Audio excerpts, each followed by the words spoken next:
A very good day to everyone joined with us today. What a fantastic day to see all of you coming together but apart in a fundamentally altered world to experience what will hopefully be the first amazing day of our Dhaka Forum conference. My name is Ashfaq Zaman and I'm the curator and program director of Dhaka Forum organized by LCPR, that is Leadership Council for Policy and Research. First and foremost, I would like to welcome you all to the first ever Dhaka Forum virtual conference that is taking place today and tomorrow, centered on our theme of post-COVID-19 emergence. I welcome all our honorable esteemed panelists, moderator, and all our dear participants here who have joined us from across the world. Indeed, it's one of the biggest high-level conferences in this region. Dhaka Forum is a Dhaka-based global platform bringing the distinguished leaders, policymakers, and experts together to discuss and derive action-driven solutions to address the critical challenges that our world is facing today, and hopefully build a more prosperous and equitable post-pandemic world. We hope that we will be able to have adaptive strategies and better resolutions. I would like to have a quick mention of our partners having our strategic organization A2I in association with the Cabinet Division, ICT Division, and UNDP. A vote of thanks to our sponsors Daraz and Lead and our media partners CNI, the Financial Express, and TAT World for supporting us in this journey. I sincerely hope that the diverse group of people virtually present with us today will be able to learn from one another, both as speakers and as attendees, and will leave this conference driven towards recovering better, recovering stronger, and recovering together for an auspicious future. This invasion of COVID-19 has come as the greatest global shock in decades and revolted against all our established society, health systems, economies, and even governments worldwide. Amidst of colossal changes and uncertainty and countless distinctive tragedies, we need to make decisions on managing the immediate impact of the pandemic and its consequences. Decisions that will reshape the state of the world, leaving no one behind. It is now the time to reflect. It is now the time to pull together, and it is now indeed the time to act. With our theme of post-COVID-19 emergence, Dhaka Forum is hosting a diverse collection of panel discussions to rethink and redesign, where our panelists will look beyond the potential challenges and identify the solutions in the post-COVID-19 world. The forum is designed to connect business, governments, academics, and the civil society from around the world to help different sectors collectively move forward to recover from the social and economic shock of the COVID-19 crisis. We would highly encourage you to also do some networking in this platform hop-in that you can probably enjoy with one another and get to know one another better within the networking option that we have within this technology platform. You can also visit the booths to gain further information about different platforms that are supporting us to host the first Dhaka Forum program. This is not the 2020 we envisioned, but like they say, you should never waste a good crisis. Maintaining the new norm of social distance, on behalf of Dhaka Forum, I welcome you all once again to virtually come together to take part in this biggest conference in the South region. We hope that together we will be able to build a more resilient and sustainable future. Let us now take you to the first session of the day, an intense and beautiful discussion on rebuilding our economy.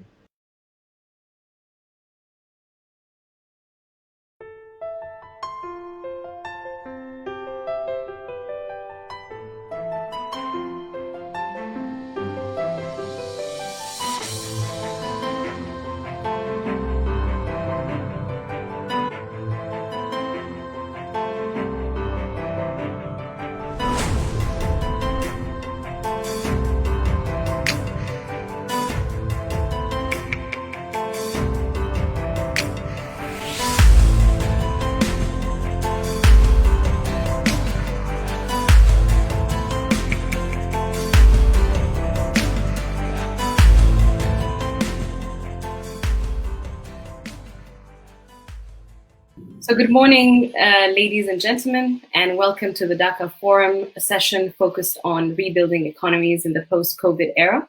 My name is Nisan Abdul Qadir. I'm the Vice President, Africa at WAFTEC, and an advisor to government on foreign direct investment related matters.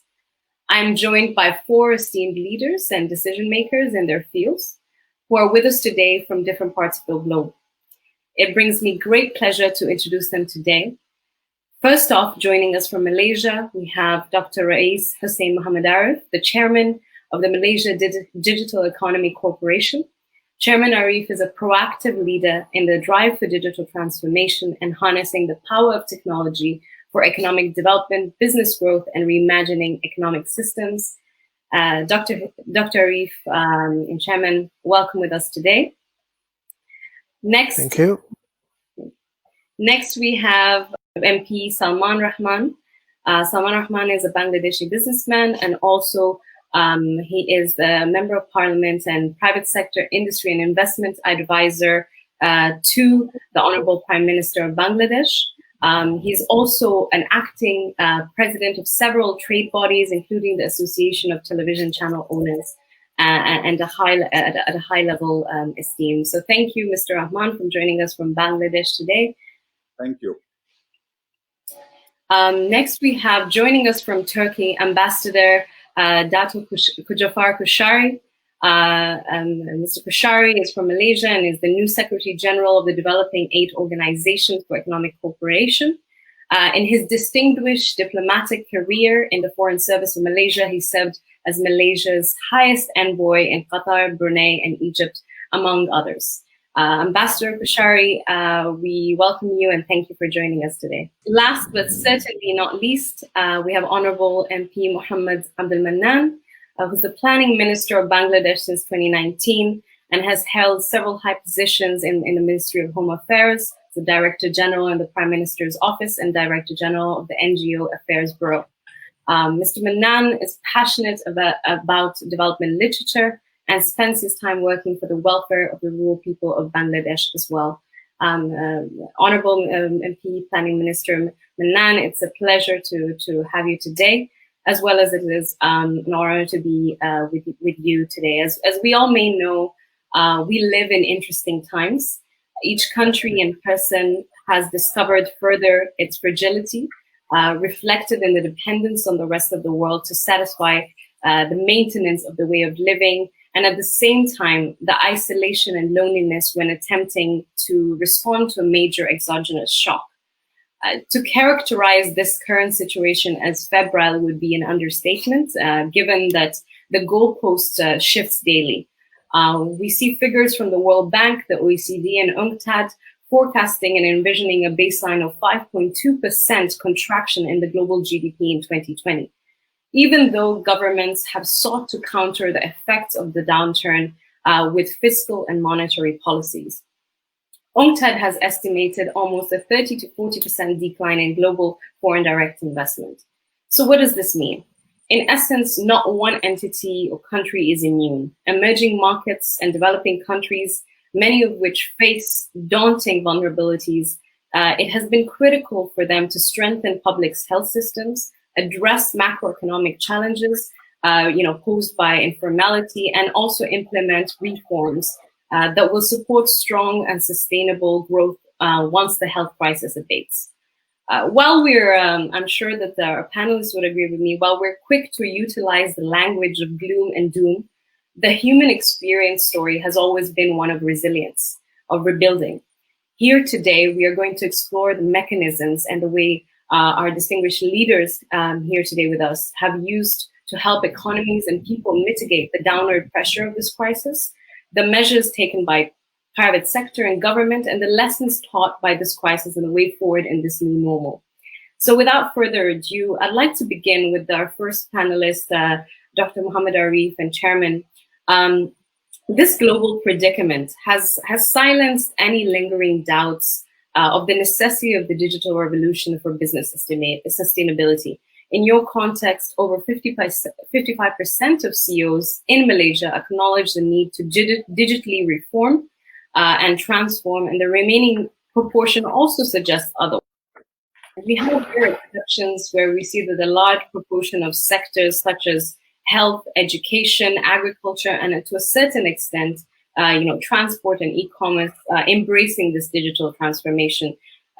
Nonetheless, there are still some sectors that are lagging behind. So a question for you, Chairman Arif, what would your inputs be to some of these sectors that are lagging behind? And which are these or in your context? And would you say that expediting this digitalization or digital solutions will accelerate this economic growth? Off to you. I think we have known the realities. We saw the realities as we speak, and we saw that from a very high-touch economy where everything is done through physical means, is gradually going into low-touch economy, which means hardly there's any touch. It's all done remotely. Digital disruption is threatening the existence of non-digital companies. This is a statement of fact in a given current context of COVID-19, where social distancing and all that measures to be taken have to be taken to combat and control the spread of the virus. About 50% of the S&P 500 companies will be replaced over the next 10 years. And McKinsey prediction in the context of Malaysia were to increase digital adoption in all our industries. We will be able to increase, if we do that, we will be increase our GDP by 400 billion ringgit by 2025. Some Malaysian sectors have embraced digital industries, especially those sectors that have been disrupted. We know financial, media, the newspapers are slowly going out of fashion. Everything is going to be online, oil and gas, and etc. However, the rest still need to catch up from digital readiness perspective, such as wholesale, retail, and manufacturing. Granted, many of the transaction during the movement control order that was initiated recently, all the transaction was done online. The businesses like Grab and those gig economy really flourished, and all these things are actually enabling the digital economy is actually enabling these things. We need to move forward with healthcare, education, tourism, and agriculture. When the university were closed for students, they all went e-learning. Are we ready for the e-learning? That's a very big question to answer. In the context of Malaysia, we went through our own experiences. Now, if you ask me what are the key challenges that we face, the number one challenges will be lack of structured approach towards digitization. Many people talk about digitization, but what is the meaning of digitization? What levels of digitization? This has to be spoken about quite extensively. Budget availability or priorities within the organization. Some organizations feel that adopting digitization will incur extra costs. On the long term, on the long run, they wouldn't know that the digitization is actually bring a lot more benefit than cost. Lack of digitally skilled workforce. The good news about Malaysia, we have a lot of good talents in this area. So this will actually enable if the digitization is gone full blown. Digital technology is moving too rapid for some companies. Those days we talk about digitization or digitization of economy in decades. Nowadays you can't even talk in quarters or even monthly. Things change so fast. In Malaysia, we have introduced many initiatives. 2 years ago, for instance, the government launched Industry Forward Policy, which is actually in response to the call for digitization transformation or digital transformation of the manufacturing sector. So there are many areas in the area of facilitating company to embrace the 4.0. I always like to go back and say that if you fail to embrace 4.0 in a given current context, then you are actually preparing for a disaster. They say failure to plan is planning to fail. 4R is a thing now, is going to be the thing in the near future, and that is the only one that is going to take us forward. Thank you, Chairman Arif. Those were very insightful things, and I agree with you in terms of what you have said. In the context of Malaysia, there's been a push for industrialization and embracing of digital 4.0. You mentioned that the sectors that have embraced these are those that have been disrupted and have almost no choice. Whereas they're, in the sectors of healthcare, tourism, and agriculture, there's still a bit of work to do, and especially with regards to how we structure the digitalization, that you have mentioned, and this means that it requires sort of budgetary considerations as well as a structure to move forward to facilitate this digital transformation. And I think we've all been privy to the fact that we have to transform and we have to move forward. So a country that also has shown this kind of readiness to digitally transform. It's been about 11 years since the digital Bangladesh. I would move my next question to Honorable MP Rahman. It's been about 11 years, as I mentioned, since the launch of the Digital Bangladesh Agenda, where human resource development, connecting citizens, digital government, and promoting the ICT industry plays a central role in aiding this fantastic growth story. Today, more than 120 Bangladeshi companies are exporting ICT products worth nearly almost 1 billion USD to 35 countries. So this has shown quite tremendous growth, which is anchored by the pursuit of digital penetration. So on this note, what are still areas that you are focusing on during this present crisis? Are there any public and private sector initiatives taken to promote resiliency? And what are areas that still need work, if you may? What I'll do is that first I'll just give you a brief background on the digitalization of Bangladesh. As you yourself mentioned, 11 years ago, our Honorable Prime Minister, she said she wanted to make Bangladesh digital. And at that time, many people were quite skeptical that, is it possible for a country like Bangladesh to really become digital?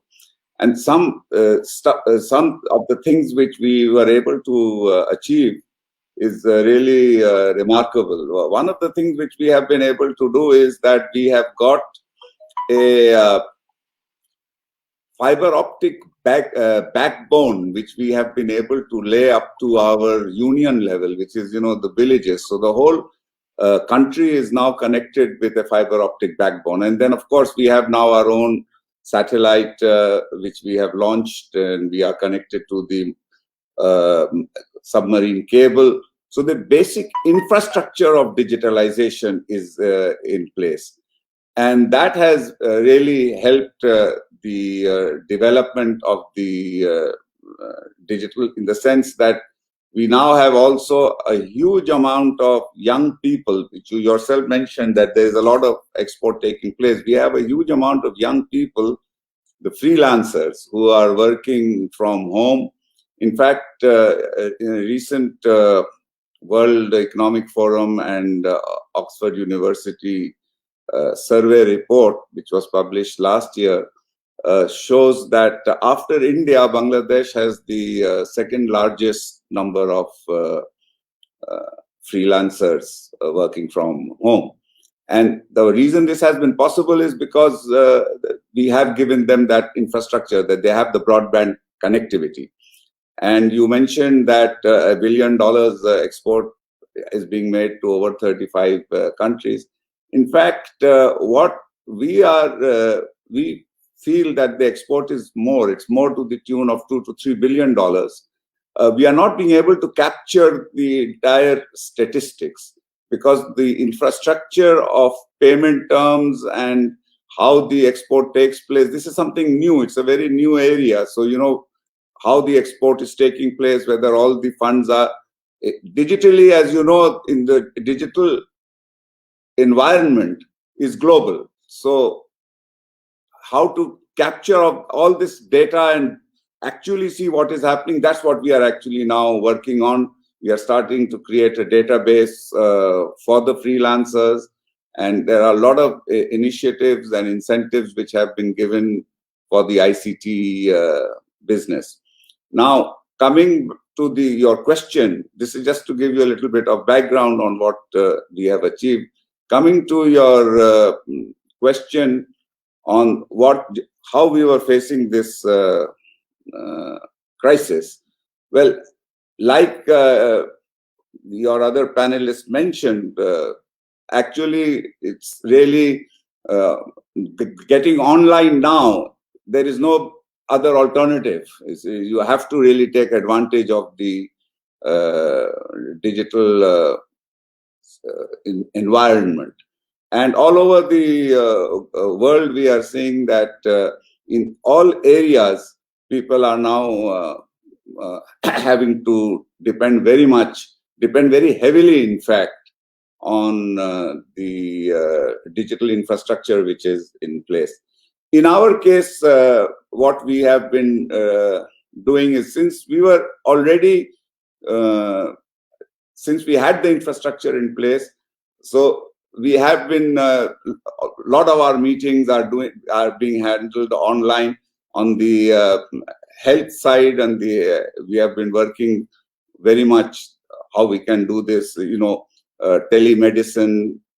We are talking about remote handling of the health sector through the digital platforms. That has been doing. But in addition to that, what is also very, very important, and which your other panelist said, and I agree with him, that we have to get ready for the fourth IR, because the fourth industrial revolution, where you're bringing in all these, the artificial intelligence and all the stuff that is happening, we have to be ready for that.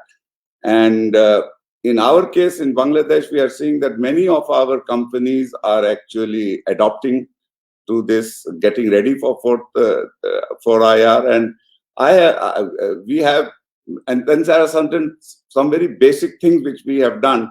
We have this, we have set up these high-tech park authority we have, and we are setting up a number of high-tech parks all over the country, where we have young entrepreneurs who can do startups. For startups, the government provides a lot of incentives. We give them venture capital. The government provides venture capital to young entrepreneurs who want to do startups in the IT sector. We provide them with physical facilities. And we are now seeing that both in the hardware and software areas, Bangladesh has been doing very well. Recently, a private sector company of ours has been exporting mobile phones, laptops to Turkey, to the United States.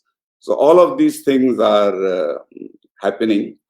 And I feel that the digital sector will definitely help towards sustaining the economy. But having said this, one cannot only rely on digital, because like in Bangladesh, we are a country of 165 million people. And for us, food security is very, very important. And so we are having to rely on agriculture, and we have to make sure that our agriculture sector is also robust. There, of course, again, as far as the distribution is concerned, as far as there we try to see whether we can use digital platform for in the agriculture sector also. That is also being looked at. But the real sector also cannot be ignored. I know that digital is very, very important, but work on the real sector also needs to be done.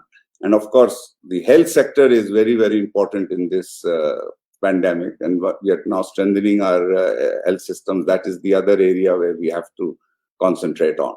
Thank you, Honorable MP Rahman. I think you mentioned in your statement that it is indeed, the question of digital structuring is very important. And it's necessary to have the proper digital infrastructure to be able. So I think in what you mentioned about Bangladesh, the success story is anchored by strong digital infrastructure and a readiness of supporting the private sector. And then you mentioned something quite interesting, which brings me into our next panelist, is that we cannot ignore other sectors, even the lagging ones, in terms of this transformation. Digital is quite important. It's not exclusive to other sectors, but we need to focus on the building blocks, which brings me to health. So in terms of the next panelist, Ambassador Koshari, in this crisis, we have been taught that the health component is not independent of economic growth. It comes in a timely manner. The implementation of the D8's Health and Social Protection Program a project that incorporates health as a catalyst for economic prosperity and aims to bring about the linkage between economic prosperity and human capital development, is quite timely. So far, Ambassador Kashari, how has the program been used to realize effective economic recovery for the member countries? And what are the plans going forward in this regard? Thank you. Thank you. First of all, let me express, my appreciation for your keen interest in the D8 Health and Social Protection Program. In short, we call it DHSP. It is rather a new initiative, but something that we take pride in establishing it, since COVID-19 has showed how timely the program is. And well-being and overall health outcome of a country depends on its economy. But in fact, the causality is much stronger, the other way around. And countries who invest heavily in their sector prosper.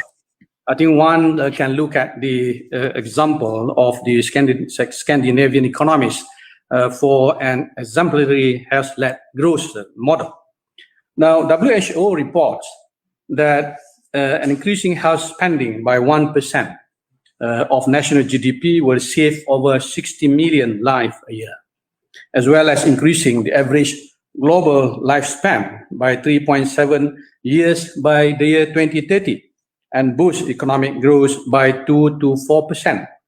So health has always been proposed as an area of cooperation among the D8 member states, but it was not until last year when we had the opportunity to build a solid framework of collaboration. So we had the opportunity to appoint one public health expert from Nigeria, and we established our program office in Abuja recently.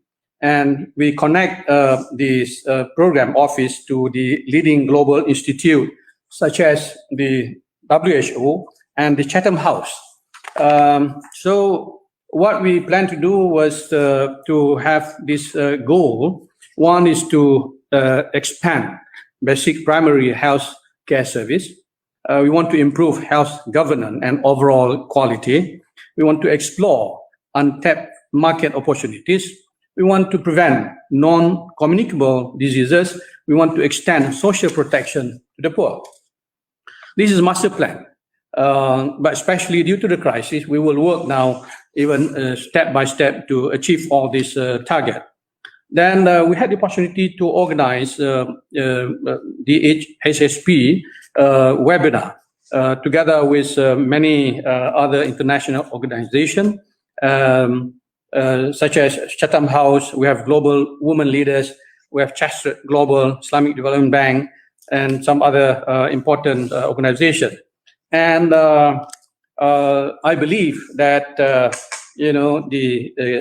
level of interest and eagerness from all parts to further the partnership, I think, will bring some good result. And in line with the request from member state, Health Program Office will now initially focus its attention on closely monitoring the global vaccine efforts and collaborate with international bodies to ensure smooth access to our member states, and acting as a dialogue platform to share knowledge among the health experts in our countries and accelerate exchange and cross-training of healthcare professionals among the member states. And, this is very important because we look at the world average for physicians, in particular in the member state. Now, per 1,000 people, only we have 1.4 doctors. So the 8 average stand at 0.97. This is lower than the global average. So, however, there are members like Iran, Malaysia, Turkey that are above this average. And therefore, we believe that we should build mechanism to educate more doctors, specialists, and generalists to ensure a better public health response in all our member states. And so this is our task further. And I'm happy that we plan, in fact, to have, we have established a working group that connect between all the member state Ministry of Health And now they are talking about finding a way, not only to address these COVID-19 issues, but we are looking at the impact on the economy. So working group has been established, and we plan also to have a ministerial meeting of health ministries with a view to look at how we can address the economic impact, of member state. And hopefully then we would be able also to convene leaders to come forward with a view of providing something like a facility of fund where we can engage global partners. So these are some of the new initiatives that we are undertaking in the health sector. So that's what I can share right now, just to address this issue of health. Thank you. Thank you, Ambassador Kushari. That's very good. I mean, I think you bring about quite a distinctive and unique view to this panel and this conversation in terms of how we cannot forget the backdrop of health as a driver for economic prosperity, and really the recovery or the rebuilding of economies will also be largely dependent on how governments and private sector and organizations such as yourself respond to this crisis and act fast and reasonably in terms of a long-term view. And actually, this brings me to my next panel questions. When we look at the areas that are most vulnerable, in the start of this conversation in the panel, I mentioned how in emerging economies in developing countries we have the most vulnerable populations, especially within the urban and rural poor, that are most impacted by this crisis. And my next question is to Honorable MP Planning Minister, Mr. Abdul Mannan. A World Bank report outlined, released earlier in April this year, suggested that the urban poor in Bangladesh will be hardest hit, while the number of additional poor will be higher in rural areas and agrarian and food sectors. In terms of your experience, what are some of the mitigations the government and private sectors are planning to support in the hardest hit rural regions and also regions alike? And what measures do we need to take to overcome these challenges in the short and longer term, if you may? Thank you, Nisan, and my salams to other panelists here. Thank you for having me this afternoon. The issue of pandemic and then health and poverty and livelihood, these are all sort of mixed together. When we were hit by COVID-19 initially, the first response was, of course, to save lives. So we had no prior experience about handling this menace, and our health system was not geared for this kind of emergency. As it is, we are a low-income country still, moving into the lower middle income level. So such a large population and unknown difficulty of COVID, in a sort of way, it pushed the government to taking immediate measures in saving lives. So in that, the first few weeks were spent in reorganizing the health system, in looking at both urban as well as the rural sides, because people are living all over. About 70% people live in the rural areas. So the first few weeks, as I said, were spent in reorganizing the health system, finding serious gaps here and there, and trying to fill up and raise the level across the board. Immediately following that, the question of livelihood also moved in. As you know, we are a developing country, and about 80% of our working people work in the informal sector, meaning that they are on a daily wage basis, either in the agriculture or in the off-farm activities. Like in major cities, people work from day to day. They find a job in the morning and go home in the evening, and this sort of living. Now, these are undocumented, unorganized, but they're very stable labor force. They contribute hugely to the local economy. Now, these people have not much savings, and they don't have the security of job as the other organized sector has.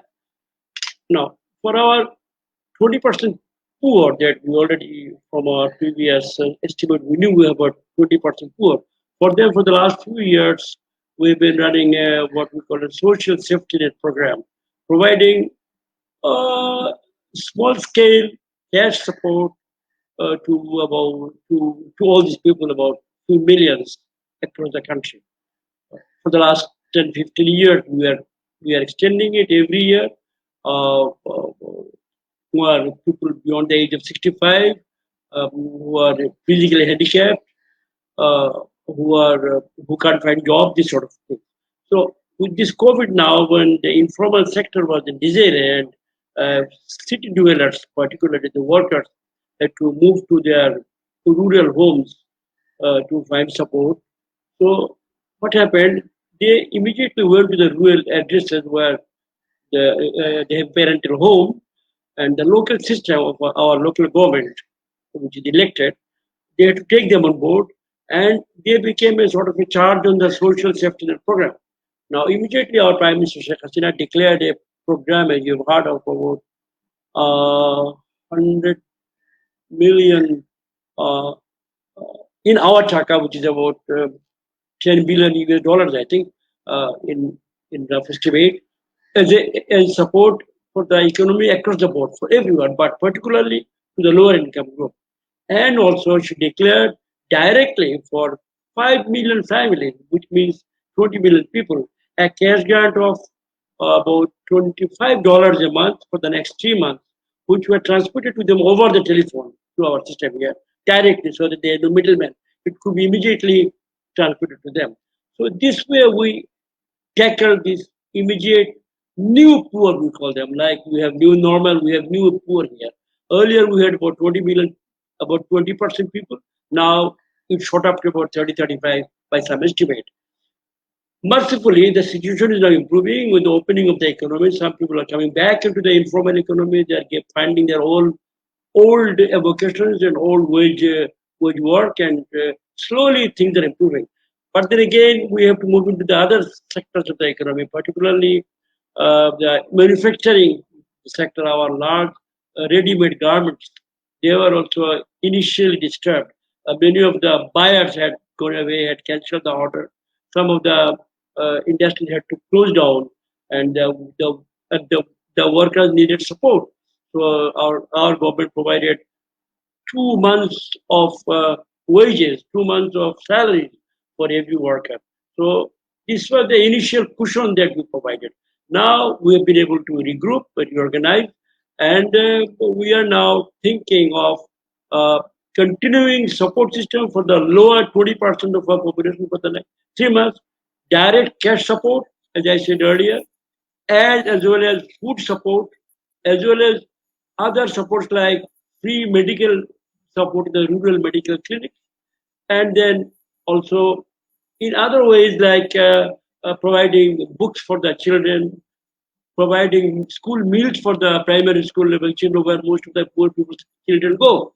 So in that way we are trying to cope. We can't say that we are able to handle everything, but then there has been no incidence of large scale hunger, not even small scale hunger as a matter of fact. And the jolt is now over, and we are back on track, hopefully with support of of the global community, because this needs a dual approach. Domestically, we have to regroup and reshape and recover ourselves, as well as we have to establish our trade links with our earlier trade partners. We have to go into the export business immediately as early as we can and bring in that cash support, as well as also very important last point, our remittance support, which we receive from our workers in the Middle East, in the Gulf countries, and in Malaysia also. So these people, who some of them were also thrown out of job, we heard. So we have to talk with those governments and also try to bring them back into the job, so that the system can be brought back on track as early as we can. And we need support from everyone, least of all from D8, which is here. Thank you. Thank you. Appreciate your intervention, especially when we talk about reorganizing health systems, as well as supporting and amplifying the social safety net for the informal sector. It's very interesting that you also mentioned that there's sort of a new core that's being established, or a returning, establishment, as more and more people, left us straight out the population that was in the informal sector and formalized the activities. They're seeing this crisis bringing them back into, other areas and sectors that to obviously live day by day. And given that 80% are in the informal sector, this is a large majority of the population. You mentioned something that was quite interesting, and as this part of this conversation that we are having today, I'm really glad to hear the opening viewpoints from all of the panelists. And Mr. Manan, as we were just talking about you mentioned the textile sector and the garment sector. One of the reasons why China still holds ground in its enterprises due to its economies of scale. Bangladesh has built this in terms of, as well, with the textile sector. And this is both a question to Manan as well as Mr. Rahman. I'd like your viewpoints as what measures can be taken to ensure this economies of scale can be leveraged for developed economies looking to reduce their dependence on China. I'll start with Mr. Manan if possible. Difficult question. My senior colleague here, Mr. Rahman, who is an advisor of this matter, he's in the private sector, big businessman himself. If you would kindly transfer this question to him, and then after him, maybe I'll be. No problem. Mr. Actually, Bangladesh, as far as the textile sector is concerned and the economic of scales are concerned, after China, we are the second largest exporters of garments in the whole world. So we have a huge backward linkage in the garment industry. The whole garment textile trade is fully integrated. It's vertically integrated. Starting from a bale of cotton, we end up with a shirt, and we do all the things in between. So that is already in place. What is very, very interesting, and that is which has happened, is that we are seeing a huge new opportunity because of this crisis, and that is converting our garment industry to manufacture PPEs. And we've already many garment factories have already started manufacturing PPEs, and the other thing which we are doing is masks. You see, masks is becoming a huge it's a huge commodity. Now the kind of demand which we are seeing for masks is absolutely unbelievable. And I think that whatever business the textile industry has lost as far as fashion garments goes, that will easily be replaced with the masks and other PPEs, the gowns. There are certain infrastructure works, again, we need to do here. And most important of that is testing. You see, when you want to export medical PPEs, each of the importing countries, they want test results. These are not, it's not like just exporting a fashion garment. So you have to, and we don't have testing facilities, adequate testing facilities in the country. But Honorable Prime Minister has instructed that these testing facilities should be set up immediately, and we are in the process of doing that. And we are hopeful that within 4 to 6 weeks, we will have world-class laboratories in place, and then we need them to be accredited. Luckily, the Bangladesh Accreditation Board, which is under the Ministries of Industry, is already internationally recognized. So we will get that accreditation. And once that happens, then I think the PPE export will be also a very, very big business. And of course, for the fashion garments, people wanting to move out of China, Bangladesh, of course, can easily meet that requirement because that infrastructure already exists. But I think rather than being that, it's the market is a huge market, and I think we should be globally we should be complementary to each other rather than there shouldn't be only competition. There are many areas where we can globally countries can be complementary to each other in this trade. If Honorable Planning Minister would like to add something. Thank you. He is himself a very big private sector tycoons, so I thought you would have this better. Yes, in the garments, the fear is that we are a single product market. And unless we diversify very quickly, we could land into trouble. So we've been quietly changing. One aspect which Mr. Raman was mentioning, COVID has opened for us an opportunity in the medical apparel business, masks or PPE, whatever. And I have heard from Mr. Raman himself, some of our garments industries are transferring into these new areas, have received very large orders, including from markets in the US. So here is a big possibility. But having said that, COVID is not going to be here for all time. Our our textile sector will have to remain geared to the global market in the coming days, in the future, in the non-COVID days. In that sense, we are continuously expanding, trying to find new markets. European Union has been our main target until now. That is a solid destination for our export. We would like that this is expanded. China has given us a huge concessional grant recently in that they have opened up almost all sectors of the economy for duty-free import from Bangladesh, including we are now trying into our neighboring country, big market in India itself, where we can export. So as he was saying, it's not a question of competing each other out, trying to find, we help, you help, win-win for everyone. That kind of a thing is possible. And garments is something that's not going to die out in the next too many years. So it gives us a solid strength here, but at the same time, we have to diversify within the market itself and beyond the market also. That's what Mr. Ramani, as an advisor to the Honorable Prime Minister in these matters, is handling that. And of course, I'm around here to help him also. Thank you. Thank you, honorable speakers. I think it's quite interesting, and that you brought that the world is big enough, and there is also new opportunities that come out from moments of crisis, such as the repurposing of manufacturing and garment industries into social and health protection, which also Ambassador Kouchari has mentioned that is also a move that ministries have had to work with private sector to create that linkage, which is quite interesting in terms of looking at this top-down and bottom-up approach.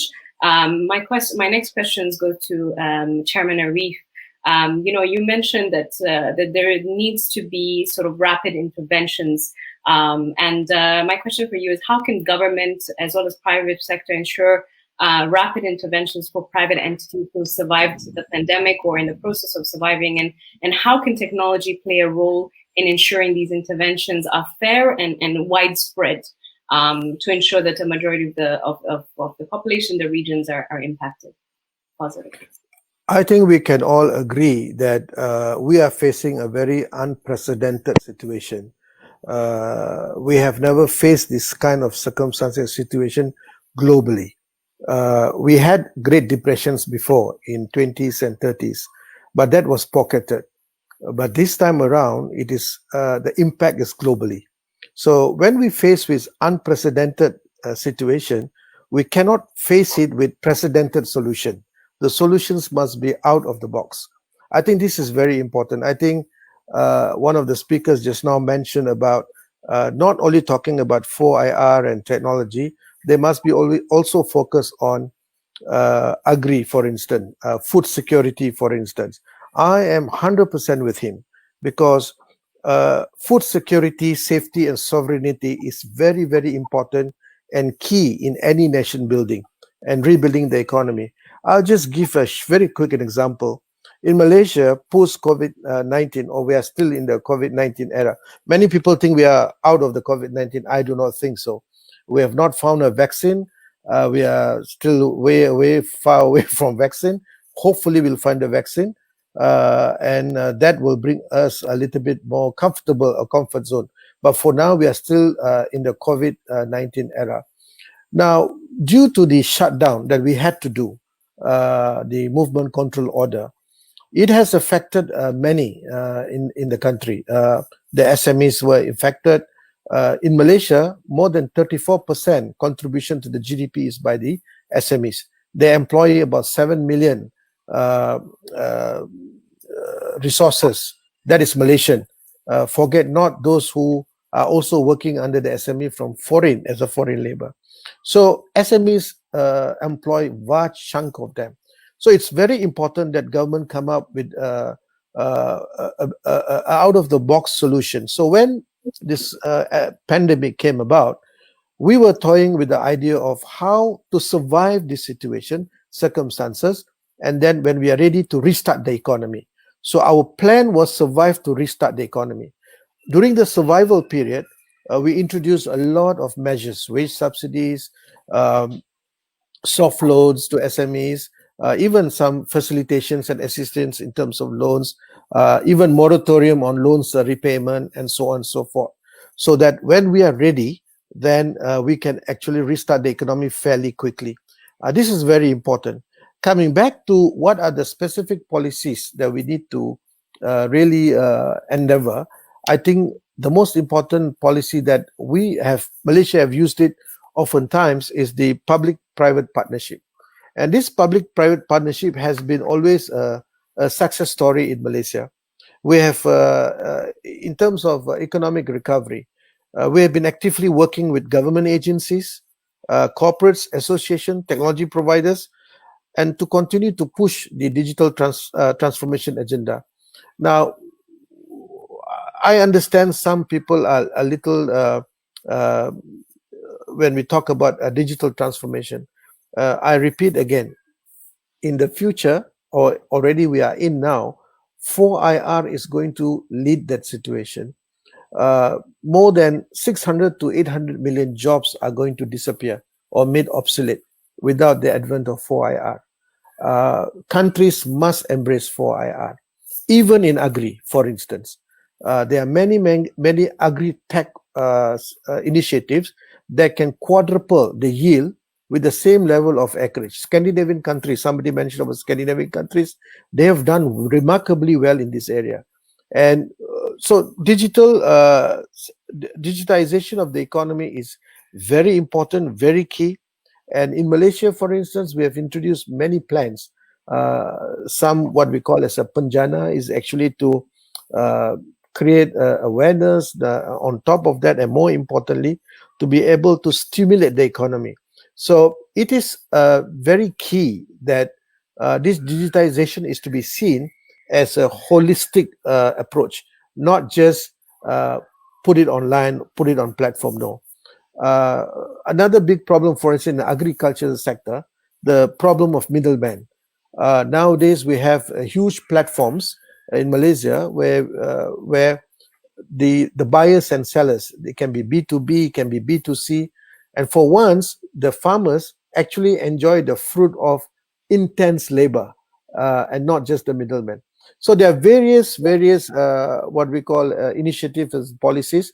Obviously, time may not allow me to discuss that, but private-public partnership is very key towards recovery, towards facing this recovery period. Now we are in the restart recovery period, and it's going to be challenging, but again, if everyone works together, we are indeed, borders have been bridged. Nowadays, businesses are not constrained to just borders. We buy things from China, we buy things from all online. Things have changed remarkably. So if you want to stay traditionally, then the country will lose out. Thank you, Chairman Arif. That was very productive, and you do touch upon the sectors that need to actually focus on and diversify, but also take into account that it's not just a sole digital. We don't just do digital for the sake of being digital, but rather to ensure that we streamline activities and we better respond to these crises in the future. And so my actually next question goes to Ambassador Shari. Mr. Manan was mentioning earlier in the discussion that there is a need. I think, as all of us recognize, that there will be a need for investment into this crisis, right? And many global organizations, as well as the G20, have mentioned that they are pledging over millions into this crisis. A figure of I believe 5 trillion into the global economy to counter the pandemic amid forecasts of a deep recession. We're currently still in the COVID era, as Chairman Harif has mentioned. And I just wanted to get your perspective on where do you see these funds being redirected to and allocated, or where should they be allocated to at a top level position? How do you think it's going to counter economic downturns in hard hit countries and sectors? Thank you. Let me first of all stress this point that we have two member countries that are a member of G20, Indonesia and Turkey. And of course, they also represent the global south. And I believe they add the importance of developing countries' perspective. Now, I remember that the last Leaders Summit stressed that the G20 is very committed to do whatever it takes to overcome the pandemic. I think that's a very good statement, along with other international organizations. And this strong statement, I hope, will compensate for the lack of before the global leadership and cooperation. So we look forward to perhaps a new way forward to address this issue. And as we are all aware that the last G20 finance ministers and central bankers meeting held just a week ago on 18 July noted that an outstanding $11 trillion had been spent by the G20 nation to support their economies.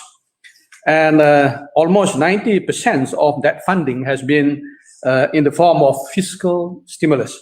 It was distributed to support households, save businesses, bail out industries, and also they agreed to defer the debt payments of the world's poorest nation, which are good, certainly objective. Now, however, we know that G20 also has been criticized for not doing enough. And some NGOs and national bodies insisted that the debt deferral to be extended to middle-income countries too, also must be implemented. And also there is the ongoing debate about lending out special drawing rights from rich nations to the low-income economies, there where we stand here in the aid.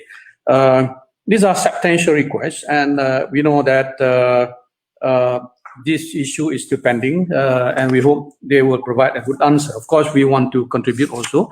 And I would like that to say that the pandemic, I think, has shown that it is not about developed countries or developing world. I think we have to address this issue together, because the virus knows no borders at all.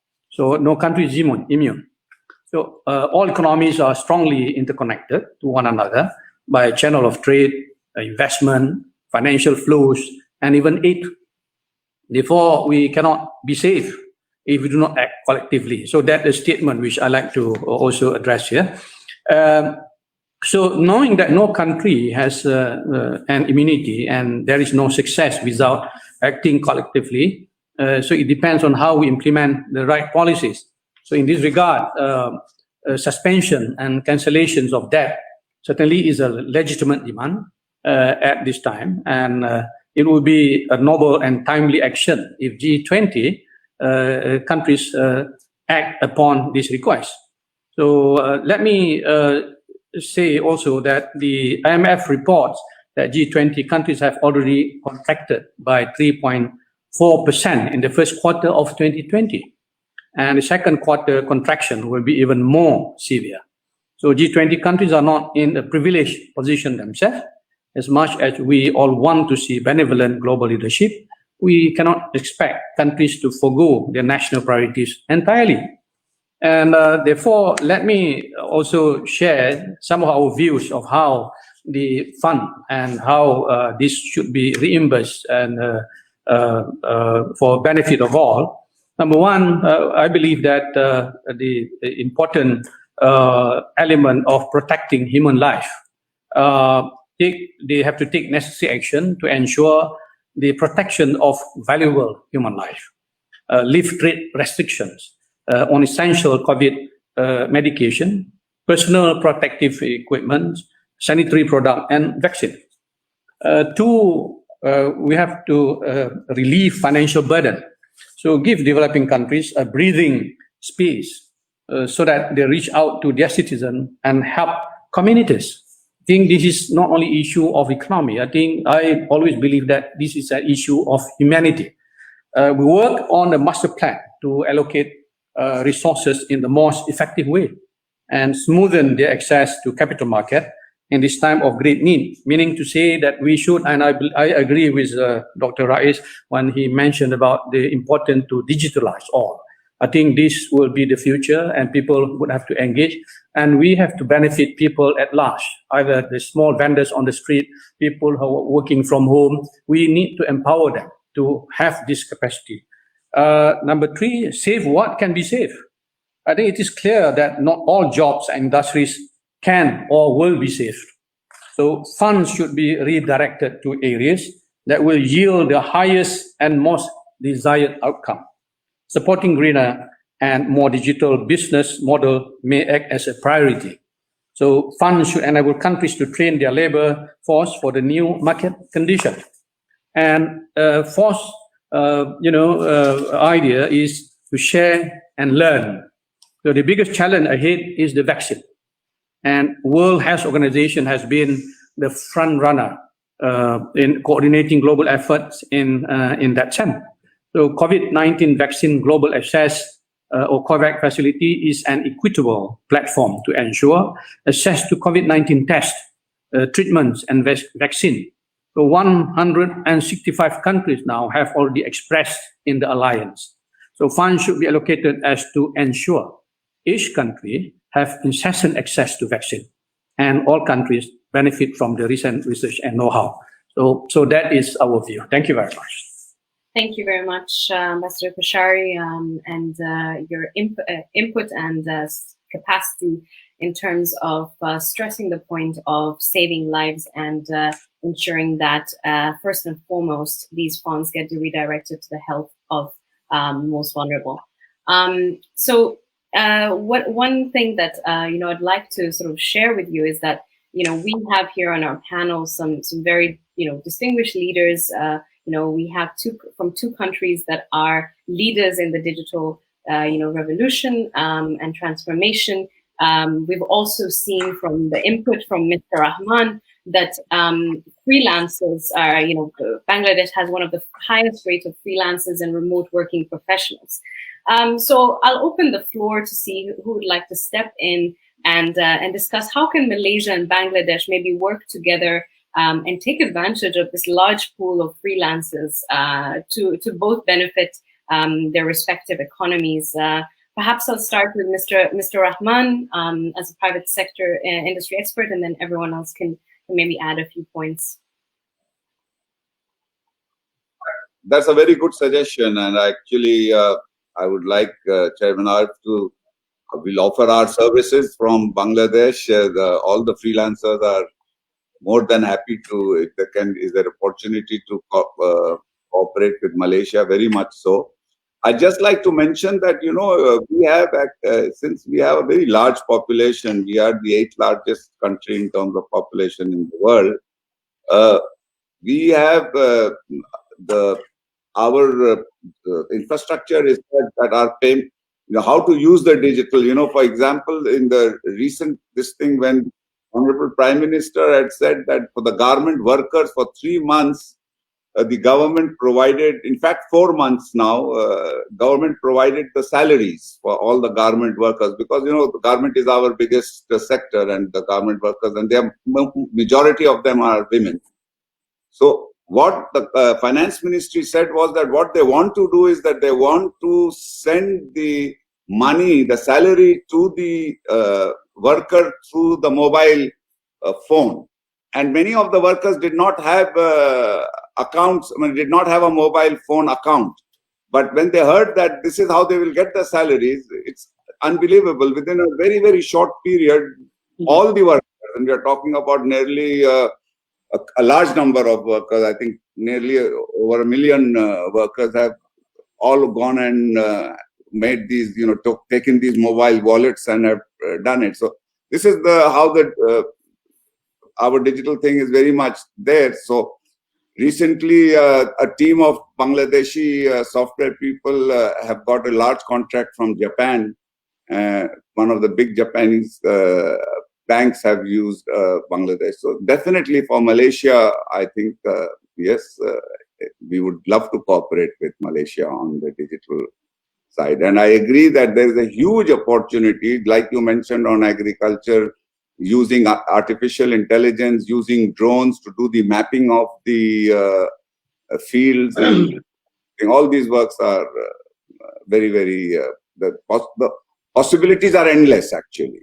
But one really needs to put our mind to it and see how we can take the best advantage of the digital opportunity. Thank you, Honorable Wanti Rahman. Do we have any other comments, maybe from Chairman Dr. Rais Arif? If I may say, in response to the other speaker just now, yes, Malaysia is already home to a large size of our Bangladeshi brothers who help in our building of our economy. So yes, ahlan wa sahlan, please do come. The important thing that we have to remember is the biggest challenge for countries in Asia and emerging markets to fully embrace digitalization would be the new or need for new jobs and skill set. I think this is the very key word, yeah? Need for new jobs and skill sets. As I said earlier, things are moving fast. I mean, we were talking about decades. Now we can't even talk about quarters. For countries like with aging population like Korea, Japan, robotics, automation offer a way out. For country that where there is a workforce is growing, such as India and perhaps Bangladesh themselves, Indonesia, challenge is to create new jobs in this kind of trends. And you go into technological progress, we need to have technological progress that can boost productivity, growth, creating new jobs, transforming jobs and skills with old jobs, and firms disappearing and new ones emerging. So these are the basic three major trends that you will see with regards to 4IR. And as I said in my preamble, that if you do not embrace 4IR, as McKinsey report said also, 600 to 800 million jobs are going to be obsolete. So we have to do something. Food security, sovereignty, and safety is going to be the biggest factor in the next 10 years. And that has to be addressed. Recently, during the COVID-19, when the borders are closed, Malaysia had some challenges with regards to food safety, security, and sovereignty. Yes, we are managing it well, but still we are net importer of food. We need to manage it better. So somebody talked about the drones and fertigation, a combination of fertilizing and irrigation, where you drop the cost by more than 60% and you quadruple your yield.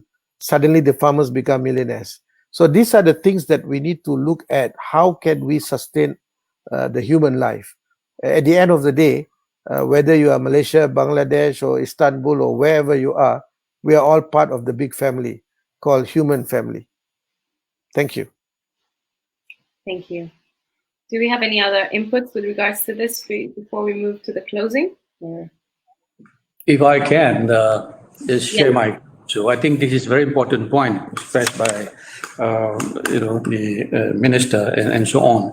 I like to tap on that possibility about the relation between Malaysia and Bangladesh. Of course, many things are being done bilaterally, but I want to say in the context of D8 cooperation.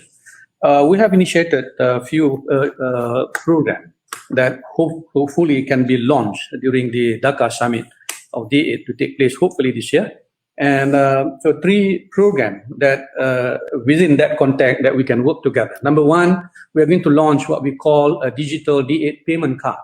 And that D8 payment card will address the need for the citizen of D8 in particular to use it for digitally in order to engage in business transaction.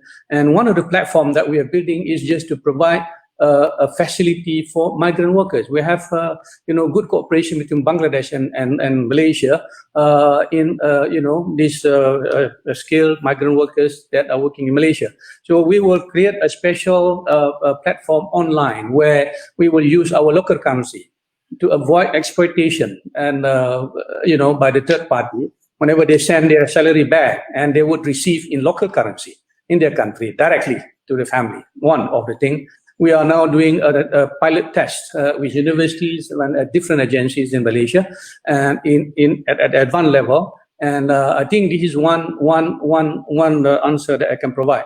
Another initiative that we hope to be launched. We have created this initiative working with the private sector, a banking sector in particular, to create what we call a D8 creative economy and financial center that will provide the opportunity that we will use more of the Islamic tool. Zakat, Wakaf, Islamic finance. We are developing it also through engaging digitalization. It's going to be latest technology to be used, and we plan hopefully that we'll build a new landmark in Kuala Lumpur when it is launched and approved by the leaders. So in this, we will address the issue of creating new economy where we will engage people at large. So we bring people to be nurtured to be entrepreneurs. So providing them skill, providing them funds, and part of it will be also for humanitarian purposes. So we will look at the human capital in particular. And so a number of agencies in Malaysia are now coming to partner with us. And we even come up with a new idea. Perhaps a Wakaf land can be turned into a kind of economic zone where factories can use Wakaf land to produce their product. I'm sure in Bangladesh, in particular textile industry and some other industries can also benefit from this kind of arrangement. The next one, which we are now talking to Ministry of Trade of Turkey, and Alhamdulillah, we get a very good support, and through our D8 Chambers of Commerce industry, agreeing to establish something that we call a private sector barter trading system.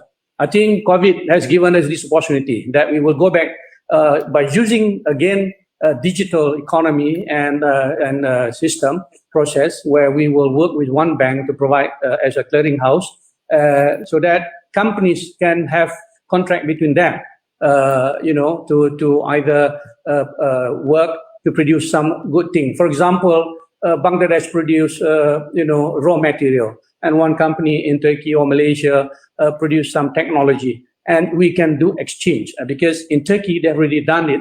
So we are bringing this idea also to benefit other member states. So these are three initiatives that we are undertaking. Hopefully, we will be able to launch it with the support from all member states. Thank you.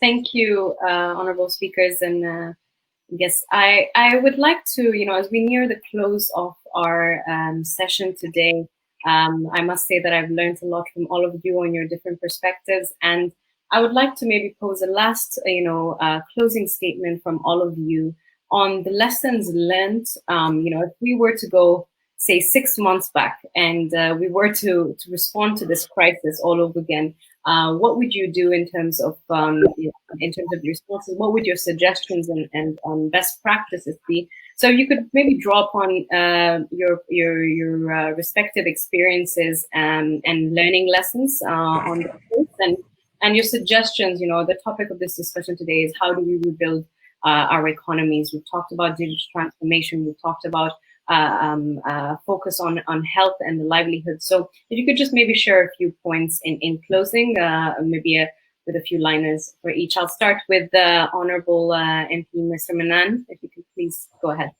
Thank you, Nisan. From the discussion today, here, this last 1 hour or so, one thing is clear to me: two sides of the economy. Ancient agricultural side, which provides food security, the very bedrock on which we live. The other is the extreme, that is the digital side, the last border in the cyber world. So these two ends of the economy will have to be integrated, used for the benefit of our people, for all people everywhere, because agriculture gives us food security, cyber world provides us immense opportunities where there are no borders, no visas, no passports, just do business on digital basis. So if these opportunities can be used by our young people, be in Turkey, be in Bangladesh or Malaysia, that realization from us in the government or in the leadership will have to be sort of transmitted and arrangements made so that the facilities that are available, the technology are available to our young people. Thank you. That is what I would like to add here. Thank you. Thank you, Mr. Chairman Ari, go.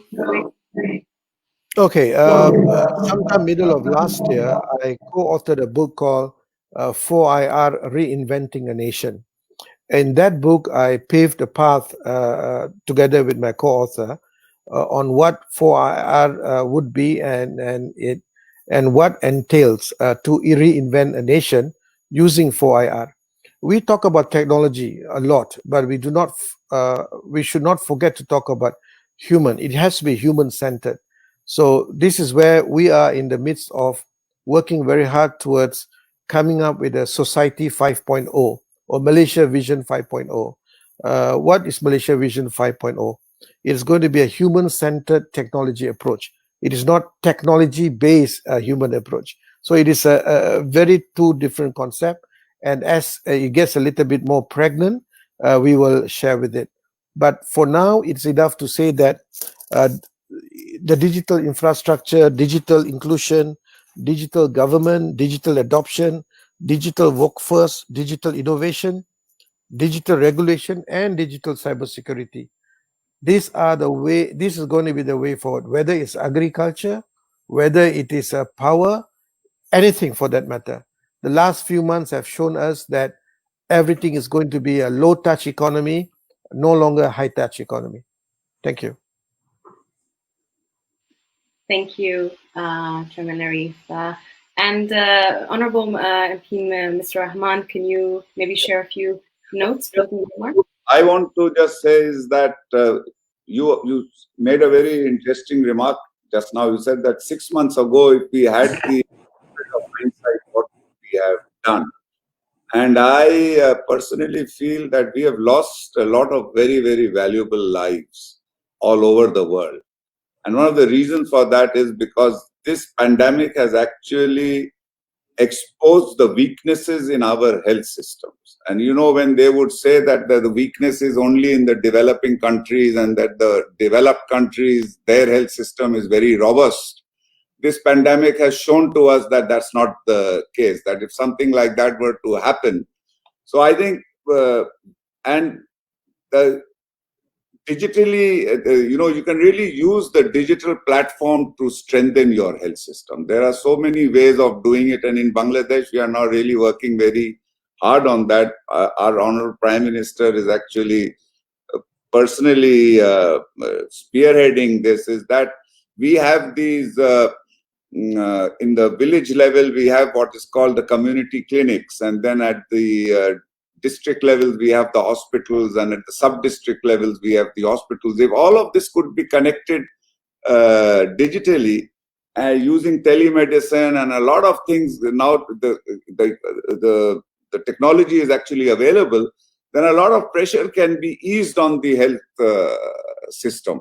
And I think really we really have to look at our health system, because this, I think, as far as I'm concerned, if something has really, this pandemic has really taught us something, it is that we have to seriously look at every country has to actually go and really revisit the health infrastructure, because the health and safety of the citizens is very, very important. And I think this pandemic has really exposed a lot of weaknesses. I think these should be overcome by all the countries involved. Thank you very much. And lastly, if I may move on to Ambassador Kushari. Yes, well, this last 6 months, as you said it just now, has taught us a lot, either negatively or positively. And we have to be ready to face this, what I call uncharted waters. We are not sure what will happen next.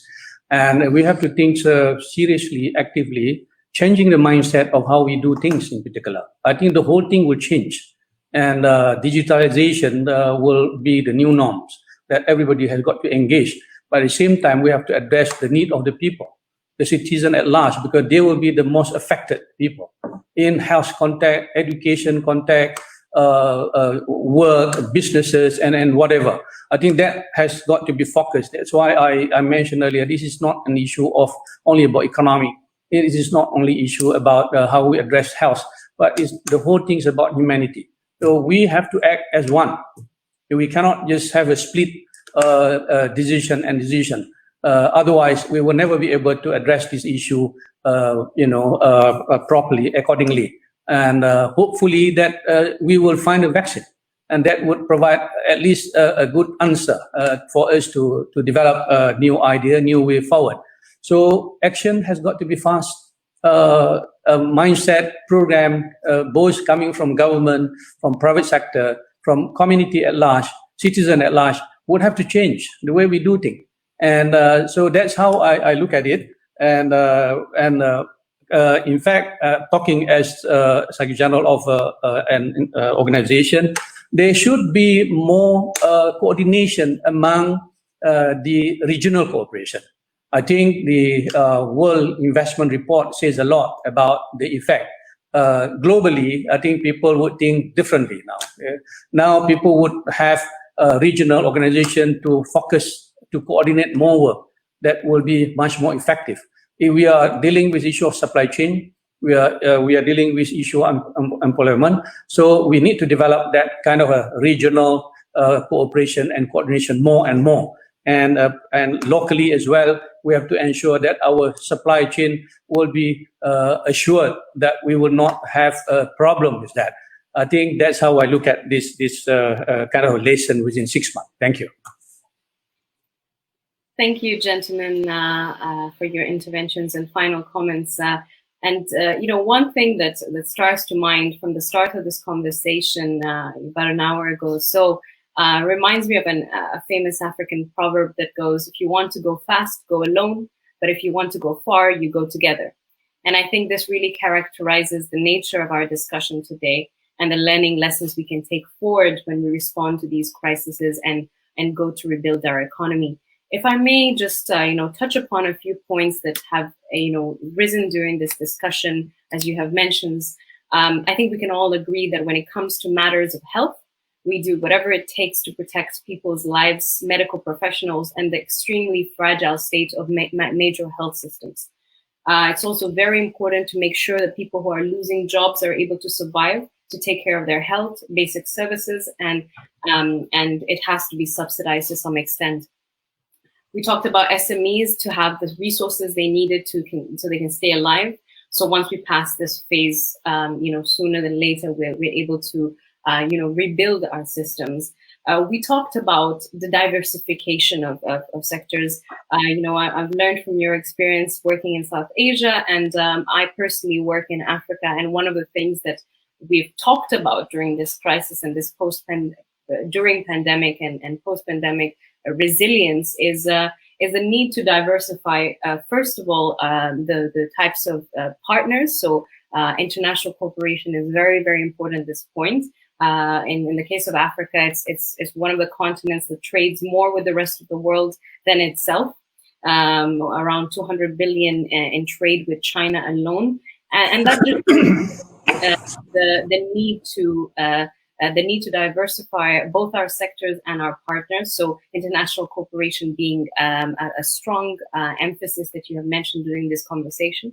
And then, obviously, which we've centered around this discussion quite a bit, is use this opportunity to harness the digital revolution to transform the African economies so they're able to respond to the productive capacity of their to the economies and emerging economies, so they're able to respond to the productive capacity of their own regions. And lastly, I would like to say that, we've looked at the discussion, we've seen that everything that we need to do has to be human-centered. We have to look at it from a human-centered perspective.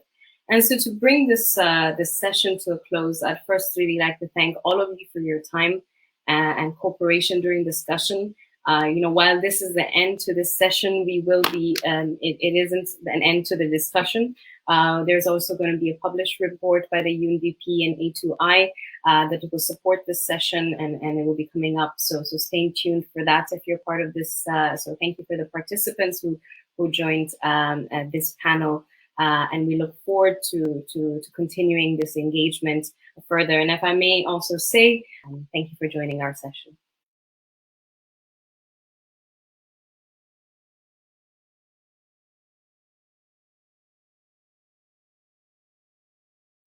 COVID-19 has had a devastating impact on the Bangladesh economy.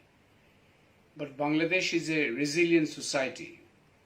And I think the most important lesson in these pandemic times is the need for a resilient mindset, a mood which should not get panicky over the impacts which are devastating livelihoods and our usual way of understanding how economies function.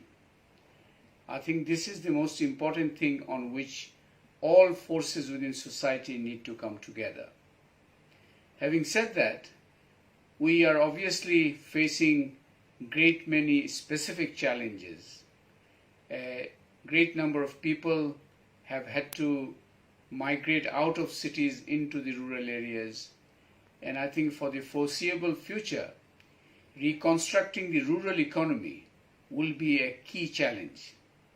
Indeed, Bangladesh has had to, even before the COVID-19 pandemic, Bangladesh was facing the challenge of finding new growth drivers. And I think this is an opportune time in rethinking agriculture and the rural economy as a whole, both agriculture and non-farm economy, as the potential site for new growth opportunities. The COVID-19 pandemic has made this a necessity. We really need to find out what are the opportunities within agriculture and within our rural economy, which includes, as I said, the non-farm sectors, by which the employment of this huge amount of displaced people, returned migrants, etc. can be accommodated. This is a challenge that economists, policymakers, community leaders all need to think about. I think going forward, one of our preconceptions that agriculture was the backward sector, the sector of yesterday, has to be rethought.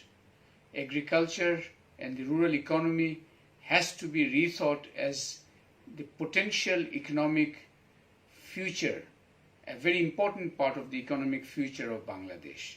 And I think the opportunities there are available and should be explored by entrepreneurs, by the youth, by women, by policymakers, by community leaders, by NGOs. All sorts of forces within society should be rethinking that. A second specific challenge which I want to highlight is the human capital part of it. The restrictions on mobility has meant closure of schools and educational institutions. Today's youth face great uncertainty about their human resource future. How will they recover their human capital?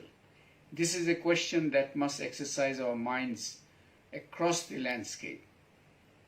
And I think here, the danger, though online solutions have appeared and a lot of efforts are going into those areas, but there is a danger of the digital divide becoming even more entrenched, where those who have easy access to digital technology get their human capital opportunities, but a great majority of people lacking those smart solutions, digital solutions, will move further away from quality education.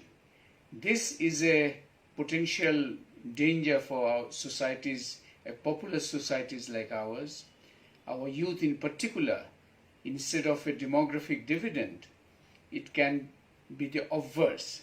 Here also I think creative, innovative solutions need to be thought about. In particular, community-based facilities where digital technologies, where groups can come together.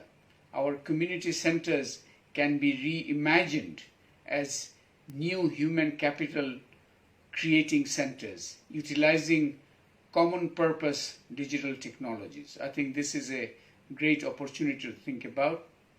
And finally, I would say that the pandemic is forcing us to rethink how we understand infrastructure as a key prop of our economic future.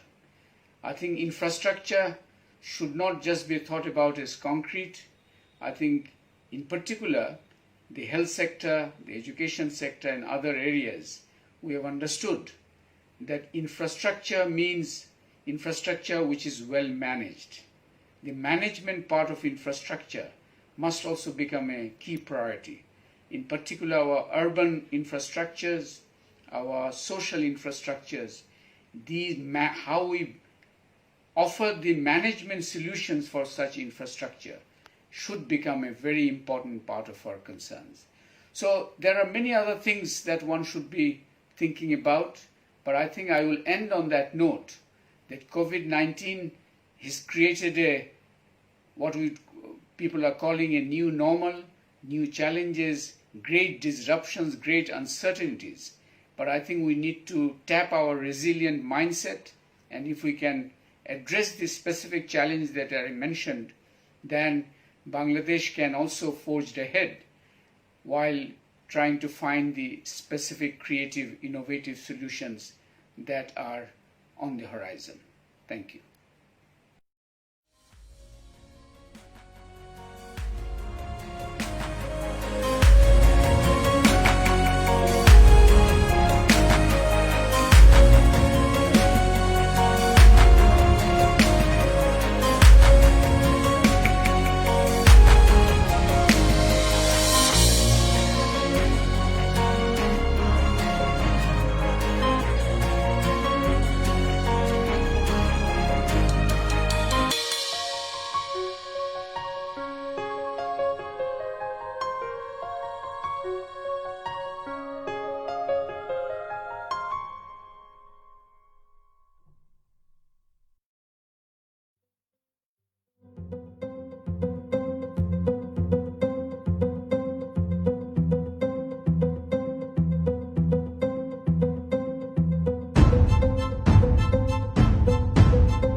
Greetings. My name is Reverend Taylor, an elder and pastor in the Christian tradition of African Methodism. I want to welcome you all to the Dhaka Forum, focused on reviving the economy after the terrible effects of COVID-19. And I just want to thank the government of Bangladesh and all the other organizers for this event. I come to you with a message of peace, hope, love, transparency, and warmth.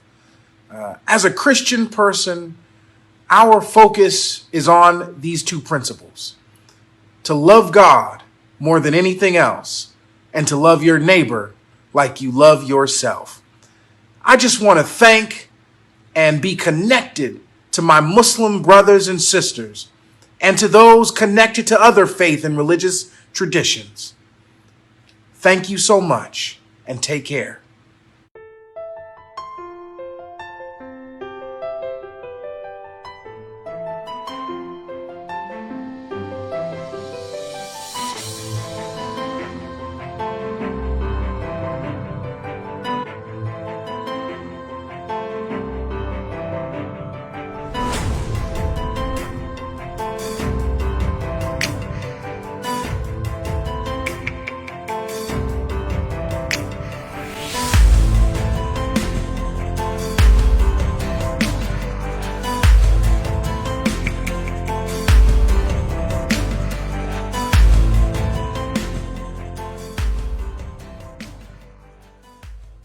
Today, we have a panelist which will be discussing the issue of governance and peace. The title is Renewing Governance and Peace.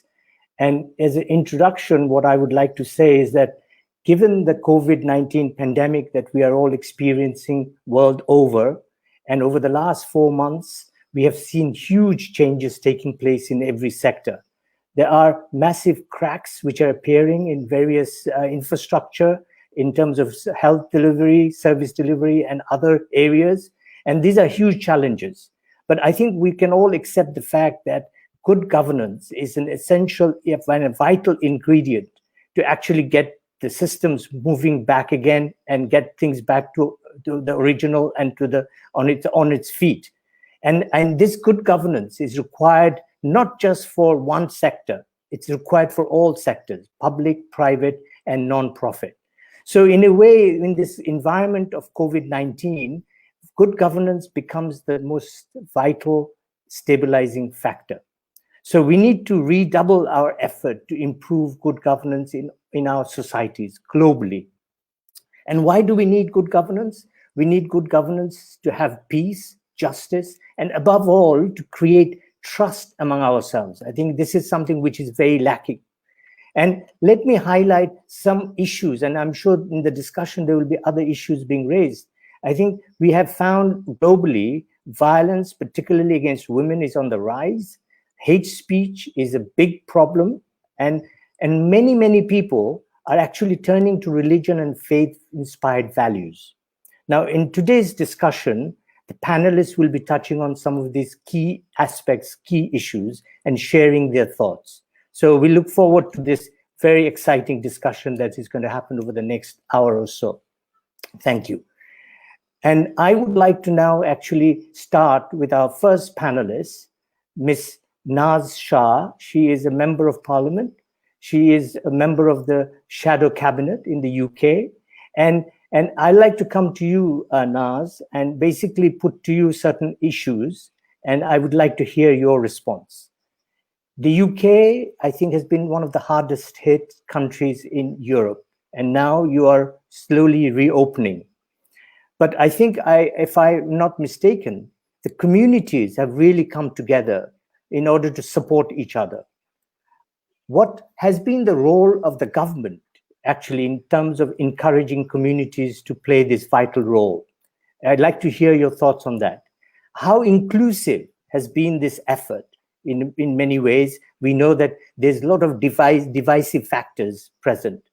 And also in terms of leadership, I would like to hear from you how is that come together, the leadership issue, and particularly I would like to hear from you the gender aspect of it.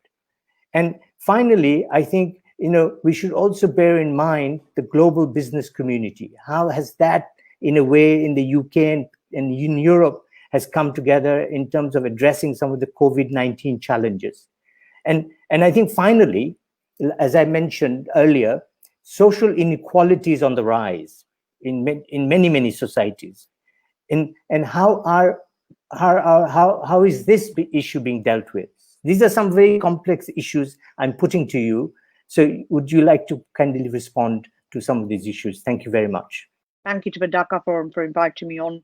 It's an honor to be with you guys this afternoon on a dual British day here in the UK. So I'm in Bradford West. So I'm the elected member for Bradford West.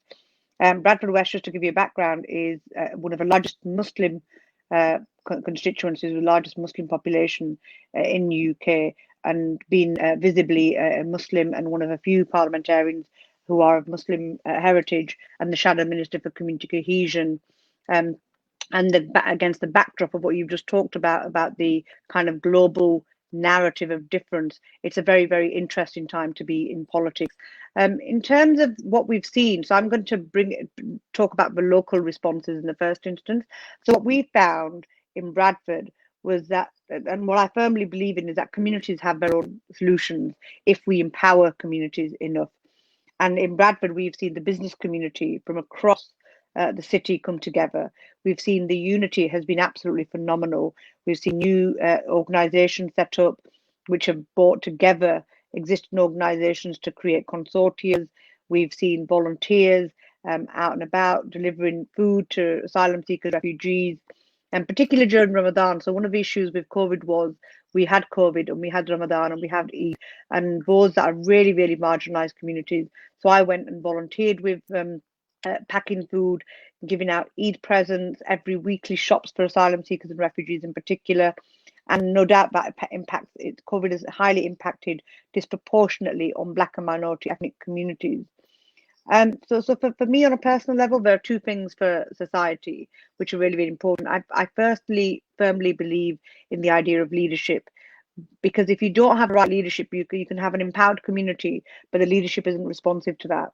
And what we've seen is often there is that vacuum created in between, which so there's leadership, but we're not empowering the communities to be able to access and have that disconnect in between.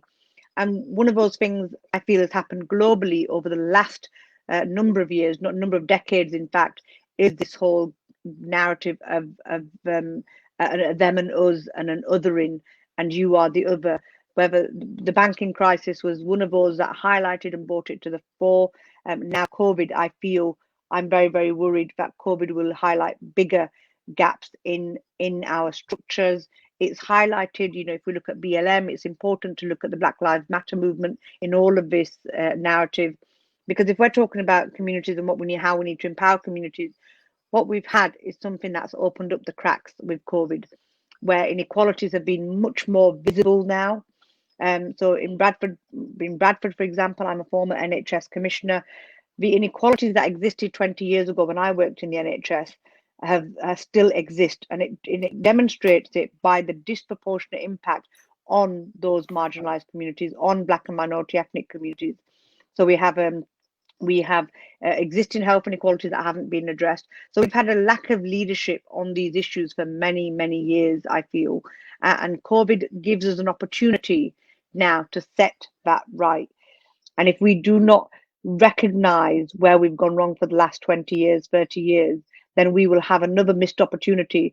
But this missed opportunity will be even more significant in terms of the global narrative. The global narrative is very, here in the UK, there's a huge issue around anti-Muslim hatred. There's a huge issue around racism. There's the global narrative of fascism is seeping into our communities. And right now, we have an amazing, amazing passion of people coming together. If we don't hold on to that, what we will see is when the impact of the financial fallout from COVID hits our communities. We know what 10 years of austerity did in the UK. It gave rise to a far right in the UK. It's created, there's lots of fringe groups that have come up. There's lots of terrorism This is all on the backdrop of that. So I really fear that we don't lose. I don't want to lose that. I really don't want to lose that. I do feel when we're talking about gender, the last 10 years, 85% of the austerity measures that were taken in the UK, of a high impact was on women. And that was, so it's bad enough if you're a female, then if you're a single parent, if you have a different religion, if you're not, if you have a disability, all of those factors then impact even further. And we already know that even in a city, in a country like the UK, which is the sixth richest country in the world, we have so many children living below the poverty line. We've had a few cases where kids have been actually in hospital with malnourishment, and that is a damning indictment on the leadership of the past 10 years. I mean, yes, I'm a Labour politician, I'm in the opposition, and I would say that, but actually the indicators that you can't get away from the data, you can't get away from the fact that we have malnourishment, children hospitalized because of it. So for me, there's an opportunity to hold on to all of this, and it's an opportunity for those in positions of leadership to step up. And what I don't want is the same talking shop. So we've talked about this for 20 years. We talked about inequalities. I remember in health inequalities, we talked about inequalities absolutely years ago. What has changed? Nothing has changed. Why are we having the same conversations?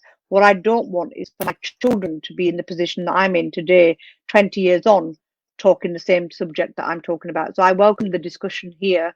I'm here to learn from other speakers as well, who've done lots and lots of work in their areas. But I do feel that Britain, post-Brexit, post-COVID, we're in a position where we really need to take this as an opportunity to reach out to our communities and literally put our arms around them and bring people together and hold on to that unity. Thank you. Thank you, Naz. I think that's a very passionate plea from you, and I think we'll come back to some of the points that you have raised. So let me thank you and come to now our next panelist, Ms. Denise Lama Filou. I know you are in Chile. You are basically involved with the government of Chile, and you are also a founder of Diversity. And as I said, you are an advisor to the Ministry of Women and Gender Equality of the government of Chile. We have heard from Naz the situation in Europe, particularly in the UK, and South America is also going through huge challenges of, as we know, as we hear every day. And you've been involved with women issues and the work that you do. My observation is that women are have been disproportionately affected by COVID-19. And this is a global phenomenon, not just in South America or Europe or Asia, but it's happening globally. Now, how do we address this gender-based violence that we are seeing? And I think statistics and figures that we hear from various studies indicate that there is a very disturbing trend that is taking place. I also would like to bring in the private sector. How is the private sector stepping in and assisting female employees, working mothers, and because they face a tremendous challenge in terms of balancing childcare and family needs with the professional lives and professional work that they do. So I would like you to address these very important issues, not just from the point of view of Chile, but also I think in terms of globally what's happening. Over to you. Thank you. Yes, thank you very much for inviting me to this forum. I'm very happy to be here. And first, I'd like to start by saying, I'm gonna speak with myself, not with the government. I'm not representing the government of Chile right now, but myself and my views. And I completely believe that gender-based violence has been triggered by COVID-19, but it's been there for a long time. I mean, the numbers show us that there are too many women that are being subject to gender-based violence in their workplace or at home. And this is something that we have to look at from the long-term perspective. I think it's not just, okay, we shouldn't think of a plan that will solely look after this issue during COVID-19, but in the long term, And well, in Chile, and I know in other countries in Latin America, like Argentina, we've been following what Europe has been doing, especially the COVID-19, the 19 mask 19 that women go, it consists of women going to like the pharmacy or supermarket and saying, I want mask COVID-19. And they take their details, and that's when the police or a specific expert will contact them if they need help. Of course, we need an action plan of action right now, because we all know that it's so much worse for women right now. And as you said, well, and my entrepreneurship, my company that I started 3 years ago, it's based on an educational program which aims at breaking gender stereotypes. And I'm not just talking about my brand, I'm talking about how important it is for different initiatives by NGOs or the private sector to start something that is more long-term, that will change children from the start, you know, and educate with gender perspective. If we don't think about that during this time, which is even worse than before, I don't think we're ever going to get to a specific, to a very good result. So educating children through toys, educating children through curriculum, school education curriculum, is something that we really need right now, and is something that I know that UNESCO, for example, is going through that right now, and identifying different initiatives that can help out that children that are educating now themselves at home, but always with gender perspective and inclusion and diversity. The second thing that you were talking about, the private sector, is something that I think is very important to look at from a male and female perspective. It's always the question is, how can the companies help women have a working life balance? But I think it's also about men. Men have to be 100% involved when there is such figure at home. And the involvement of men is just as important as it is with women. Without co-responsibility, that's what we talk about that term here, and also internationally, the term co-responsibility is something that is being developed in many law projects and everything. And it's something that we have to look at, because without the participation of men, we're not going to get anywhere, really. The burden can't be taken by the woman. The woman by herself can't have all the responsibility at home with taking care of kids, taking care of school projects, and also working from home without the kids going to preschool or education, or even if not in the COVID-19 crisis. Normally, the burden is always taken by the women, and there are studies that actually say this. So I think we really do have to get men involved, and there are different initiatives. I can name some, but for example, in Chile, we just passed a law that we are giving a postnatal, the childcare license, medical license for women and men, not just women, men and women who have children under the age of 6, to stay at home and to care for their kids. It's not just women. So there's been a lot of things like this going on in Chile, and I know elsewhere as well. Thank you very much. And I think, you know, you have pointed out a very important issue, that it's not just women. It has to be a partnership. It has to be both men and women working together on some of the issues that you talked about. We'll come back to some of the issues that you have raised. And I'll now like to go to our next panelist, Mr. Sudipto Mukherjee, who is the resident representative of UNDP in Bangladesh. And Sudipto, you probably is the best qualified person to say that governance is not just government. Governance actually encompasses other actors, many other actors. I think it's a kind of a all society kind of factor. You know, it's just focusing on the public sector, the government is not going to solve the problem. And you bring both private sector, public sector experience, and you also have been involved with the process of development, which through UNDP, which has been inclusive. You want to make the process of development as inclusive as possible. But you see, we see today very divided societies, and how do we kind of square the two? I mean, all these years of work in terms of inclusiveness, but we see inequality and division. But I mean, this is one issue, but the other important issue that I want to bring in relation to your work, and you have been involved with this for many, many years. You have been in Africa. You've dealt with the issue of Ebola, HIV, SARS, and TB and malaria. How is the COVID-19 different from what you have dealt with in the past? I mean, I think we would like to hear from you on that. And finally, I know, I'm giving you a broad canvas here.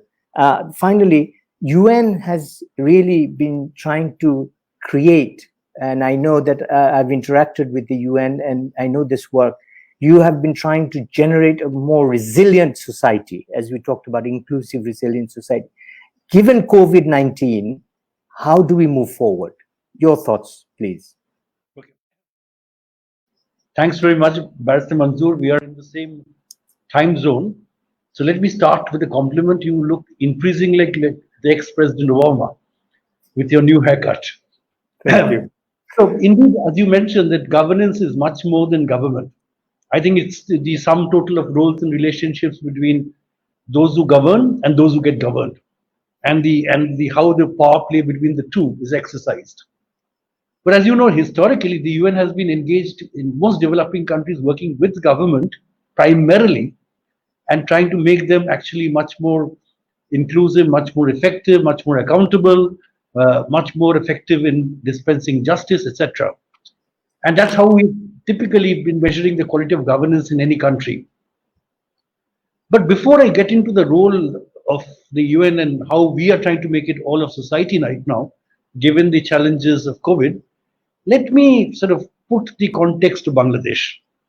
I think, first of all, we must realize that, as with any other parts of the world, Bangladesh has also been completely overwhelmed by this unprecedented crisis. Bangladesh has been quite good at actually, dealing with crisis in the past. But it is also something that we have to take note of, that this is one of those wars, as the UN Secretary General put it, is one of those wars that we are having a war with the virus, but we are far from winning it still. And it is during this crisis, as you very correctly mentioned, that the capabilities of the state and its institutions gets the most challenged, as people turn to institutions and the state for leadership and protection. And if you can't deliver, that's when actually people start, the confidence, the public confidence in the state is actually hit. Look at Bangladesh, for example. Right now, we're looking at the pandemic having grown deadly since March when we started, with literally thousands and thousands, hundreds of thousands affected, thousands killed. And while estimates might be disputed, but there is a feeling that more than 50 million people actually have gone highly vulnerable as a consequence of this crisis. And therefore, the country is no longer just having to fight a health pandemic. The whole lives versus livelihoods debate has actually hit center stage. And despite Bangladesh being a welfare state, constitutionally speaking, where every citizen of the state is ensured that it will have proper access to services, including justice, but we know the distribution of services still remain highly inequitable. And in severe crises such as the COVID pandemic, when citizens need the governments most, the relationship between the state as the provider of services and citizens can seriously get overstretched. And the government has never fought this before. So right now we're looking at still the remnants of the Amphan. We are dealing with COVID-19. We are looking at one of the serious floods in recent years, and the cyclone season is still not over. And in all of this, the ability or inability of the state institutions to deliver is actually coming to hit and actually and creating more inequality to begin with, because I think some have been able to weather the crisis better than others. Some have been completely, the new poor are being talked about, and this is actually extremely worrying for all of us. And this is the context within which the UN has been working. Now, what has the UN been doing? I think, first of all, as you correctly said, I think it's important that we recognize that given the magnitude of the crisis, given the fact that we know very little about the behavior of the crisis, of the virus, and we know very little when it's going to finish, for example, it is going to require an all of society effort. And this is where the UN has actually been speaking with government, working with alongside government, but it's also making sure that we are working with the private sector for them to play an important role, and making sure that community engagement is something which is the heart of the entire response.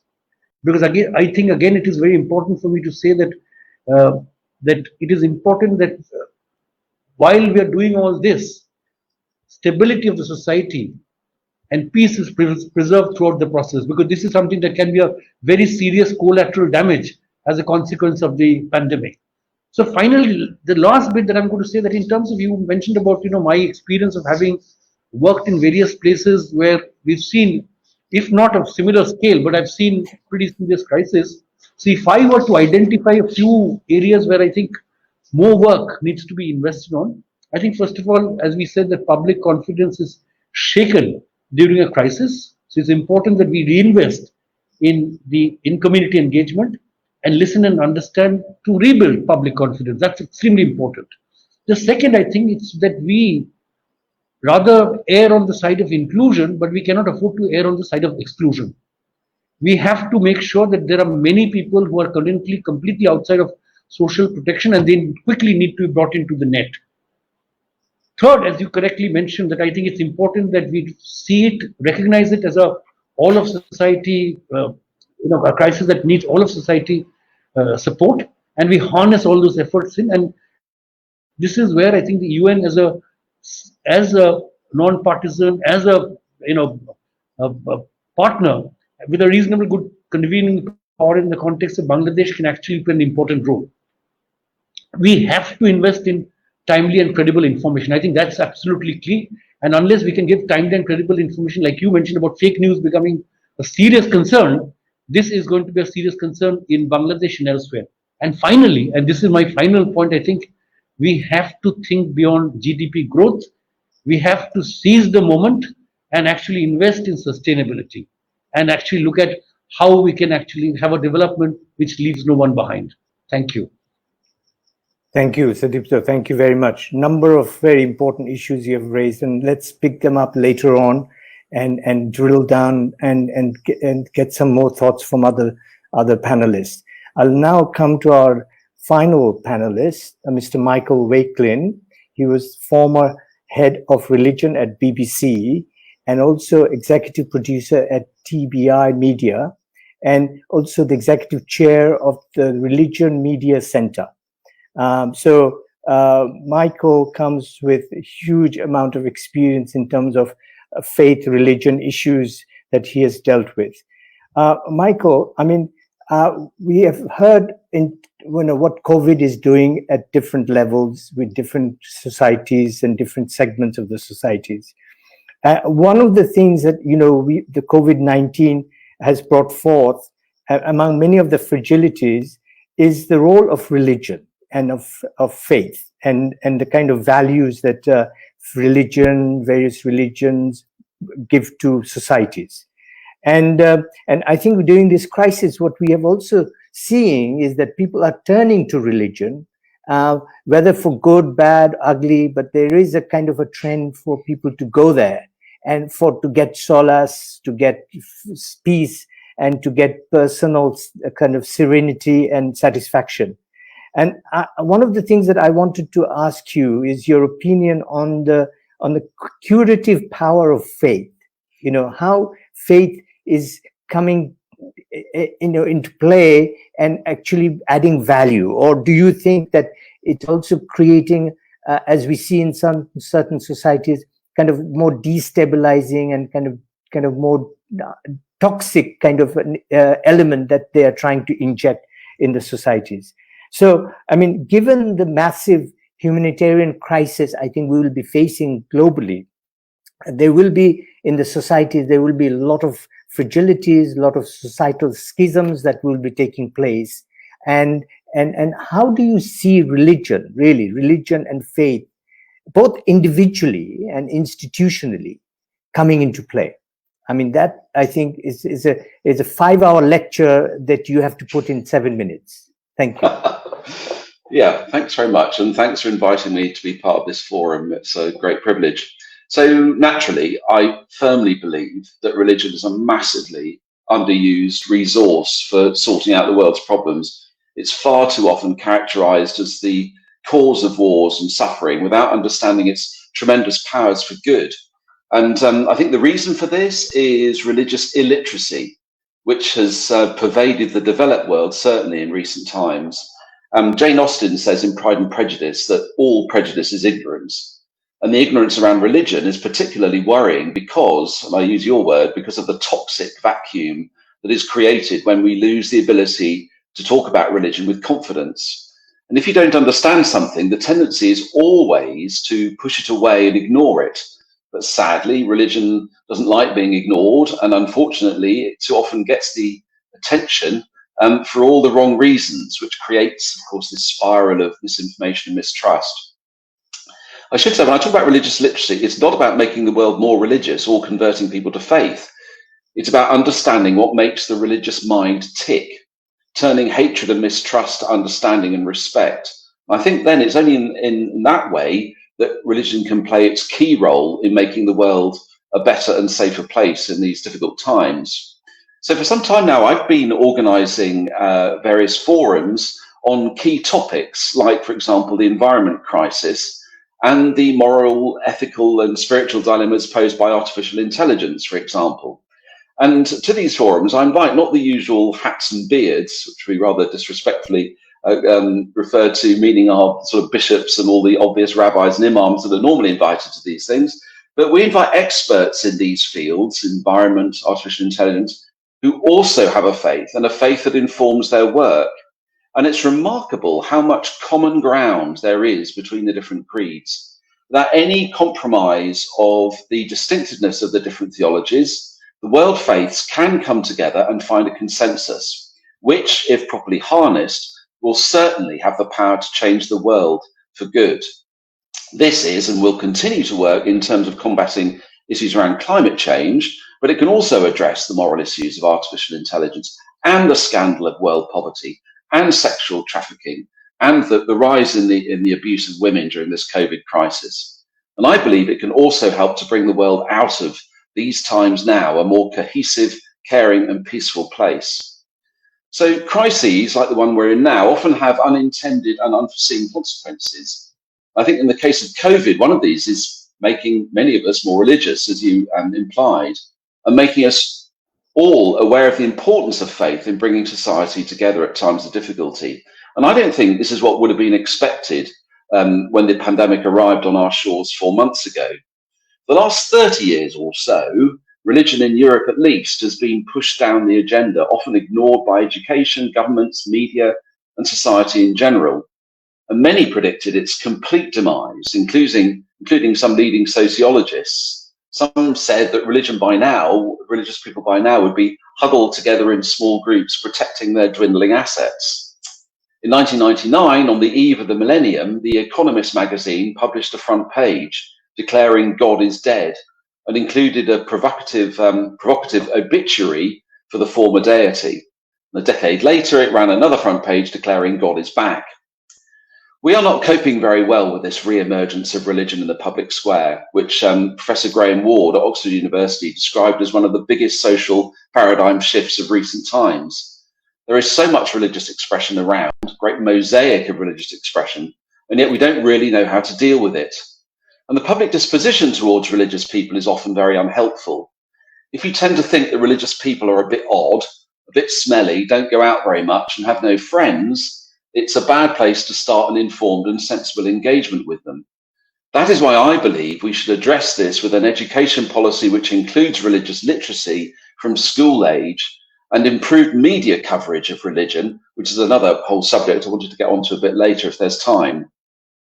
Traumatic times can often drive people away from, not towards, faith. In many countries, the post-war society laid the foundations of the secularization of life, but just as often the opposite happens. During the Gulf War of 1991, church attendance in the US skyrocketed as soon as the fighting began. The same happened after 9/11, and the same, it appears, has happened during the pandemic. Our recovery from COVID is once again giving religion a new platform, a new space in which to operate and influence. At a time when many will be focusing on their own well-being, religion is likely to become a bigger part of the self-prescribed treatment. The connection between physical health, particularly the immune system, and mental and spiritual health is well known. Religion can reduce the alcoholism, suicide rates, and depression that we've already seen rise because of the stress associated with COVID. It can also act as part of the social glue that can keep societies together and provide the support networks that can be the difference between life and death. A third of young adults in Britain attended virtual religious service in the weeks after lockdown began, a figure that is significantly higher than the norm, especially in the UK. Some UK churches are reporting a rise in their congregations online of 400%.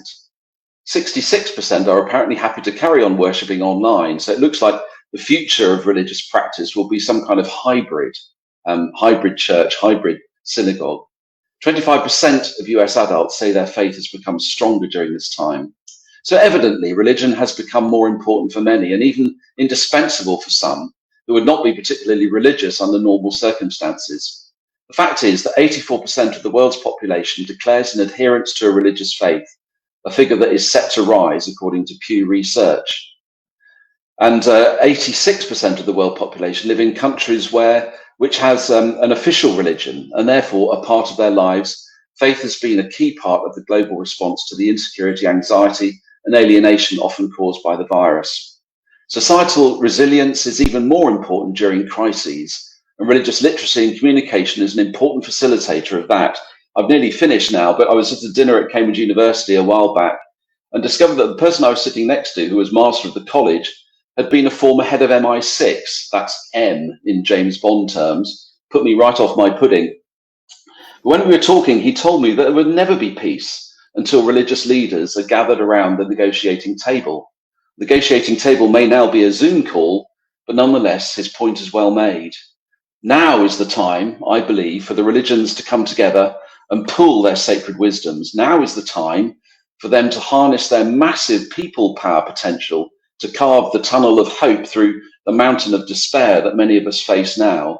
And now is the time for the great faiths to come together and make a decent, peaceful, and virus-free home for all of God's children. Thank you. Thank you, Michael. Thank you. I mean, what the bottom line that I hear from you is that we cannot wish away religion. And religion, I think, on the contrary, as you're saying, is going to become a more and more significant factor in our lives in the years to come. We can talk about that. Yes. Yeah, I was going to say, so often it's the liability. Actually, it can be the asset. Absolutely. So wonderful. Thank you for ending this session on a high note. And I would like to now bring all of you in. You will all be now actually be interacting, having this discussion. Can I just sort of start the discussion by saying that, it's become a cliche now when we talk about that, there is going to be a paradigm shift, that COVID-19 is going to really push us into the new frontier. And we have to change, we have to adapt, we have to think outside the box. But my worry is the more I see around me that the leadership, and Naz has talked about this, and I think Sudipta has mentioned this, our leadership is not really rising to the challenges that I see around me and globally. And as we know, globally, it's actually a very dismal kind of a picture that we get. Strong leaders, they're behaving irresponsibly without any adult supervision. Now, how do you feel about this? What are your thoughts on this? Naz, start, please. Well, I really liked your comment there, without any adult supervision. It does feel like there are leaders who are behaving like children. If we take what's happened in America with the masks, the kind of narratives that come out of President Trump's mouth and the things that come out, it just makes you sit back and in shock, really, shock, horror, thinking, well, where are we heading? If this is our leadership and if this is what we're, because with leadership comes huge responsibility, and I'm not sure and I'm not convinced that our leaders right now have that kind of take that responsibility as seriously as they should do.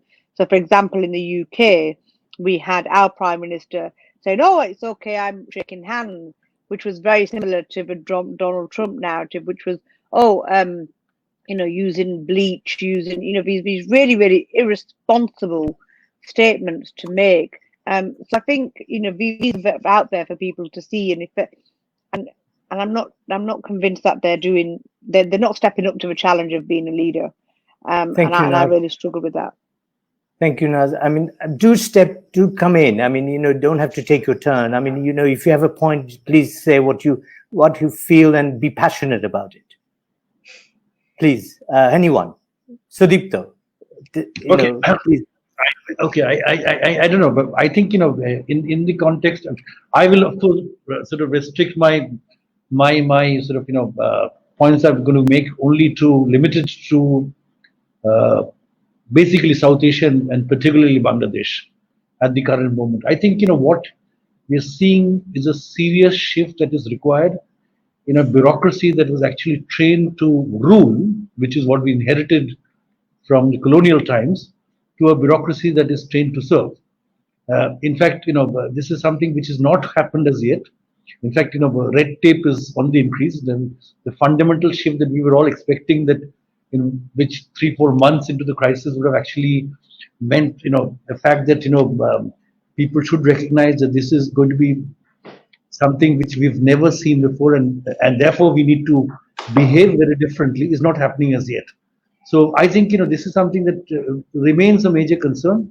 But I think at the same time, I think there is a groundswell in terms of the private sector actually almost stepping up to the and to the job, and actually I've seen how they are coming together, whether it is with innovations that they are bringing in to their own corporate social responsibility, to even sort of coming together to advocate jointly with government. And I think there is and as we said that here we have to see that governance has to be much more than just government, and hope the private sector actually plays its role in a much more serious way. But in the government, I think there is a lot that needs to be done, especially people like you who run courses for civil servants. I think we have to create new cadre of civil servants who are much more public service oriented than what we have currently. Well, thank you, Sudipto. But if I put my hand on my heart and say that the work that some of us have been doing over the last 20 years in terms of generating good governance, I'm very disappointed and frustrated. I know that this will not take us anywhere, but we need to keep trying. But it's an uphill struggle. It's like kind of banging your head against a brick wall, really, when you talk about good governance. Look at the level of corruption, grand corruption in different parts of the world. It's just skyrocketed. I mean, even with COVID-19, it's actually in a way created the environment for this to take place. So, I mean, I think that the usual talk is not going to take us anywhere. I think it has to be something very different. And I think, I would like to go to Dennis and say, look, what do you see the role of youth here? I mean, in many countries like Bangladesh, youth is a large portion of the population. We need to get them, together. How do you do that? I mean, from a South American perspective, a global perspective, given your experience, what do you think? I mean, again, I'm chipping. I mean, but I'll go to Dennis. Of course, I was thinking what we were saying before, and the leadership needs to be redefined after all this, in my opinion. And we have to start integrating NGOs, communities, grassroots level organizations, youth in those grassroots level organizations, the private sector listening. I think that leaders today need to start making it, doing something different, and youth have a lot to say in the sense that they compose a great part of the population in many countries. So definitely support and empowering youth through, for example, as I said, funds. They have so many ideas. They should propose leaders what to do. They should be the ones saying and being passionate about what they think. We see that youth normally, they have a lot to say. We're just not giving them the space and the time for that, and especially the space. Have meetings with them, really support them, and look at them at the same way that we look at each other as maybe leaders, advisors, founders of companies. Just look at them in a more parallel perspective. This bottom-up approach is really important, in my opinion. Thank you, Dennis. I mean, Michael, you've heard the other three panelists. I mean, react to what they have said, but also I'd like to bring in one aspect, which is religion sometimes is seen as non-scientific, and with COVID-19, science is the key.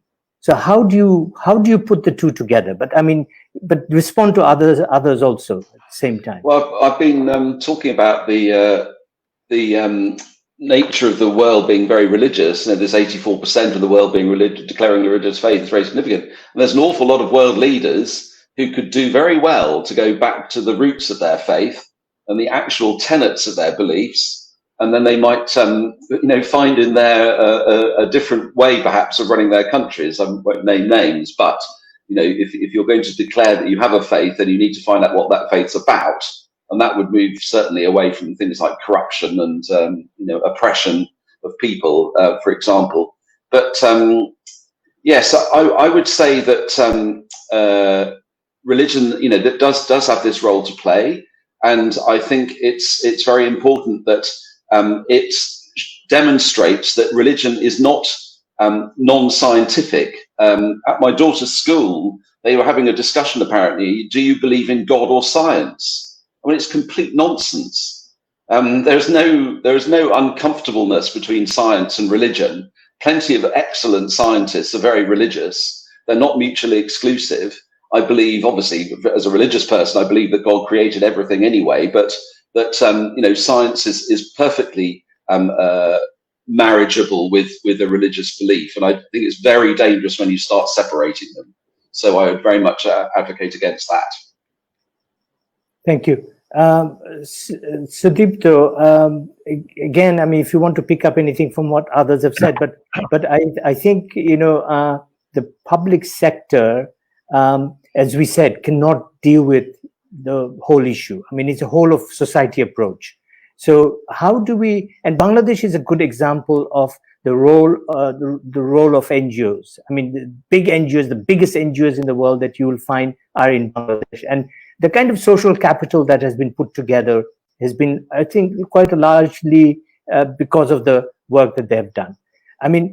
But with the fragilities that we are facing, I think we can lose that social capital, not just in Bangladesh, but in so many other countries. It could undermine the advances that has taken place since the Second World War. So how do you really see, from a UN perspective, how do you see this coming together? I know that Secretary General has talked about it. He has been very frustrated about this, complaining about the role of the developed countries, the rich countries. How do you really see UN getting its act together? Or will it not? Well, I think, first of all, I think, we've actually, multilateralism has been, under threat for last several years now. But at the same time, can we do without multilateralism? And I think this particular pandemic has actually shown that you can actually have a situation where the world needs to come together to sort everything out. Nobody's safe until everyone's safe. That's the reality. Whether we'll be able to deliver it on it or not, I don't know. But this is something that we need to be really keep on advocating. At the country level, I think it's important that we are all seen to be working together, and that's exactly what we've been trying to do. It's not just the UN amongst themselves, but the UN trying to galvanize the private sector, the other development partners, the multilaterals, the government, the civil society organizations, everybody together. And I just want to pick up on this whole issue of youth. I think it's important that, I think if you really look at, all the innovations that we're seeing right now, whether it's in service delivery, whether it's in terms of, this is all coming from young people.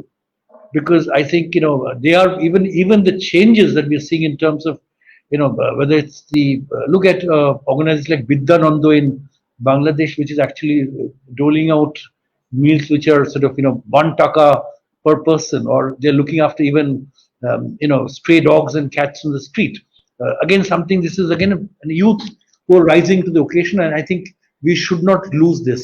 But last thing that I wanted to mention, which I missed saying when you asked me the first time, is how is COVID-19 different from previous pandemics? I think there are 2-3 things as far as my work is concerned. I can feel it.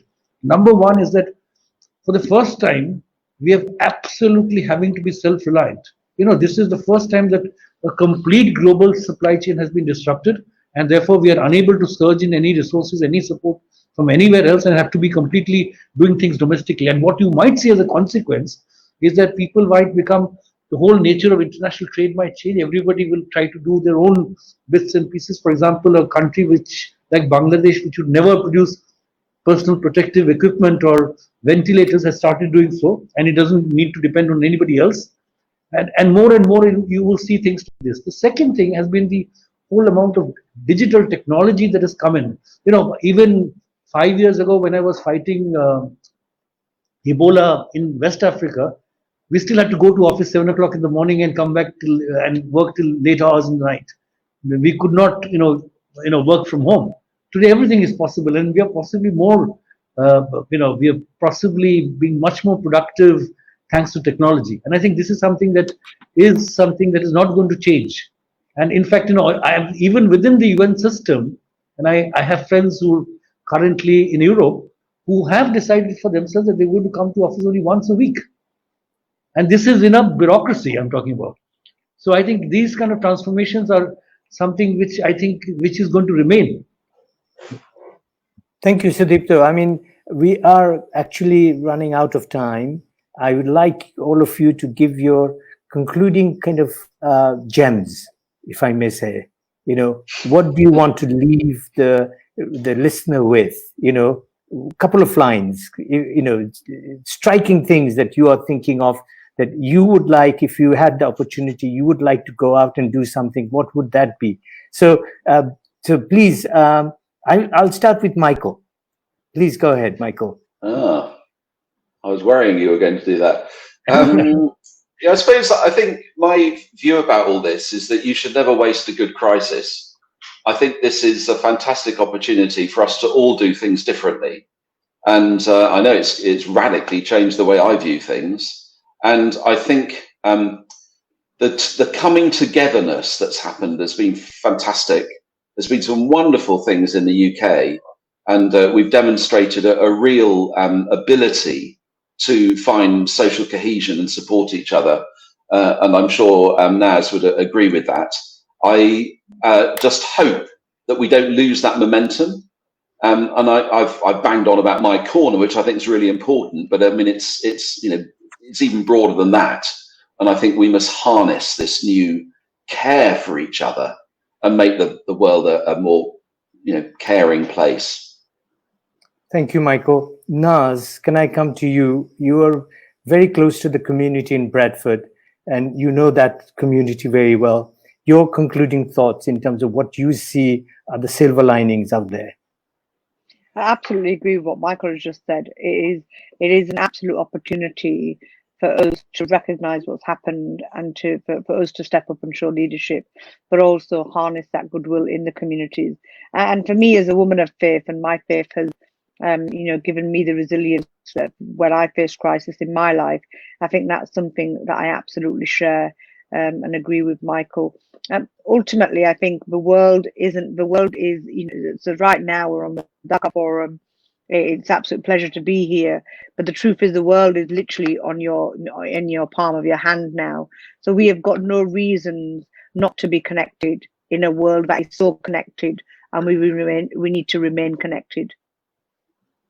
Thank you, Naz. Thank you very much. And Dennis, you're far away from Bangladesh, but you have, you've heard a lot about what's happening here. We have heard a lot about Europe and South America. What are the kind of striking things that you have heard so far, and what are your leaving thoughts, please? I think that this has to be an opportunity, and it has to be a long-term opportunity. I really hope there are so many good things happening at the moment because of COVID-19 crisis. Communities are coming together, volunteerism is being strengthened, and I would just like to see that happening in the long term. And I would just like to see leaders also listening to communities, listening to grassroots organizations like the UN usually does. And I myself was a volunteer in UN volunteering and so an intern, and I learned a lot about how much communities can impact societies and politics. And I just think that we have to look at this in the long term. And also the most important thing for me at the moment, what I'm doing now, and I'm working and I'm advising, is the incorporation of men in all policy making, all initiatives that have to do with women and childcare and education, etc. Men have to be involved for sure. Thank you. Thank you. So simple, but so striking. Thank you very much. Sudipto, you're going to be wrapping things up on behalf of the panel. Well, if first of all, I agree with everybody, in a sense that this is the moment for solidarity. We have to build on whatever we managed to get out of this crisis. The world needs to come together. But if I were to sort of invest in two things, and which is particularly in the context of Bangladesh seems possible. The first one is definitely possible. I think the world is at its best in terms of innovation. And I think it's the most innovative ever in the history of humankind. And I think this is something that we need to continue to encourage, more and more innovation. And the second one is information. I think the availability of information, or good quality information, has something that has been, not been, we've had a paucity of good information in the context of Bangladesh. And if there's something that we really need to invest in the future, is good information. And I think that's going to help in planning, that's going to help in building more confidence in the government, make sure that we fall prey to fake news and poor information. And finally, I think it'll improve general trust amongst communities and bring everybody together. Well, thank you very much, all of you. I will not try to sum this up because it's been such a rich conversation that we have had. I just kind of pick up just a few words that you all have said. I think one thing that struck me was that crisis, and it's a cliche again, crisis brings opportunities. I think it's true. I mean, every day I see, sitting in a village now, I was an urban dweller, living in Dhaka. I've kind of shifted to a village. Now I'm operating from a village, believe it or not. And I'm doing everything that one can do. So, I mean, so you can do things differently. We can all do things differently. I think this COVID-19 is telling us loud and clear that don't have the same mindset. Change the mindset. Look at a different frame in terms of future thinking. I think that's what one of the things that I think about. Dennis, you talked about long term. I think that's absolutely critical now. I think short-termism is gone. I think we really need to look at long-term sort of planning and things that we need to do. The other word that comes to my mind, and we have not used it, but Sudipto is very much aware of this word, is localization.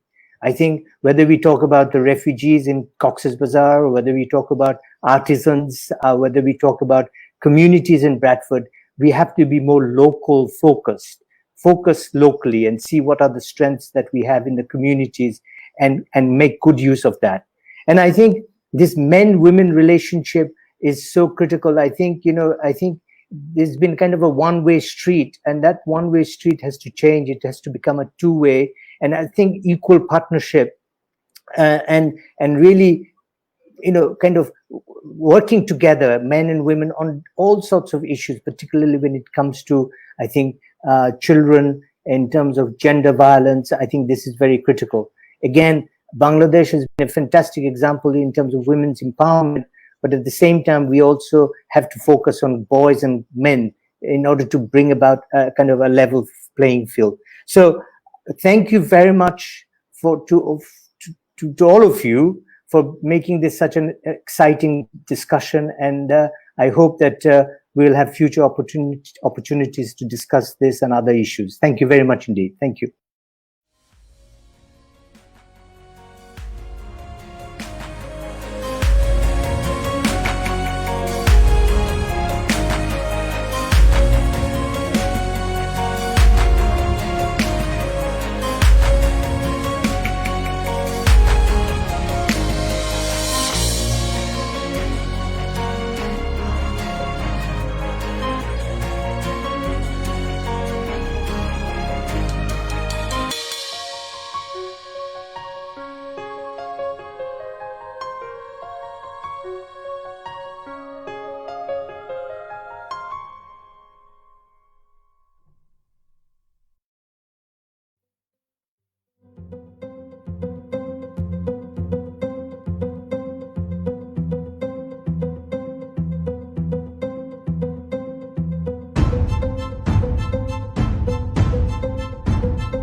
Welcome everybody to the Dhaka Forum, the virtual conference on post-COVID-19 emergence. And we'll be talking today about reviving education and intellectualism. We have panelists among us, Dr. Deepu Mani, Member of the Parliament, who's the Minister of Education in Bangladesh. We have Professor Jaideep Prabhu, who's the Professor of Business and Enterprise at the University of Cambridge. And we'll be joined by Dr. Alfredo Spilzinger, Chairman of the World Complex Science Academy and Lord of Brownsville, very shortly.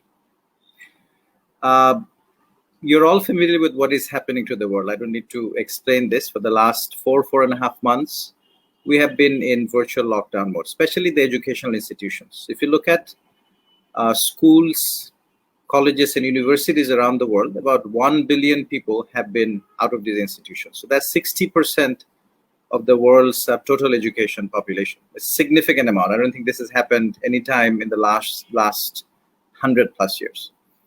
Even during Spanish flu, I don't know if schools were open or closed at that time, but this significant amount of time, 4.5 months, the education population have been out of schools. And so what has happened? So 109 countries have had significant school lockdowns.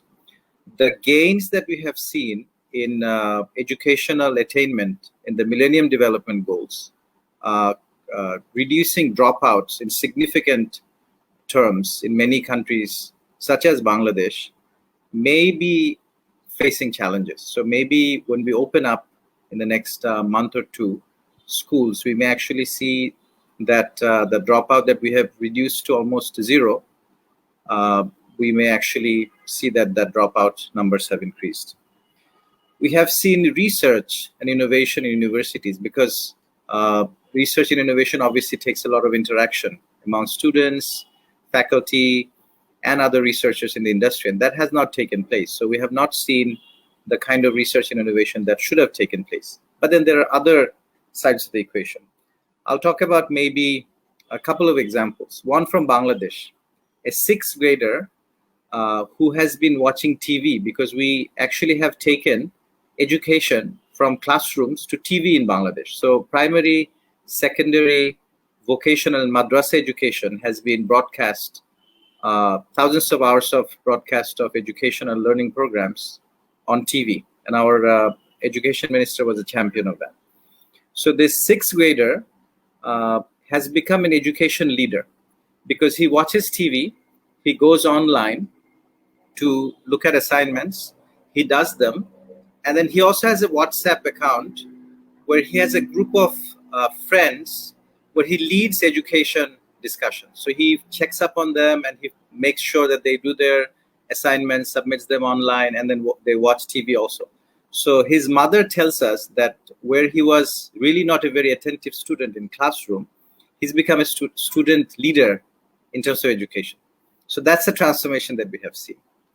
Then another story from Harvard. I was just reading in a US journal that a student at Harvard who used to be on campus, when the campus closed down in March, everybody went home.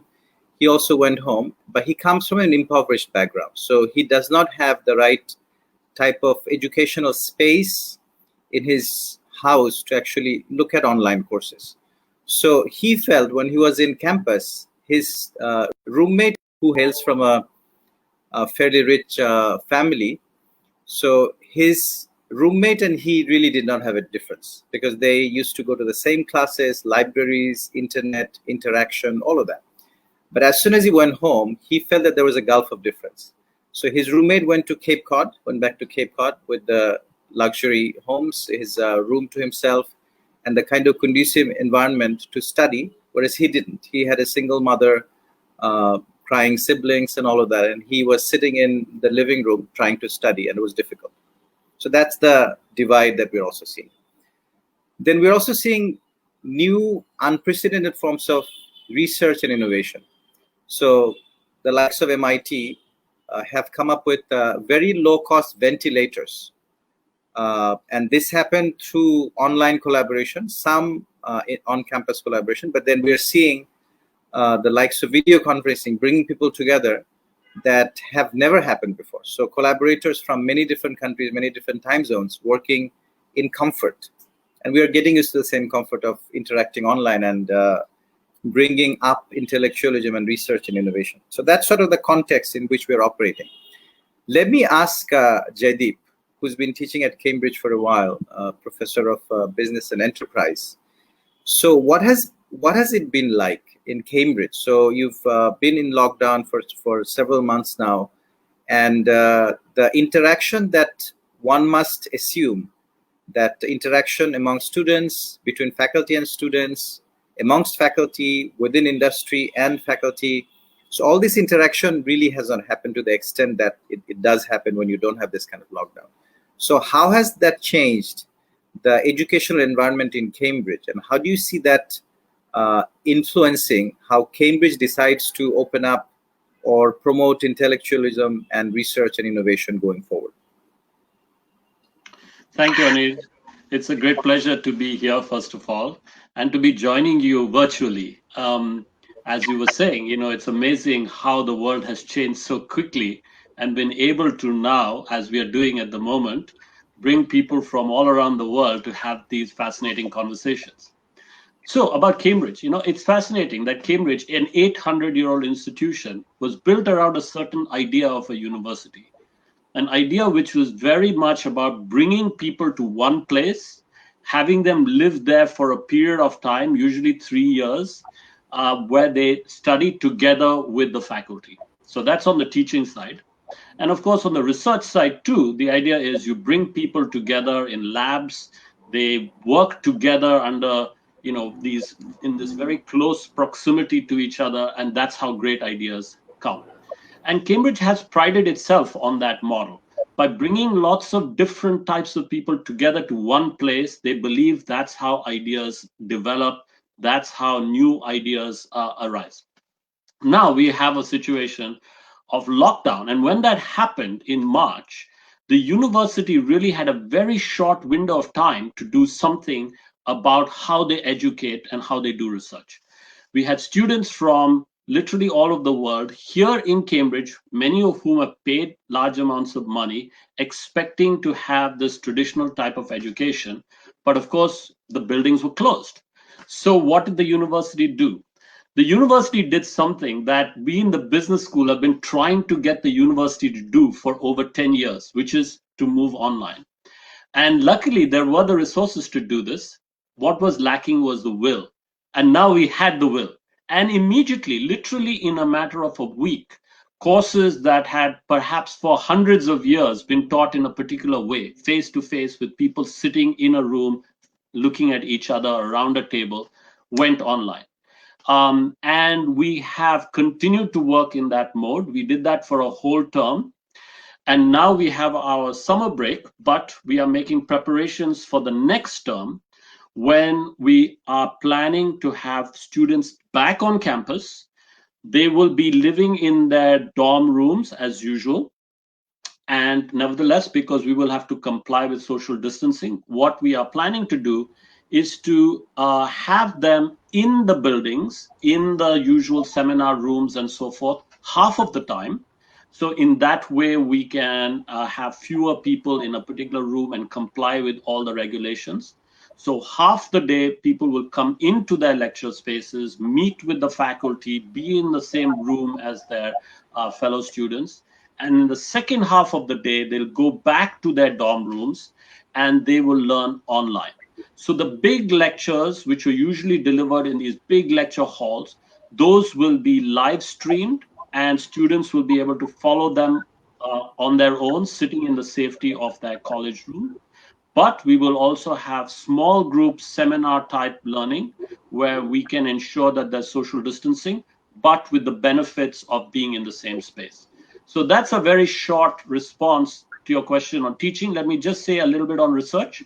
On research, now there are some types of research where you have to be in the same space. A lot of the wet labs where they're working with animals or plants and equipment, That has continued to happen even during lockdown because you can comply with some of the requirements. You don't have to have many people in there. You just have to keep the equipment going and keep the labs going. Some of that research has been vital for us in this fight against the pandemic. So that's been going. But now we have gradually started to open other buildings, and research is continuing, that type of research where you have to be in one place. But a lot of our research is, as you were describing it, has increasingly been even pre-COVID of the virtual type, where you have teams all around the world collaborating freely, working on projects which they then try and publish. So that's a little bit of insight from here in Cambridge on how COVID has accelerated certain changes that were already happening in academia. Do you see that kind of research increasing, the research collaboration across the boundaries? So obviously in the last 10, 15 years, we've seen that increasing because internet has enabled us to do that kind of thing, sharing ideas. But now it's I mean, I've seen it being done increasingly so. So what has been your experience? Absolutely. I think COVID has only accelerated or brought into sharp focus trends that have been around for a while.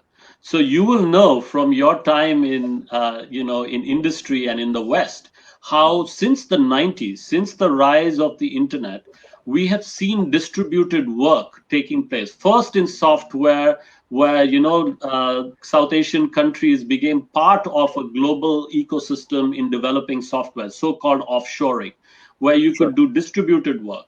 But then increasingly, we see these kinds of networks even in hardware with things like the Fab Lab networks and so forth. You were talking about people developing ventilators in distributed teams. We have seen a lot of that during the lockdown, where you have these micro factories, these Fab Labs all over the place. In India, for instance, there's a collective of 42 of these that have just spontaneously come together. They share blueprints on how to develop PPE, like these face masks, with each other. They do video training. And then these micro factories make this protective equipment for local teams. And then they improve. They're now working on ventilators, as you said. So I think these trends have been there, but the COVID crisis has accelerated it. And I think when we come out of the pandemic, we will have learned so many things, and we will have sort of moved so quickly ahead that I think we will continue with many of these trends in research, in R&D, and also in making stuff, in innovating with software and hardware. Sure. I call it the COVID dividend. So we are actually getting a dividend out of COVID. So collaboration is increasing, even though we thought that it may not, because we have to do social distancing. But because of these tools, it is actually happening more and more.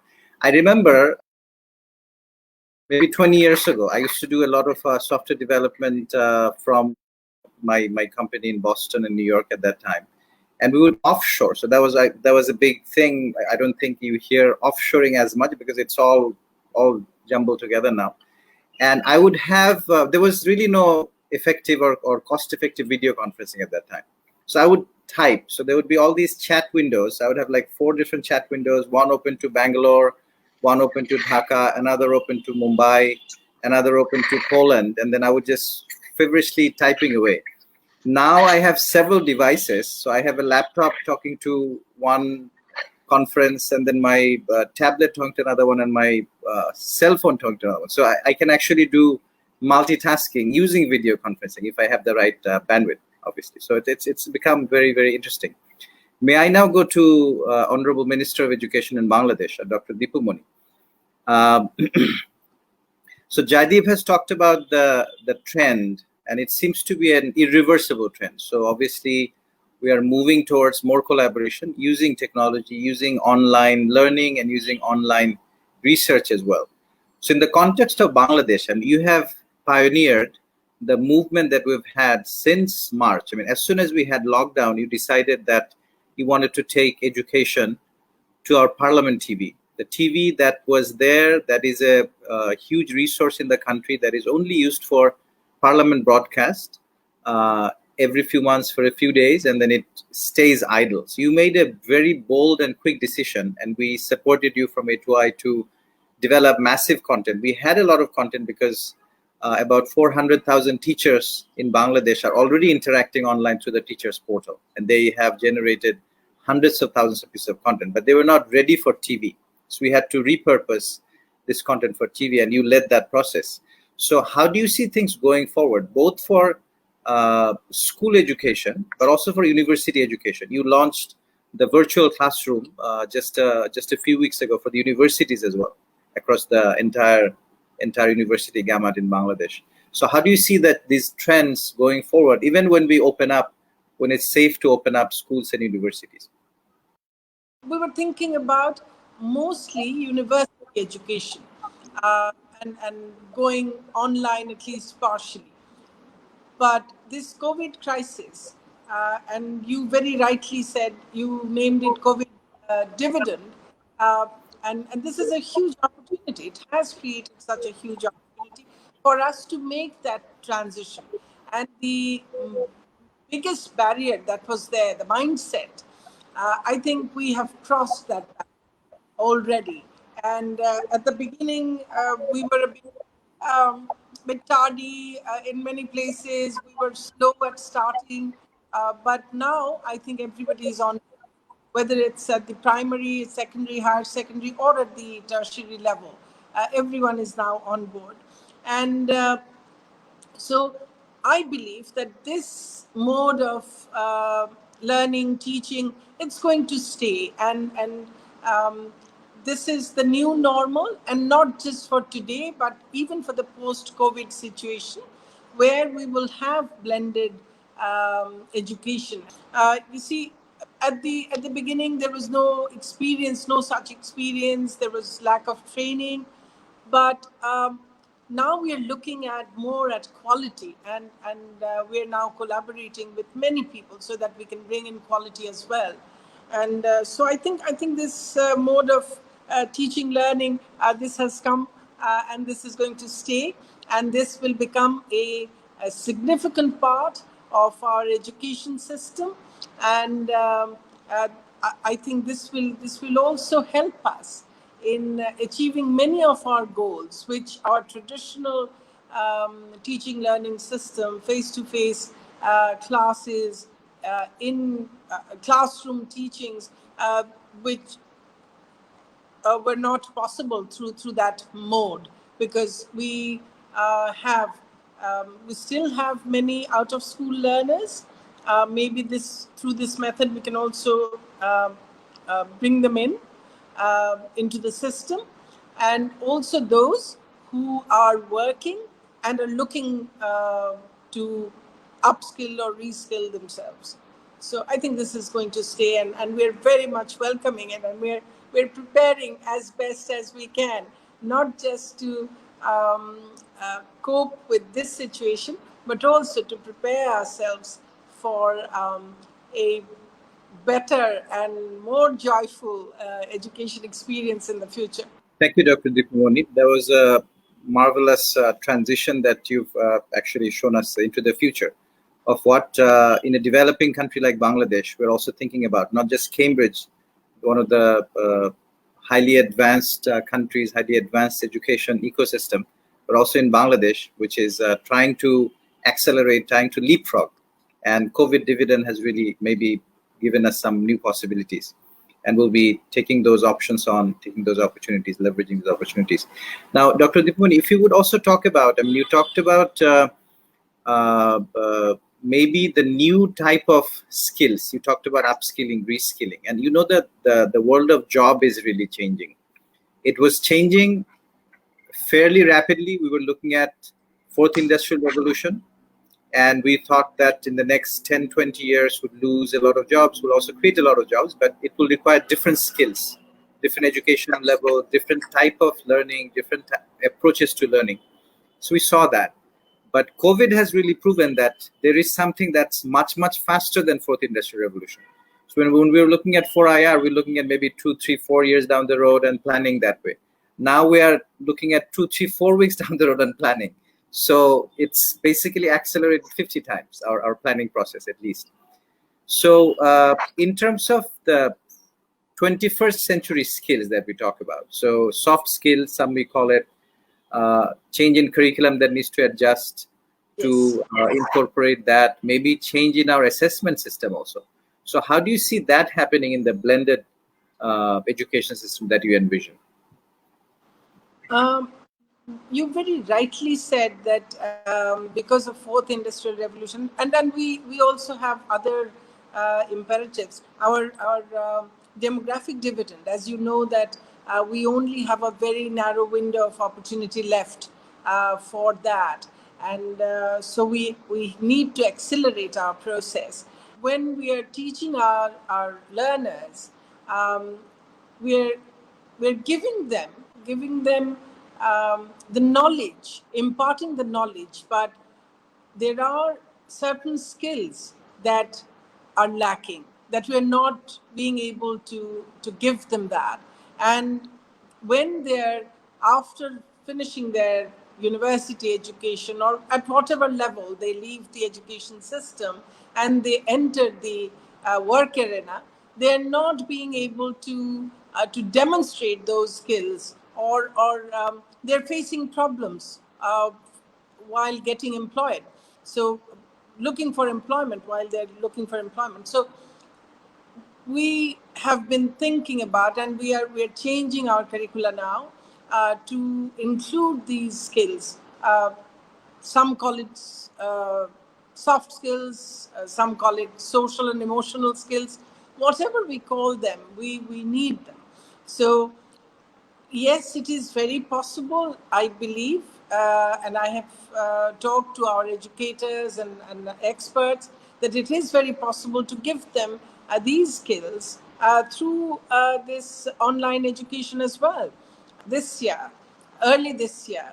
And we found out that our continuous assessment method that we were doing using mobile apps and involving parents, teachers, and the learners, we were getting wonderful results. So I think in this new normal situation, we can use those same continuous assessment methods for most of our subjects. I can think, we can do it for all subjects. And so we are already prepared and we know that it works. And so continuous assessment methods will work, and then the burden of the usual or the normal traditional methods of assessment, we can either, in some cases, we can completely do away with them. In some cases, we can still continue with them, but not in a big way, because a big chunk can be done through continuous assessment methods. So I think, yes, very much it is possible to do the assessments. And as you said at the beginning, that we just launched a virtual classroom app, which has inbuilt assessment methods and exams and everything in it. So now these are very possible, and we can do it. So I think imparting these soft skills or these 21st century skills, as well as doing the assessments, these are possible, and we are going to do it. And we have already started in some cases to do these things. Honorable Minister, thank you so much for that brilliant vision of how we can do continuous assessment. And technology obviously is a good aid for continuous assessment. Typically we do an exam at the end of the year, and that's been the traditional thing, but maybe we have been jarred into the future. So that's great. May I go to our third panelist, Dr. Alfredo Spilzinger, the chairman of Flora Complex Science Academy and Lord of Brownsville. Welcome, sir. So you heard that Dr. Deepamani talking about continuous assessment. What I would like to maybe ask you is, going from there, so the continuous process of assessing a student and giving the student access to open learning materials. So typically what happens in a university setting is that there is a lot of proprietary research material that's not shared, and when when an industry actually gets involved in industrial research with academia, then even it gets more clamped down.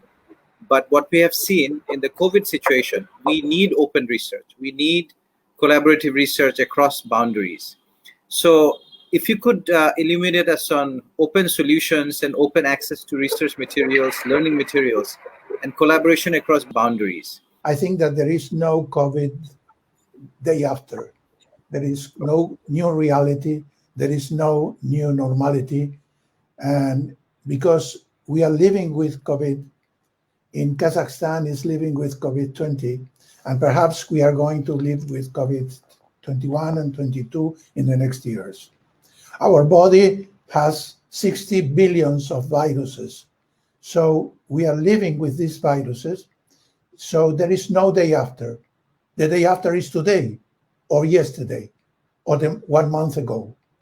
And what you are saying, it is very important. Information is just the form in which our thinking is developed, is expressed. So we are different. There are two different areas: information and what is research and investigation. It is very good to have good experts in information, but it is necessary to have better investigators, better researchers. Research means a process, a method, and a result, and mainly discussions among students, investigators, and leaders. And what is necessary today is to get enough funds for this type of academies, because universities cannot bring us more than a good degree in some specialty. They have no enough funds for research, for investigation. So the only country that did it was Germany, in which universities are doing a very good research and investigation. But in the rest of the world, there are no funds. And there are two types of academies. The academy that is funded by the governments, and now governments is very much busy with financing health, financing justice, and financing the reorganization of the world during this period. It is like we have been hidden for 2 centuries, dust under the carpet, and someone, COVID, lifted on the carpet, and we saw suddenly a loss of dust during the last 2 centuries, in which academies, in which investigators, in which researchers were not present. So what I am insisting, it is necessary to have funds from big multinational corporations. The IMF, the World Bank, the Health World Organization, and the like, they have more than 15 billion of US in 2020 budget just for administrative expenses. And I know, and I think that it is not fair.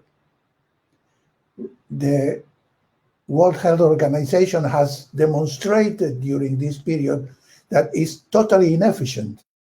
So we need to get that money for researchers, for investigators on a worldwide basis. Is the only way in which we can survive, because we are just cells in an ecosystem. So if we don't interact, if we don't make our effort to be together and to work together on the new tools that are necessary to develop the world that we want to live in, we are not going to succeed. And a country like yours, in the 8th place on population, it is necessary to devote efforts to get to these people a better life.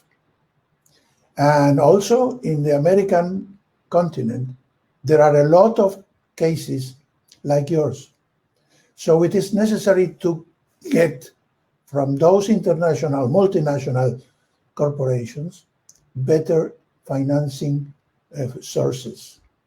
And I think that we have to go together, all the academies, all the people that is working like we are working in the academy on research and investigation, to get enough funds and to work together. If it is not now, when? If it is not we, who? We have to work together. And this is the invitation that the World Complex Science Academy is making to all the world, and mainly in this very important forum. We need funds, we need people working together. That's it. Thank you very much, Dr. Alfredo. So we need funds and we need people to work together. Yes. I think a fantastic segue into the discussion that I just wanted to have. Funds, public-private partnership, and multinational organizations providing research funds and innovation funds. Let me go to Jaideep first. Maybe a couple of minutes if you talk about the future of public-private partnership. So industrial research obviously is happening quite a bit in the Western countries. And Dr. Alfredo talked about Germany as a brilliant example, but not enough in developing countries, as we all know. So in developing countries, where is the fund going to come from? Is it going to come from the industry? Is it going to come from the multinationals? Is it going to come from the government? Or is it going to come from by actually creating a new excise charge from the population? So what do we do, Jaideep? Great question, Anir. So, you know that I am a big believer in frugal innovation. Now, the idea there is that if there are no funds, publicize it, right? Absolutely. Yes. And this is because, as we said earlier, necessity is the mother of invention. So obviously, if you have money and you have resources, great, But if you don't, does that mean you don't innovate? I don't think you have the luxury of not innovating. And one of the strengths of South Asian economies, of Latin American economies, African economies, is that they have this ability to do more and better with less. So clearly, we should not forget that. There's a lot that Bangladesh has achieved in the last 40 years by applying this native ingenuity despite the odds and with very low resources, coming up with amazing programs and have moved up the human development indicators and so forth. So I think we should remember that ethos. But that said, I think, there's no doubt that if you can get more resources, obviously, the more, the better. Now, you asked, where does the money come from? Where do the resources come from? I think everybody has to work together. As Alfredo was saying, it's got to be, what does that mean, though? So we always say that everything needs to work together. Yes. So there has to be a lead actor, right? Let me go back to how, in our particular context, Cambridge University, particularly the business school where I teach, we have realized, as you and Dr. Moni was saying, our employers, the people who hire our students, have been telling us for the last 20 years, it increases every day, that what they need is students who know what's in the textbooks and can, do well in exams, but also students who on the day they join their new job can be entrepreneurial, can work together with other people to identify problems, to see opportunities, to generate resources, and then to find a solution and then move on. So how do we do that? We do that in partnership with these employers, these very employers. So we co-create with them. We have changed the curriculum to ensure that not only do the students get what's in the textbooks and can take exams, as has been done traditionally, but also that they are working on live projects that our university, our industry partners actually present the students with. And this is while they're studying, while they're doing their degree, they're getting learning experience on the job, so that when they graduate, they're ready to solve these kinds of problems, and the companies already know that these students have that ability. Now, the companies are also telling us that they want students who will not only have that entrepreneurial ability, but will know how to upgrade those abilities, to learn how to learn. You were discussing this with Dr. Moni as well, that the nature of work is dynamic now. Nobody goes to work for one company for life. Nobody goes to work on one kind of job for life. You're constantly having to upgrade your skills. and you cannot take time off. You cannot take a year off, every 5 years to go and do a master's program. You have to be able to learn on the job. So we have realized in the university, in the Do business you need school. a master's program? Pardon? Do you need a master's program? No, in fact, we have realized you don't. Sometimes you can have a degree where it's this kind of flexible degree, as I was saying, where the students can continue in work, but they can come to the university for maybe 2 weeks in their break every 6 months. But everything happens online. But in many cases, they're not looking for a degree. They're not looking for a 1-year course. They're looking for a 2-day program on something very specific, let's say blockchain or fintech or distance working from home, just a training program for which they get a certificate. And those can be delivered online. So we have in the business school, to keep up with the changing nature of work, developed a whole suite of these programs. How did we develop these programs? Again, in partnership with industry. Because industry knows what the problems are. Sometimes they have the solutions, but they need some academic input. And then in some cases, they have the technology that enables us to then deliver these programs. Because often we don't have the budgets. People may think that Cambridge University is a very rich university, and maybe in global standards it is. But in fact, we had zero budget in the business school to develop our suite of online programs. And a lot of the expertise was with corporate partners. So we had to enter into public-private partnerships in order to not only design these courses, develop the materials, but eventually deliver them. And it's very interesting to see that there are now expert companies, there are startups with no link really to universities that are entering the space, but they often themselves have to partner with academia. So those are just some concrete thoughts on how you can almost bootstrap this, provided you bring the right people together on a platform, in this case, led by a university that feels the problem, sees the need, and then has the means to move forward. Great. So problem from the industry, partnership from the industry, but then catalyzed by academia. So there's very tight, close-knit partnership that actually makes it work. I was looking at this very famous quote by Alvin Toffler, the futurist, that illiterate of the 21st century will not be those who cannot read and write, but those who cannot learn, unlearn, and relearn. So we've all heard this, right? So what does it mean to unlearn? So maybe I will ask Dr. Deepu Mani, Minister of Education in Bangladesh. So talk both about public-private partnership from what some of the examples that we have heard from Cambridge, from Jaideep, but you have catalyzed a lot of public-private partnerships in Bangladesh. So problems from the industry, partnership by the industry with academia, with the government, and then creating brilliant and demonstrable results, not only for Bangladesh and other sectors, but also for other countries. But also how I would say this unlearning business. So what does it mean to unlearn? Because unless we can sort of clear our head of things that we knew or the way we were doing this before, we cannot learn new things or new approaches, perhaps. Okay, thank you. You see, public-private partnership in Bangladesh, and especially in this sector, education and online education, it's been wonderful because, you see, first of all, we're able to go online so easily because the government made Bangladesh in the past 10, 12 years, digital Bangladesh. And that is why, since the present government did it, and that is why we could make this transformation so easily, because our learners, our teachers, everyone had access. Almost everyone had access to the devices, and the whole infrastructure is already there. So we could utilize that.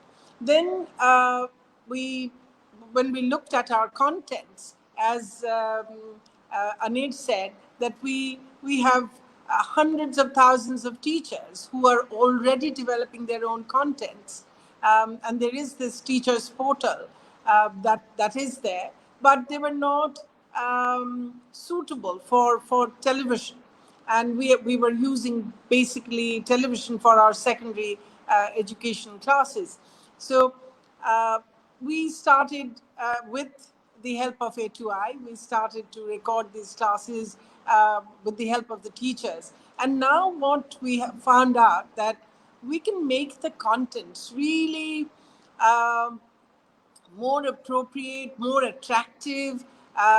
Learning can become more joyful, which we're actually also looking for. If we make the contents as such.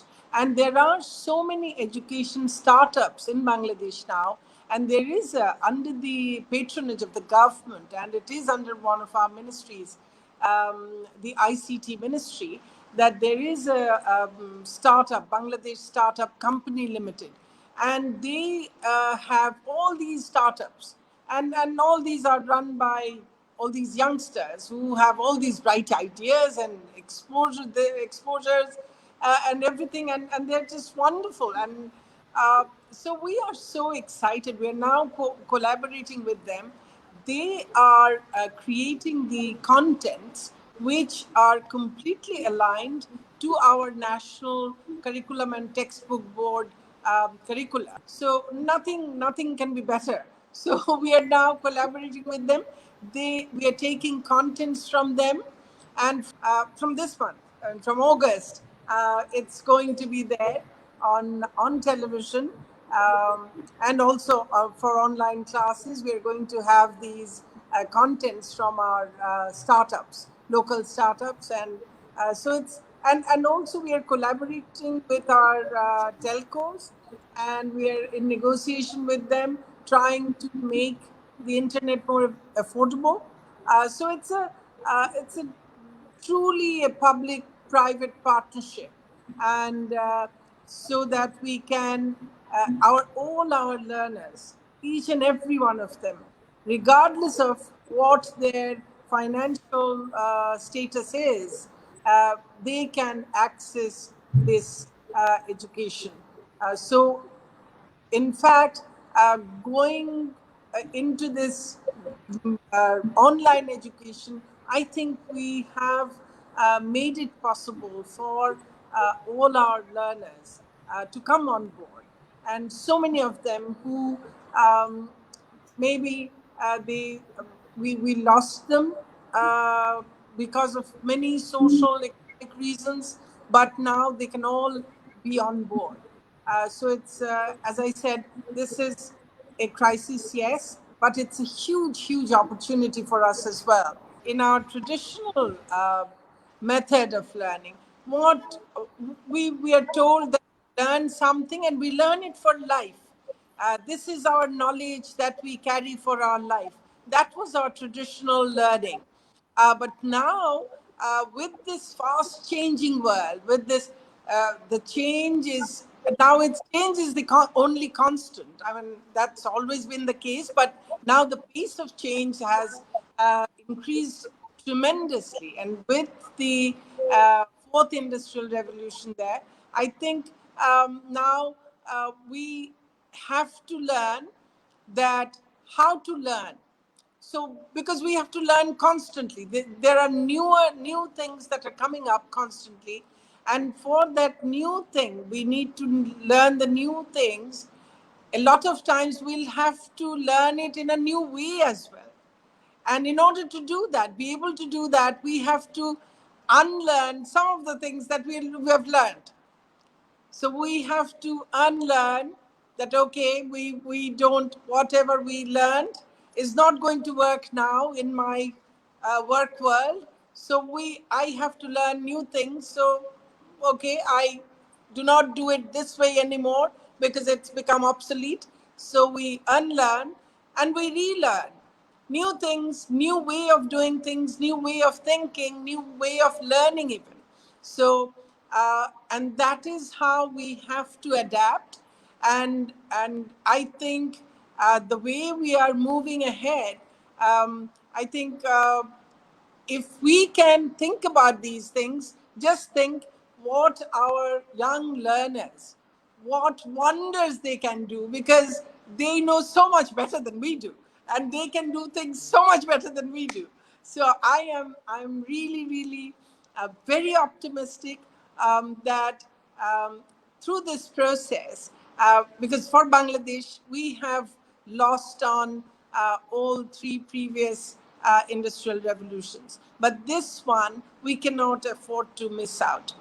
And we have to be able to face all the challenges that it brings with it, and we have to prepare ourselves. And I think this COVID has created a situation, an environment, has brought these tremendous changes in our mindset, in all the stakeholders, that we are now, I think, truly getting prepared to face all the challenges that fourth industrial revolution is going to give us. Thank you so much, Dr. Deepmoni. So the learning, unlearning bit, I was talking to a friend of mine, and she was telling me about her 5.5-year-old son. He does simultaneous equations that he's learned in the last 3 months from Khan Academy, a 5-year-old child. So he learned some things that we learned in like latter part of high school. So quite remarkable. So that's the bit of learning, unlearning. He probably did not unlearn anything. He just learned it, simultaneous equations. Dr. Alfredo, I think Dr. Jaideep talked about the 2-day courses, and then maybe nano learning, micro learning. These concepts are emerging now. So do you see the value of degrees in future? So do we need a bachelor's degree? Do we need a master's degree? Do we have to have traditional high school that we must complete? What should our CV look like? What should our resume look like in future? Yes, I do believe that we need those type of degrees. And please understand me, I am not communist as a first step, but we need to change capitalism. I am very much afraid of partnership with industries, because at the end of the day, the industries take those investigations and take those researchers and go to make their own business, forgetting the people that was working there. So let us see the vaccine now, the COVID vaccine. Now they are fighting because I know there are money under the table from the US to some pharmaceutical companies trying to get the first 100 million of vaccines. And this is not fair. We need to have good researchers, but working on a full-time job with good salaries, and to get good salaries for them, not to abandon their career and to go ahead with that. We need money. I am going again to that. In 1440, Cosimo de' Medici founded the Italian Florentine Academy. And what for? Because the universities, at that time, University of Bologna was teaching, and I was professor in that university. And I know they have good degrees, good students, good people, but no investigating, not researching. So we need people to go in deep, because this is the new world in which we are going to live. As Her Excellency said, we need to unlearn what is past and to learn and to relearn, because things are moving, are muting every day. And our world was mutating since 5 billion of years. So this is not a new thing, the COVID. Again, this is something new that came because we already have forgotten what happened in the last 2 centuries. So now there are some researchers that are going to make very good things on nano studies, on new devices. In robotics, you know that at the end of this century, we have 50% of all the work did by robotics. So it is incomprehensible if we do not invest in this type of research. Some professions are going to disappear. And what do we need titles for these degrees? So we have to rethink all universities, learning, teaching, and because some professions, for instance, public accountants, tax advisors, are going to disappear because robots are going to make that job. The medical assistance now online is so common, is so standard, that doctors are not going to receive more visits on their offices. So if we don't think that we are changing, not because of the COVID, I told you, the COVID helped us to discover what is hidden for the last centuries. And again, beware with the companies, because companies are looking just for profits, not for a better situation of the community. And we have to work together.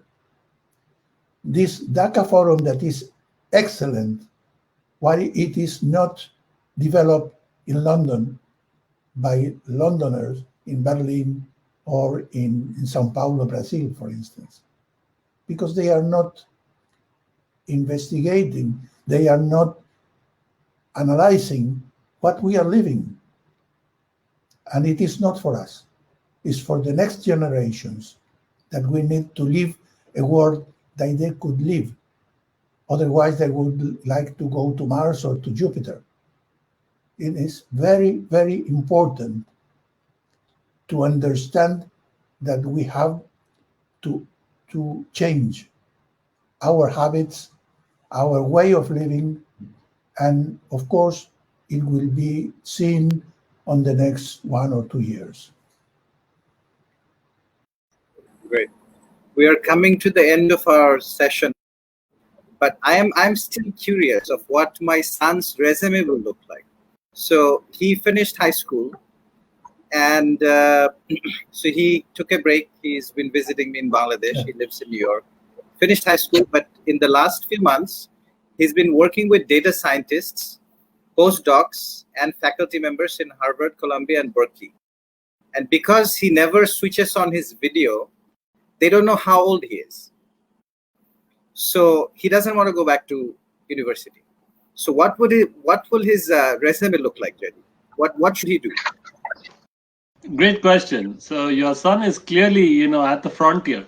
He is the way the future is already.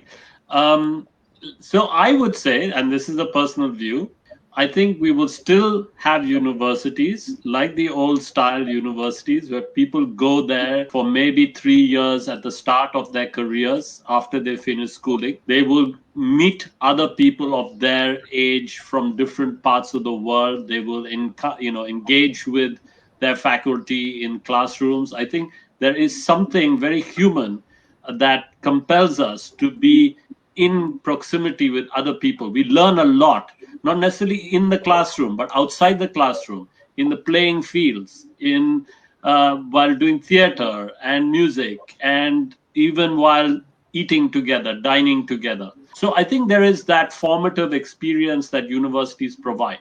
And you may get a degree at the end of it, and people will still want to know where you studied and what you studied, and that will be on his CV. But that said, I think what your son is doing is also going to be on CVs of the future. So their education will not and cannot stop with a bachelor's or a master's in person in a university. But they will have lots of other, as you put it, nano courses, short courses. Some may be 2 days, some may be 5 days, some may be a few weeks long, which they will take throughout their lives, because your son will have to constantly update his skills. He may choose to move careers, move sectors, move disciplines, because that is where the excitement is. So on his CV, over time, he will keep adding these short programs which he has taken online, or maybe visiting over the summer for a few days, a university from somewhere in the world, or a company internship. He may start his own company. So all these things will go into his CV.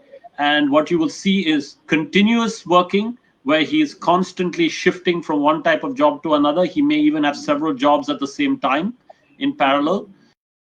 But equally, constantly changing nature of education. So constant upgrading of skills, often with these short courses taken from all kinds of providers, not just conventional universities. So that's my take, and I think your son is already there. So not one world, but multiple worlds, parallel worlds of education and jobs and life that we will see in future. Great, thank you, Jadid. I'll convey your advice to my son. May I go to Dr. Deepu Moni? So Dr. Alfredo said, beware of companies. How do we do public-private partnership if we don't partner with companies? The advice that Dr. Alfredo gave, I think it's very important to remember that the companies, they are there to make profits. But we also need to collaborate, because we need to, for a country like ours, especially, to create employment, to make our graduates easily employable, because employability is a major factor especially for our graduates. And so we need to collaborate with them. With their help, we can redesign our courses, make them more employable, make our graduates more employable. But definitely, obviously, they will make profits, but that it should not be such a collaboration where only that profit-making intentions take over the whole purpose of education. That should not happen. While we are trying to give our students the required skills to be more employable, we should not lose sight of our bigger picture, the main idea of education. So we have to be at the public sector, as the deliverer of public goods, must remain vigilant. While we have to do these public-private partnerships, we must be always very, very vigilant about our duties, our responsibilities to our citizens. We have to do that. And as for as Professor Prabhu said, I also believe that it's not never the online education is not going to be an alternative. It is actually going to become complementary because of our necessities, because of our changing times, changing requirements. These will, this online education and the traditional, our education, these will be complementing each other, not become an alternative. I don't believe that this world will become devoid of universities. I don't want to live in a world like that. So there will be universities, there will be great institutions like where he's teaching. All these great institutions will be there, and there will be, because these are the cradles of knowledge creation and all that. So we would have all these institutions, but side by side, we will also have online education, so that we can cater to the changing needs of many sections of our population who cannot come to the classes. So we take the classes to them. Thank you, Honorable Minister. So we take the classes to them. and the future of education will be blended. It won't be one or the other. So we are still seeing many evolving situations in education. So thank you for that vision. Dr. Alfred, I want to come to you last on the issue of funding, which you have really emphasized, research. So what if we make it such that the industry academic collaboration only produces public good? So whatever is produced, let's say it's a vaccine, let's say it's a ventilator in the context of COVID right now, in very important elements that we must do research on. And what if whatever the research output is, it has to be made into a public good that's open, it cannot be patented and closed. So open content, open research, open materials. Is that a direction that we can mandate the industrial partners? Thank you. Indeed. We need open research, open studies.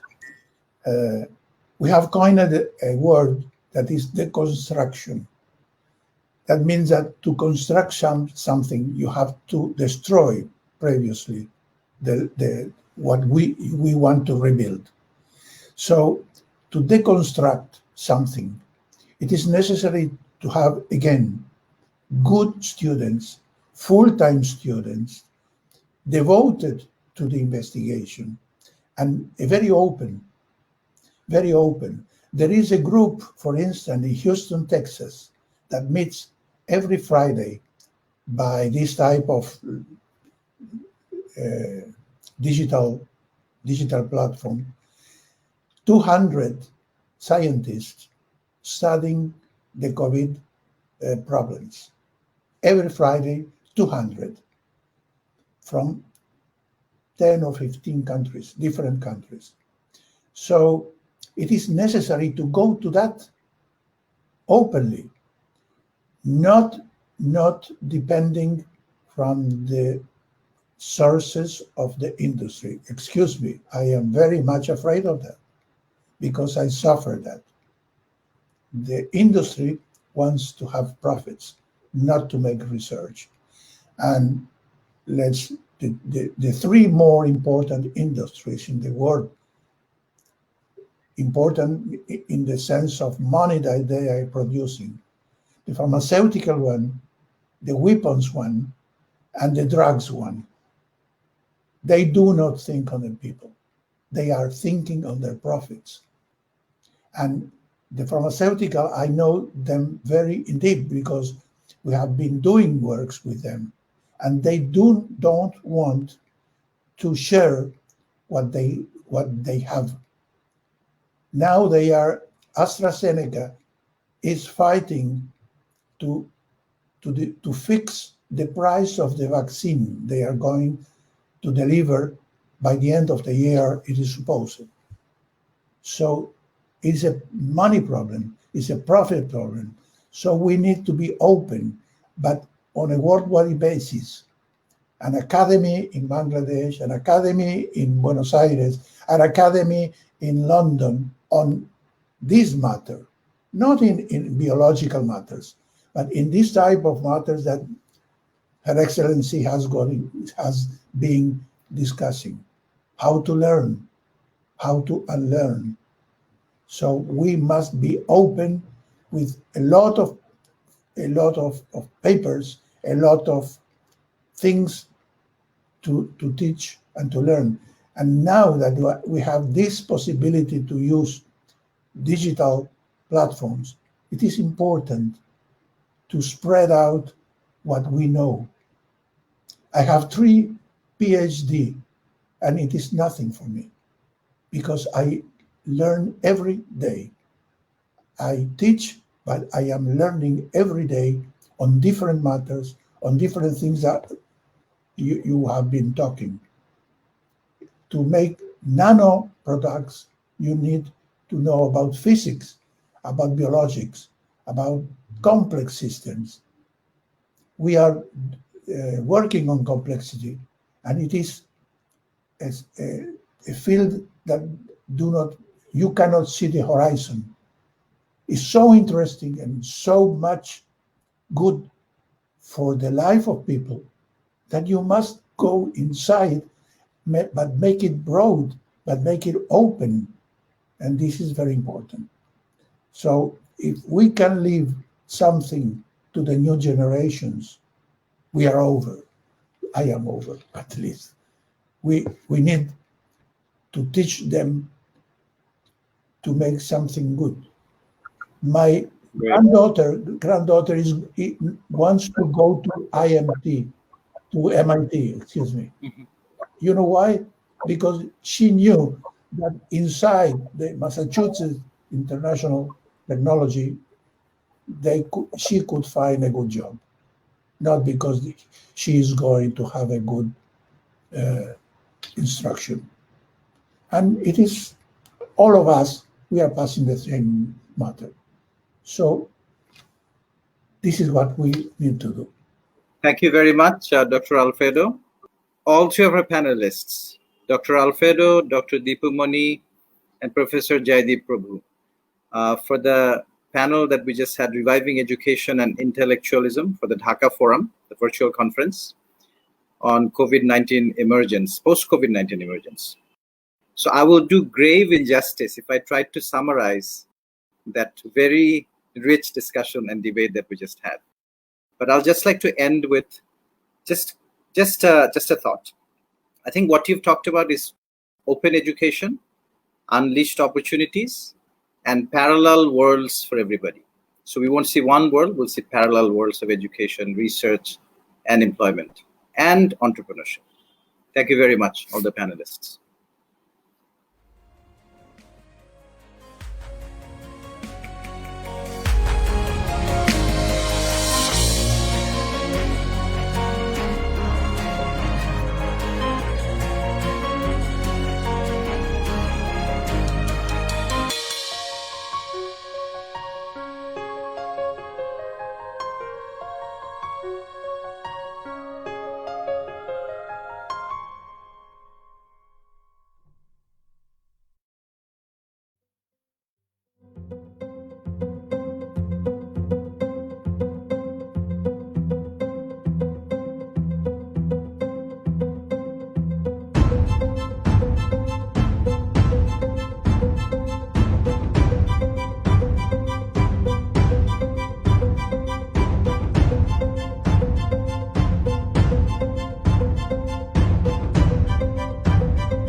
Thank you very much to the Dhaka Forum for giving me the honor of moderating such an illustrious panel of people.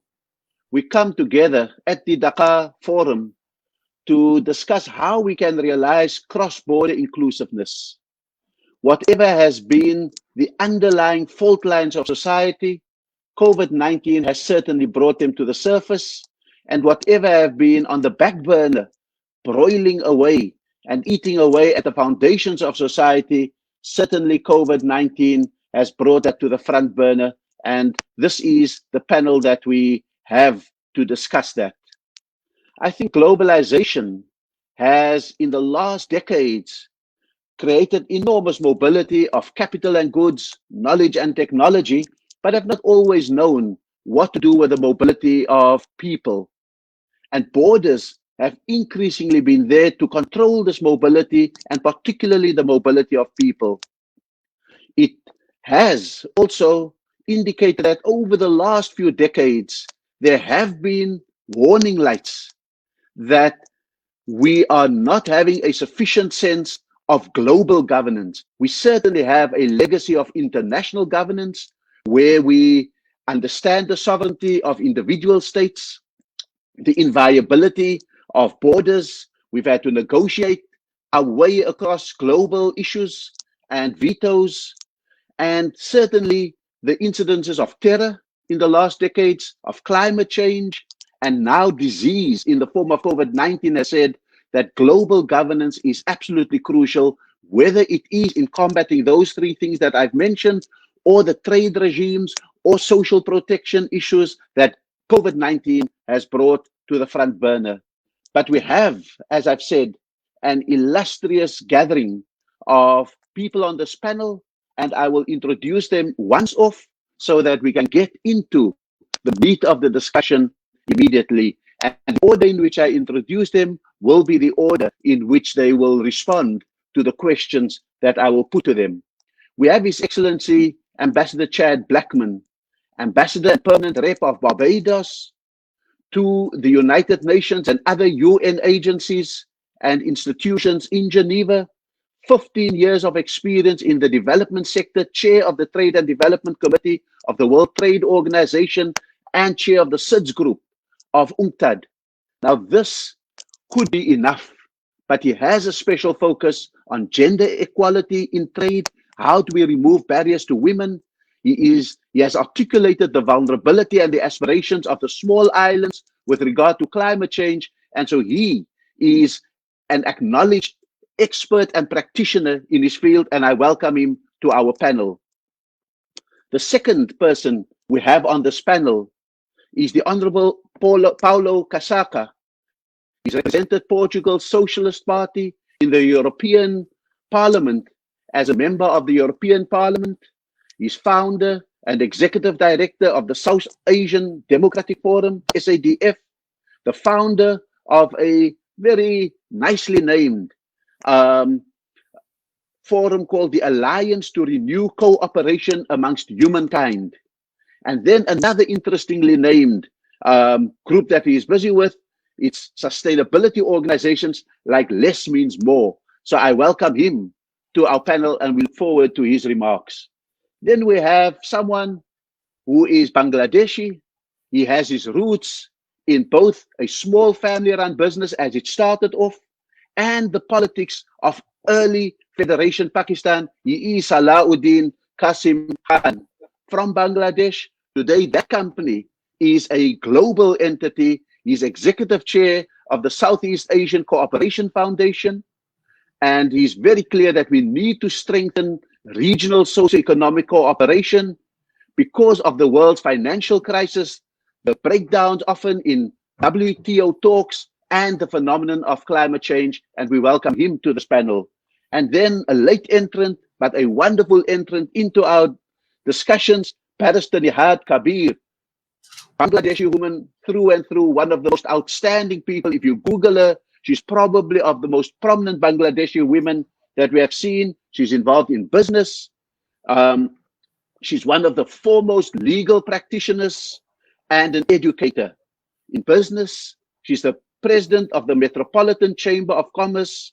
And and industry in Bangladesh, in Dhaka, and she is an advocate in the Supreme Court of Bangladesh. I first ask a question to His Excellency Chad Blackman. Ambassador Blackman, the World Trade Organization, of which you are a prominent member, has a trade outlook that says that over the COVID-19 period, we will lose 13 to 32% in trade of goods and commodities, especially in services. At the same time, the IMF says that its GDP outlook has decreased by 6.5%, and this income to national countries will have an enormous impact on the well-being of countries. How do we respond inclusively to build a resilient trade regime out of the devastation that COVID-19 would have occasioned, on top of the devastation that preceded COVID-19? Thank you very much. First of all, let me say good morning or good afternoon to all of you, wherever you are in the world. To get straight to what you would have asked, you are right. COVID-19 has really affected the global economy, particularly in the area of international trade, in both goods and in services. And the business community and the international community over the last 4 to 5 months would have seen a very high reduction in terms of the demand as well. Now, that has had significant implications in many areas. A lot of the service sector is built around the ability for persons to move their goods and services across borders. For example, if you look at the airline industry, as a result of not being able for persons to be able to travel, large airlines across the world offering their services have had to, one, reduce their staff, two, in many instances, the economies that they service have also been impacted, my country being one of them, where, for example, tourism constitutes a very significant portion of our gross domestic product. Now, when you take that one sector and you look at what has happened, you then realize, one, as I said, there's been a reduction in terms of airlift. And for countries who are dependent on tourism in a very significant way, the spin-offs in the domestic economies are astronomical. High levels of unemployment have taken place. And then the sectors that are linked towards the tourism sector, for example, are also displaced. So the point I'm raising is, therefore, we now have to look to see how do we rebuild and reimagine a new global economy. One, as you treated to and alluded to as well, one that's resilient. How do we get our private sector? How do we get our governments? How do we get our persons across the world, when they think of the economics of the world, how do you prepare and reimagine economy that, one, allows for you to respond in the shortest period of time to any external shocks? Because we must be very clear, external shocks will come. They may come in the form of a pandemic, they may come in the form of a financial crisis, or they may come in a combination of both, as this pandemic has shown. And the resilience question has to be key. One of the things that my government, particularly led by Prime Minister Motley, our Prime Minister, has called for is that there should be a vulnerability index where countries have at their disposal, and for the international community, an index which measures how countries are vulnerable and how do you allow for the multilateral trading system and the multilateral system more broadly to allow for us to be able to use that system to help countries to respond to the many externalities. You touched on a very, very important issue of climate change. And speaking in my capacity now as the chair of the Trade and Environment Committee, for a very long time, the global community has looked at climate change in an abstract, and many times in silos. And there has been a thinking before COVID, looking at the impact of climate change, the impact of trade on climate change. But now there's a big shift where the international business community is now starting to finally realize that we have to look at the impact of climate change on trade, because climate change is there. It's no myth. It is no debate. It is very lived and real reality. Yesterday, my country, Barbados, we were preparing for a hurricane heading towards our country. Luckily for us, it has not come to our shores, but that is a reality for countries in the Caribbean and also in the Pacific region. But climate change is not just manifested in terms of hurricanes. It is also affected or manifested in terms of high temperatures. For example, you see in Australia, the issues of fires. You see in Europe, issues of tropical diseases that ordinarily would not happen. So therefore, it is everyone's business that has to be going forward in the area of climate change. And therefore, the Trade and Environment Committee, through its members in the WTO, have made a very clarion call that COVID-19, yes, whilst it is a crisis, and to therefore answer to your question, there is immense opportunity. And I always say whenever I get a chance that we should never waste a good crisis. And what are the opportunities? Issues of plastic and plastic pollution have to be addressed. How do we get our economies developed and developing, landlocked, coastal state, doesn't matter, to look at issues of the circular economy?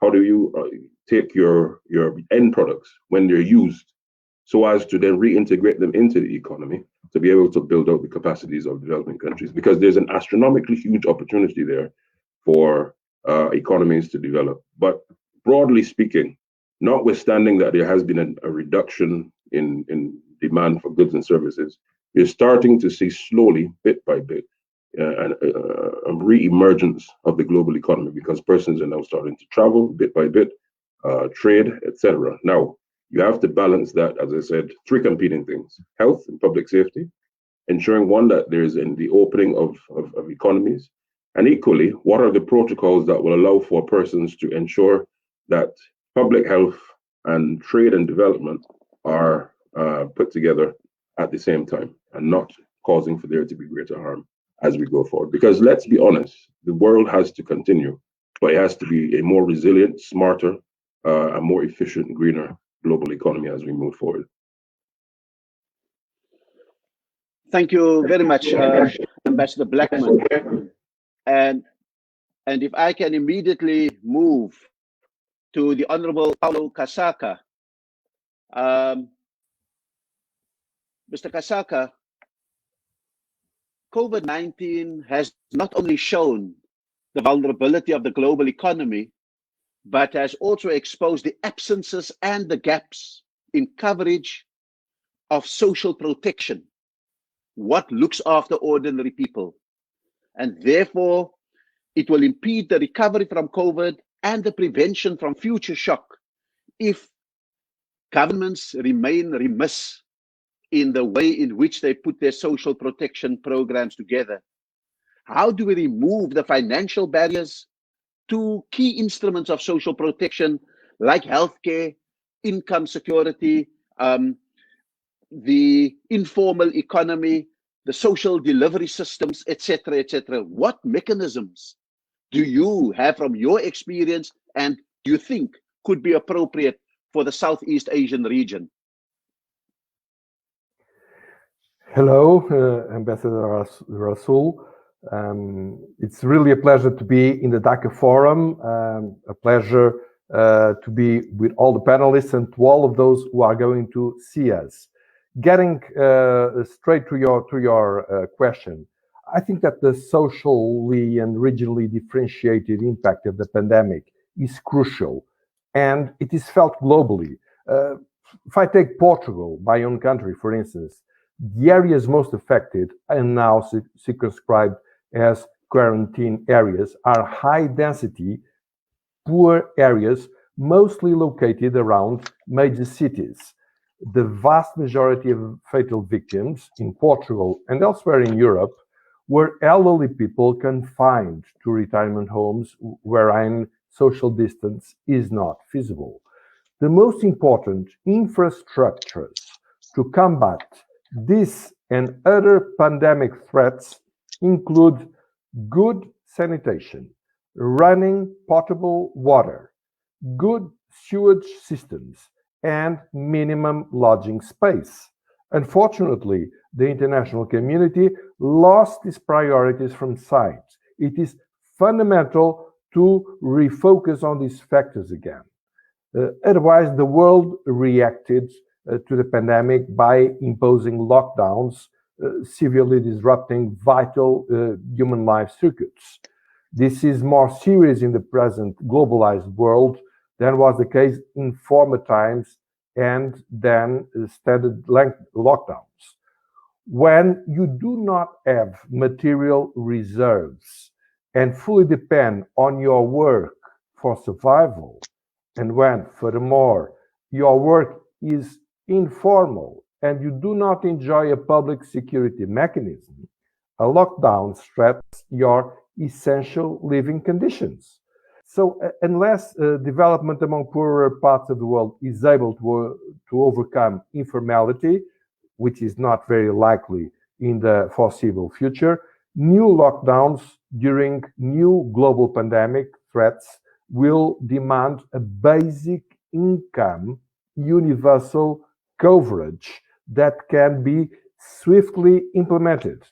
To my knowledge, the most ambitious and promising mechanism thus far installed, which shows a great potential to respond to situations like this, is a system of universal bank accounts that each client can manage out of a simple portable phone.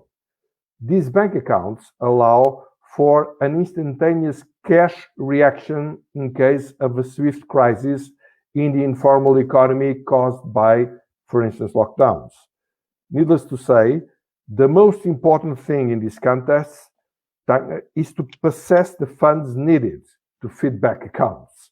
And this implies an international solidarity towards work.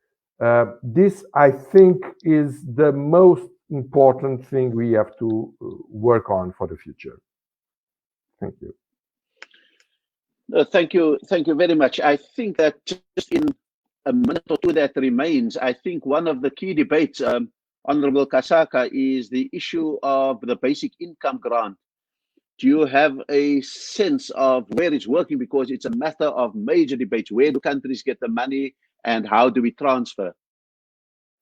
Well, I think that as far as I know, India is perhaps the country that went further in this universal coverage with bank accounts. Of course, that in this crisis, India did not have the budgetary capacity to respond as swiftly as it was necessary. And this means that we shall have an international architecture, IMF, World Bank, or both of them, prepared to feed less rich countries with this amount of funds that can swiftly reach everywhere and everyone, in a matter of days. This is exactly what's necessary. There is no alternative to that if we want to preserve the life of those who depend more on an informal economy and do not have means to respond to catastrophes like this one. Thank you very much. I think certainly food for thought in a post-COVID world so that we have the preventative measures in place. I come now to our dear friend, Dr. Salahuddin Qasim Khan. You have based your philosophy on regional cooperation. How crucial would regional cooperation be not only to rebuild the economies post-COVID-19, but particularly its health systems? How do we resist this notion of increasing ever more taxation as the panacea, the cure for the loss of income for countries? What other innovative measures could we use to mitigate the crisis? And what strategy could we take into the future? And we call on your work in the private sector, particularly and that experience, to say from that perspective, how do we get out of the crisis that COVID-19 has exacerbated? Thank you, sir. Ambassador Rasool. Interesting question. Regional cooperation is a difficult thing to engineer, in the sense that, the OIC, we work under the OIC umbrella in the private sector, There are 57 countries, the population of 1.7 billion, stretching from Indonesia to Morocco. So that is why, particularly late President B.J. Habibie thought that the way forward is to have regional cooperation amongst the OIC countries. And the idea of D8 emanated from that concept, where Erbakan of Turkey, Dr. Mahathir, and B.J. Habibie established D8. What we are trying to do is establish linkages between two OIC countries in South Asia and 3 ASEAN countries or OIC countries in the ASEAN region. We have seen in Europe what happened after the COVID outbreak. Countries became highly nationalistic. Italy and Spain were going through the throes of tackling the COVID situation. The other OIC countries were reluctant to help them. I mean, there was, no sharing of medical equipment or facilities. In fact, China came with help, and Cuba came with the doctors, etc. So this urge in such situations to have nationalistic approaches is damaging to regional cooperation. And I think this applies across regions. So, but the good thing is that countries in the OIC are trying to get together, particularly in terms of food security. The Islamic Development Bank has made available $730 million to engage the Muslim countries to try and trade with each other in agricultural commodities. There has been advocacy for free trade of agricultural products. So food security is very important. The other important thing is safety nets for the vulnerable populations in our countries. Here, we have forgotten the traditional safety nets like zakat and awqaf in the Islamic countries, which need to be again institutionalized. So the good thing is UNDP and the World Bank are looking at this idea of institutionalizing zakat to help the poorer sections of people. So, the global supply chains have been affected by COVID. For example, in Bangladesh, we are the second largest exporter of RNG, garment sector. But a lot of orders were cancelled by the big brands. And we are really struggling in getting our factories back into operation. 4 million people are engaged in this sector, of which 80% are women. So the global supply chains have been seriously affected. Then the double whammy has been the oil prices collapsing. This has affected the remittance flows to countries like Bangladesh, Indonesia, because a lot of our people work in the Middle East. So that has had an effect. And the lockdown has nearly 10 OIC countries have implemented either full or partial lockdown. And nearly 64 million people suffer from acute hunger among the OIC countries. So the need to collaborate, we import about $65 billion worth of food for our populations. So the challenge is huge, but I think a lot of initiatives have been taken, and we in the private sector feel that we need to collaborate to get out of this situation and help the COVID situation. And I've seen, there has been, for example, Bangladesh gave food and medical assistance to Maldives, recently during the COVID situation. Turkey has offered a lot of medical and food support to OIC countries, including Bangladesh. And so I think we need to create, regional cooperation to set up food banks, seed banks, fertilizer stocks, and allow free trade of agricultural and food items during this emergency. And I believe the international organizations need to help us at the ground level, the UN system, the World Bank, Asian Development Bank, because this is a human problem. It is not just the OIC countries is affected. The whole world is affected, and we need to respond by taking more corrective measures. And but regional cooperation is as important, but it is easier said than done. But we are trying to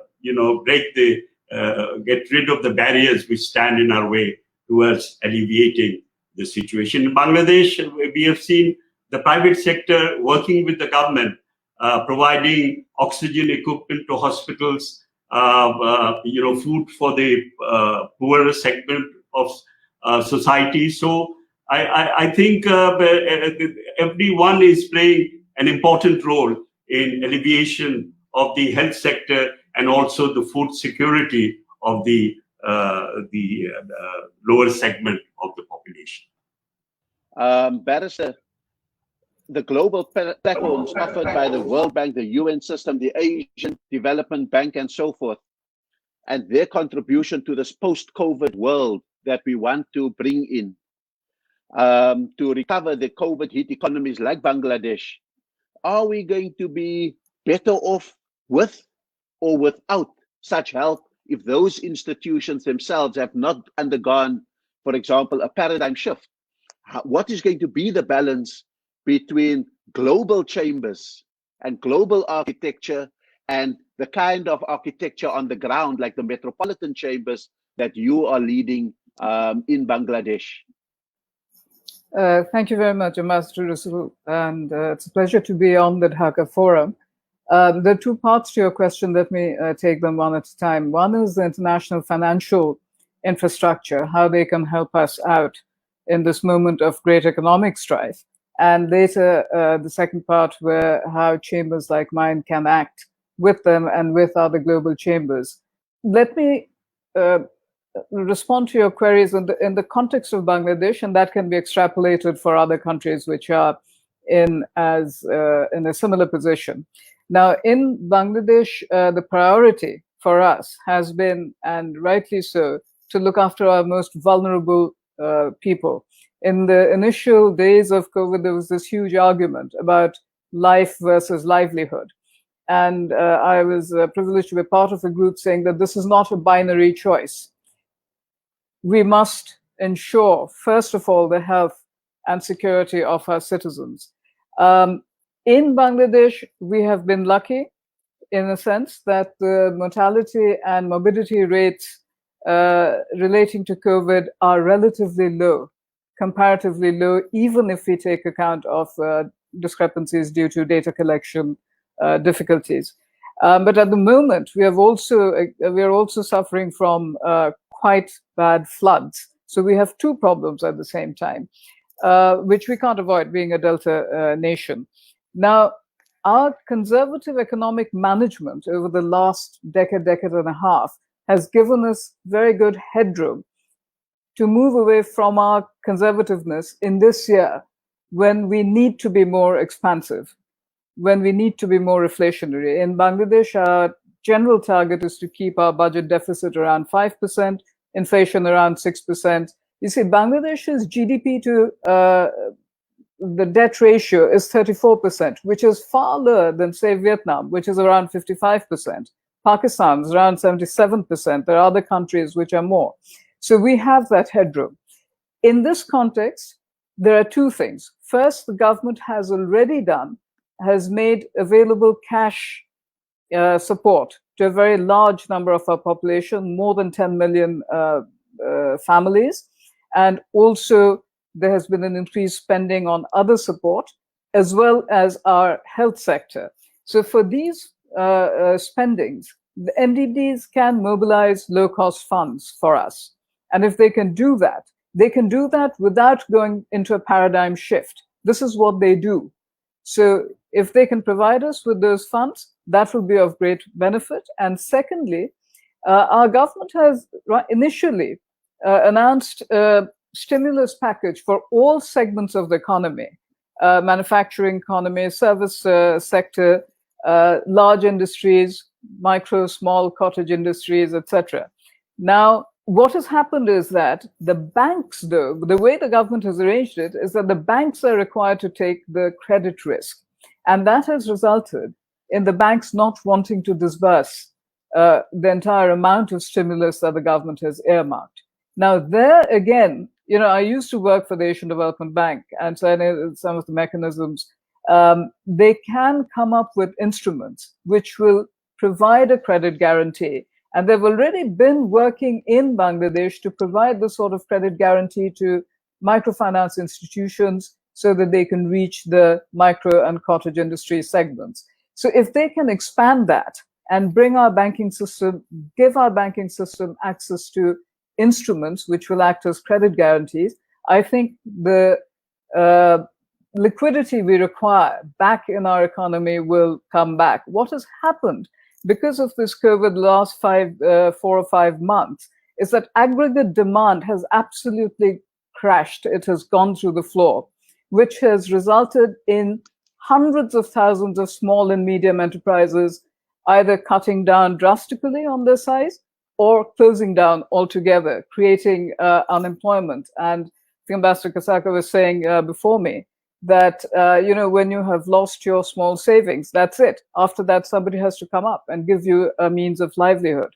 So I think the MDBs certainly can do that. And as far as the chambers of commerce are concerned, if we do engage and if we do represent these to the international bodies, then we can play a role in this dialogue, in bringing all the parties together and in putting forward what are the requirements without necessarily having to be constrained by political considerations.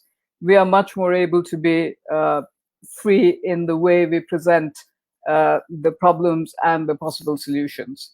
So I think in this way, certainly the MDBs, even without going into a paradigm shift in their thinking, can be of great assistance at the moment. No, thank you very much. I just want to, since you brought Paulo Kasaka in to this discussion, Honorable Kasaka, I'm just wondering how much is the tolerance levels of ordinary citizens to this erosion of their standard of living, the decimation of their incomes and their savings? Are we going to have a surge in protests and in uprisings from the poor? Is the fourth industrial revolution sufficient for us? And the hope that it will bring its own global welfare, is that sufficient for us to stave off what I think is the response by ordinary citizens if we don't act with imagination and with speed? Well, I hope so not. I hope that the things will develop in a good and harmonious way. I actually am very encouraged by what we just heard from Barrister Nihat Kabir, that in Bangladesh there was a capacity, and Bangladesh is one of the most difficult cases because it has a very high density of population, which is very unhelpful to face the present pandemic. Well, it is a poor country. It relies immensely on an export-led industry, and still it was able up to now to answer on the basis of a smart budgetary flexibility and using all the instruments. Of course, this might not be like that all over the world, but I think that what we are seeing is mostly encouraging. Of course, I think that what I did say in the beginning, that the most important international institutions like IMF and World Bank, they should be providing this sort of financial injection. I completely stand by this. I think it is fundamental to prepare it for, as was said before, it might not necessarily be a pandemic, it might be a natural catastrophe like the one that we witnessed in 2004, especially in the Indic and in Indonesia, where people from one moment to the other, they are completely lost with nothing. And this sort of financial help is absolutely fundamental, because if we do it like that, it's much easier to get the remaining existing circuits to respond and to be paid in a normal market situation. So I am mostly optimist. It does not mean that we might not have bad developments here and there. Yeah, no, thank you. Thank you very much. I want to go to Ambassador Blackman. You used two very interesting words to describe what should happen as we emerge from COVID. You said we should be rebuilding the economy as well as reimagining that economy. The one is a recovery, the other one is a repositioning. And I want to know to some extent, what of the pre-COVID economy do we take forward? How do we reimagine it? And how do we get it close to what Mr. Salahuddin Khan is saying, a free trade with safety nets zone? What would your experience tell you, and what is the WTO, for example, capable of? Thank you very much for that. I think that's a very pointed question and very relevant for a number of reasons. One, in terms of the WTO, the organization obviously serves as the world's regulator on trade. And within the organization and within its rules, there are a number of provisions that allow for members, and also, for example, developing members, to have what you call, in trade terms, special and differential treatment. And that allows, therefore, for countries who may not have a larger economy or who may have particular vulnerabilities to be able to use those provisions to be able to compete. But on the aspect of the reimagined economy and comparing it to what was happening before COVID, there are a number of things that worked well before COVID. Let's put that there. But there are a number of things that, whilst they were working well and serve as great potential, a number of countries didn't have the capacity to be able to treat to them. So let's take, for example, the issue of e-commerce. E-commerce is a very real tool that allows for economies to grow. Simply doing things online or on your telephone, making things a lot easier.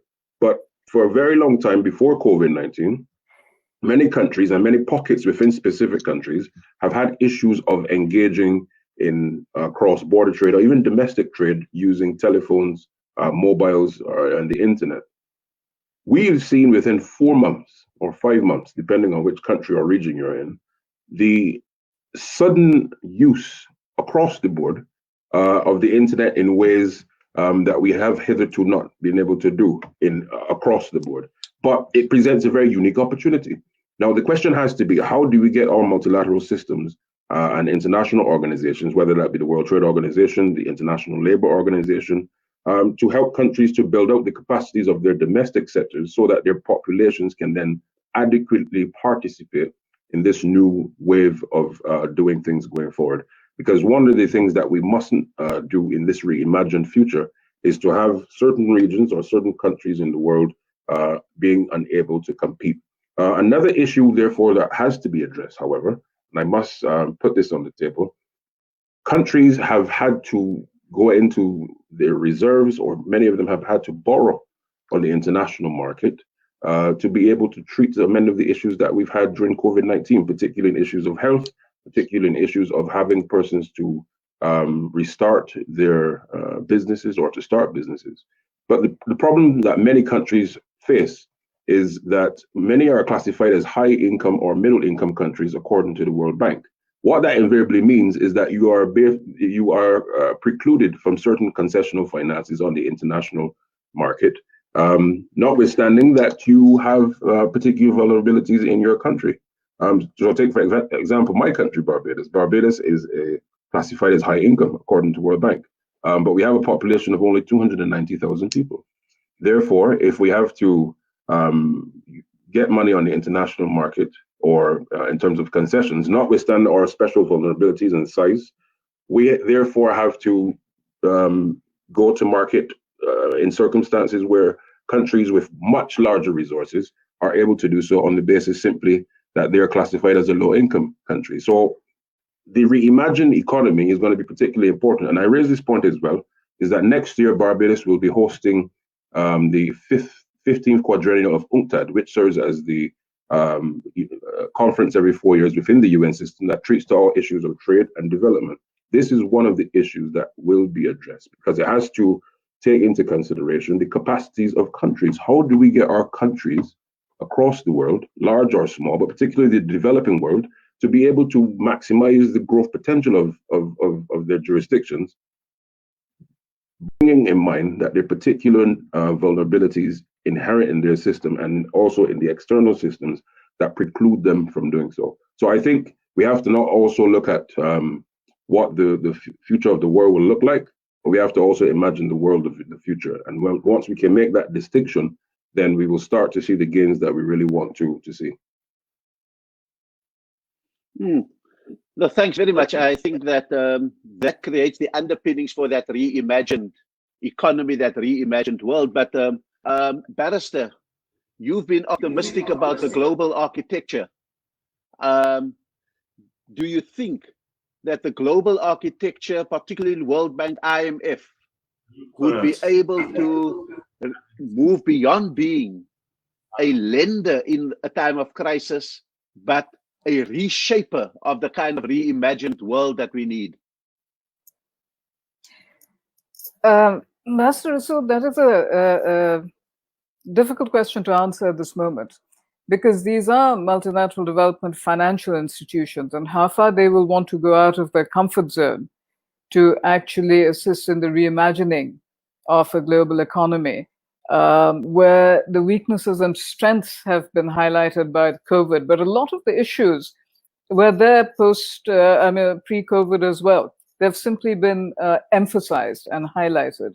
But certainly, in the context of Bangladesh, for example, we have seen the reimagining already of business processes, which you perhaps would not expect in a country of our economic level. But the use of the internet has been very widespread. Multilateral, we have the mobile financial services. We have the world's biggest mobile financial service company here now, bKash, for example, which is being used to transfer not just funds now. Some others are also being used now to disburse loans. E-commerce, as previous speakers have said, has taken off because it's just filling in a necessity. E-learning is a very big issue. Now, leaving aside the World Banks and the ADBs, which are financial institutions, but taking on the UN institutions, which are much more involved, say, in education, there's certainly a role to play in making sure that the poorest and the most vulnerable people don't get left behind in this e-learning process simply because they cannot afford to access a device in which to learn. They can help the government certainly to provide devices, to provide certain in rural areas, central areas where the sort of technology can be used. I'm not totally convinced that immediately after in the aftermath of the COVID incidents, that MDBs, the actual financial institutions, will change a lot. But what they can definitely do is not just the financing, but they can provide the technical assistance to countries like ours to make our health system more efficient. We don't know how to deal with pandemics like this. They can give us the technical assistance to help us develop our procedures, our institutions to deal with this. Likewise, in the education system, these are the two sectors where we're really hurting as far as the social sectors and the soft sectors are concerned. As far as the financing sectors and the business sectors are concerned, we will find ways of dealing with it. We always do, and we will go ahead with that. But in the soft sectors, we would very much appreciate technical assistance in developing our systems. Thank you very much. Mr. Salahuddin Khan, I was juxtaposing the two sides of the coin that you presented to us, that the solution would be a freer trade regime on the one hand and a social safety net on the other hand, that would be the keys to recovery. Do you think that states are ready for a greater interventionist role, particularly states in the north, states in the developed world, to do that? We see this in a wave of populism and ultra-nationalism that is there, that wants to diminish and withdraw the role of the state. Do you think we can win this, or is this a case in which we should be saying that the developing world should be able to work out this kind of regime, as the barrister has just been able to say, that we are in some cases on our own, but we're going to need that massive support that comes? I don't know what your thoughts are about it. We have seen with great trepidation when world leaders do not take such pandemics seriously, and we can see the results of what's happening in the US. Thankfully, the less developed countries have taken it seriously. Bangladesh is doing quite well. We have only about less than nearly 2,000 deaths, a population of 160 million. And overall, in the OIC countries, the death rate has also been quite, it's been manageable. 22,000 as of July 2nd. This is Ankara statistics. So I think the Asian countries have taken this pandemic much more seriously than, say, the United States or Brazil, for example. And the paradox is, when we were talking about SDG 3, nobody took it seriously. In September 2019, there was an early warning that such an outbreak could take place. So we have these the SDG goals, regarding health, etc., which is linked to the pandemics. But if political leaders don't give credence to what the experts or the scientists say, then we are in a very difficult situation. But the good thing is that in the OIC countries, there has been a lot of collaboration. For example, Kazakhstan stopped export of food grains as the pandemic broke out, but very quickly they reversed that decision. So that has helped landlocked, there are 12 landlocked countries in the OIC system. So, they are extremely vulnerable. So there have been instances where people, the countries in this or within the OIC context have taken such definitive measures. For example, Saudi Arabia has allowed Djibouti to, provide livestock access. So Bangladesh has also, done very well in the rice cultivation field, which we can share regionally. So food security, I think, is very important. We are not asking for free trade per se. What we are saying, related to the current situation of food shortages and medical equipment, etc. So it should be focused and removing of trade barriers to food import globally. So I think this has to be, the UN system and the international financial institutions have to support the less developed countries, because the developed world has got the resources. Trillions of dollar packages are being given both in the US and European Union, but we do not have that luxury in our countries. So the international financial institutions have to think about debt relief and conversion of, I think that is cancellation of debt during this time, so that funds which would be released could be used in the health sector for example. So regional cooperation, yes, but we also need international institutions supporting our regional cooperation. Okay.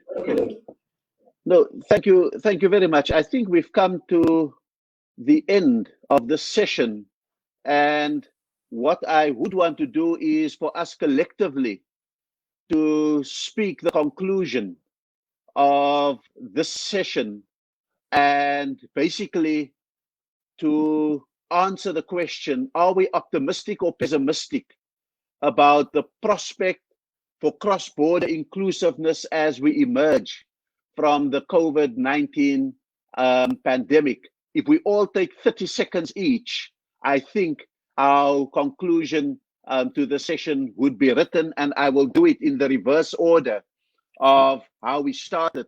And so, Barrister Nihad, are you optimistic about the prospects for cross-border inclusion?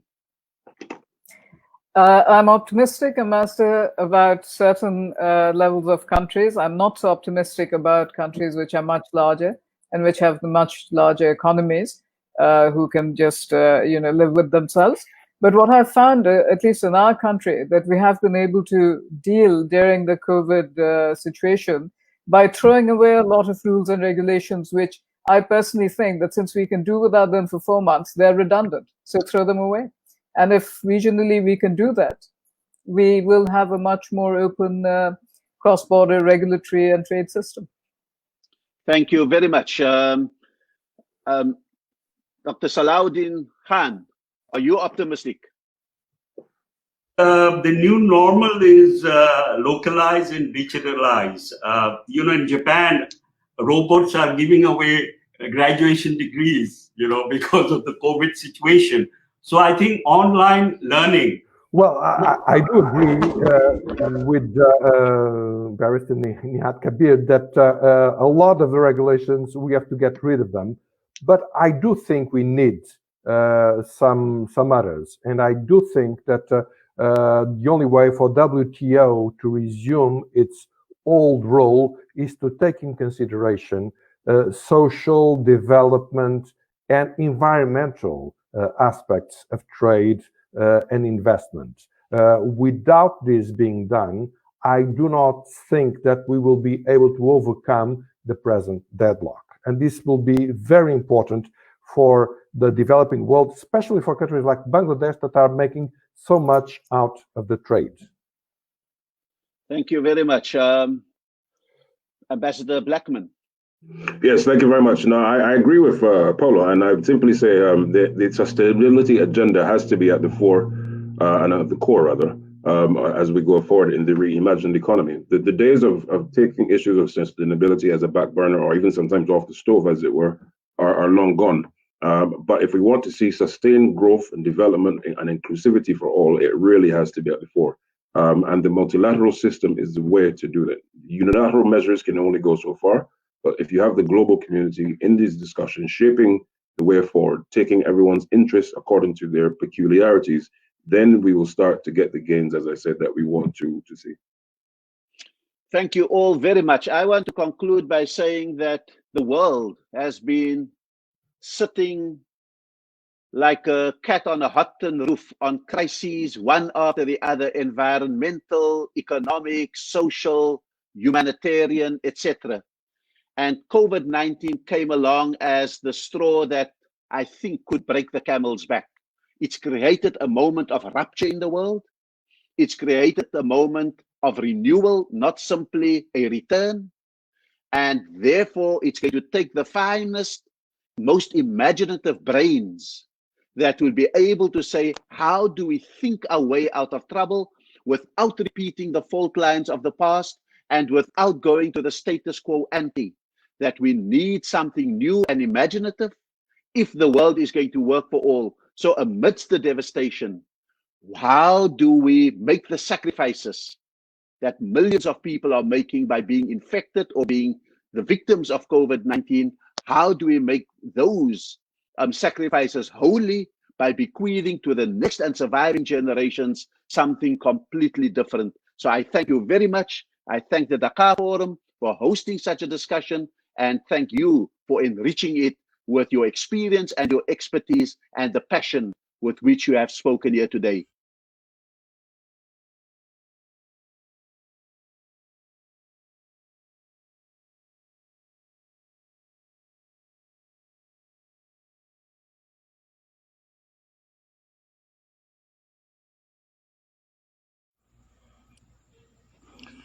Assalamualaikum warahmatullahi ta'ala wabarakatuh.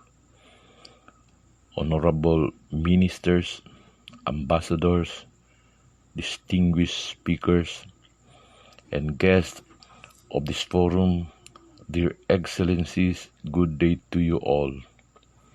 I hope you are safe and healthy wherever you are in the world right now. Before I begin, please allow me to apologize if I cannot join you in the video conference. The internet here is unreliable. May I take the opportunity to thank the Leadership Council for Policy and Research and the Aspire to Innovate program, the government of Bangladesh, for inviting me to this important forum. The COVID-19 pandemic has changed our lives dramatically. Our new normal is stressful, both physical and mentally, but we need to accept it for the sake of humanity. Before the pandemic, our view of the world was very different. We had methods in place to control our borders. Then suddenly, just like watching a horror movie, the world wakes up to this nightmare. Now more than ever, we need to live in a world where peace must be the ultimate goal. Our invisible enemy does not care about age, religion, gender, or skin color. It does not discriminate and has brought the world to its knees. If humankind wants to survive, we must learn to live together and face this battle together. Yes, our political borders are closed for medical reasons, but technology also allows us to be closer than ever before. As we eagerly wait for a vaccine, we must value the significant lesson this pandemic teaches us. Life is temporary on Earth, and we must do what to do, help others, and not just ourselves.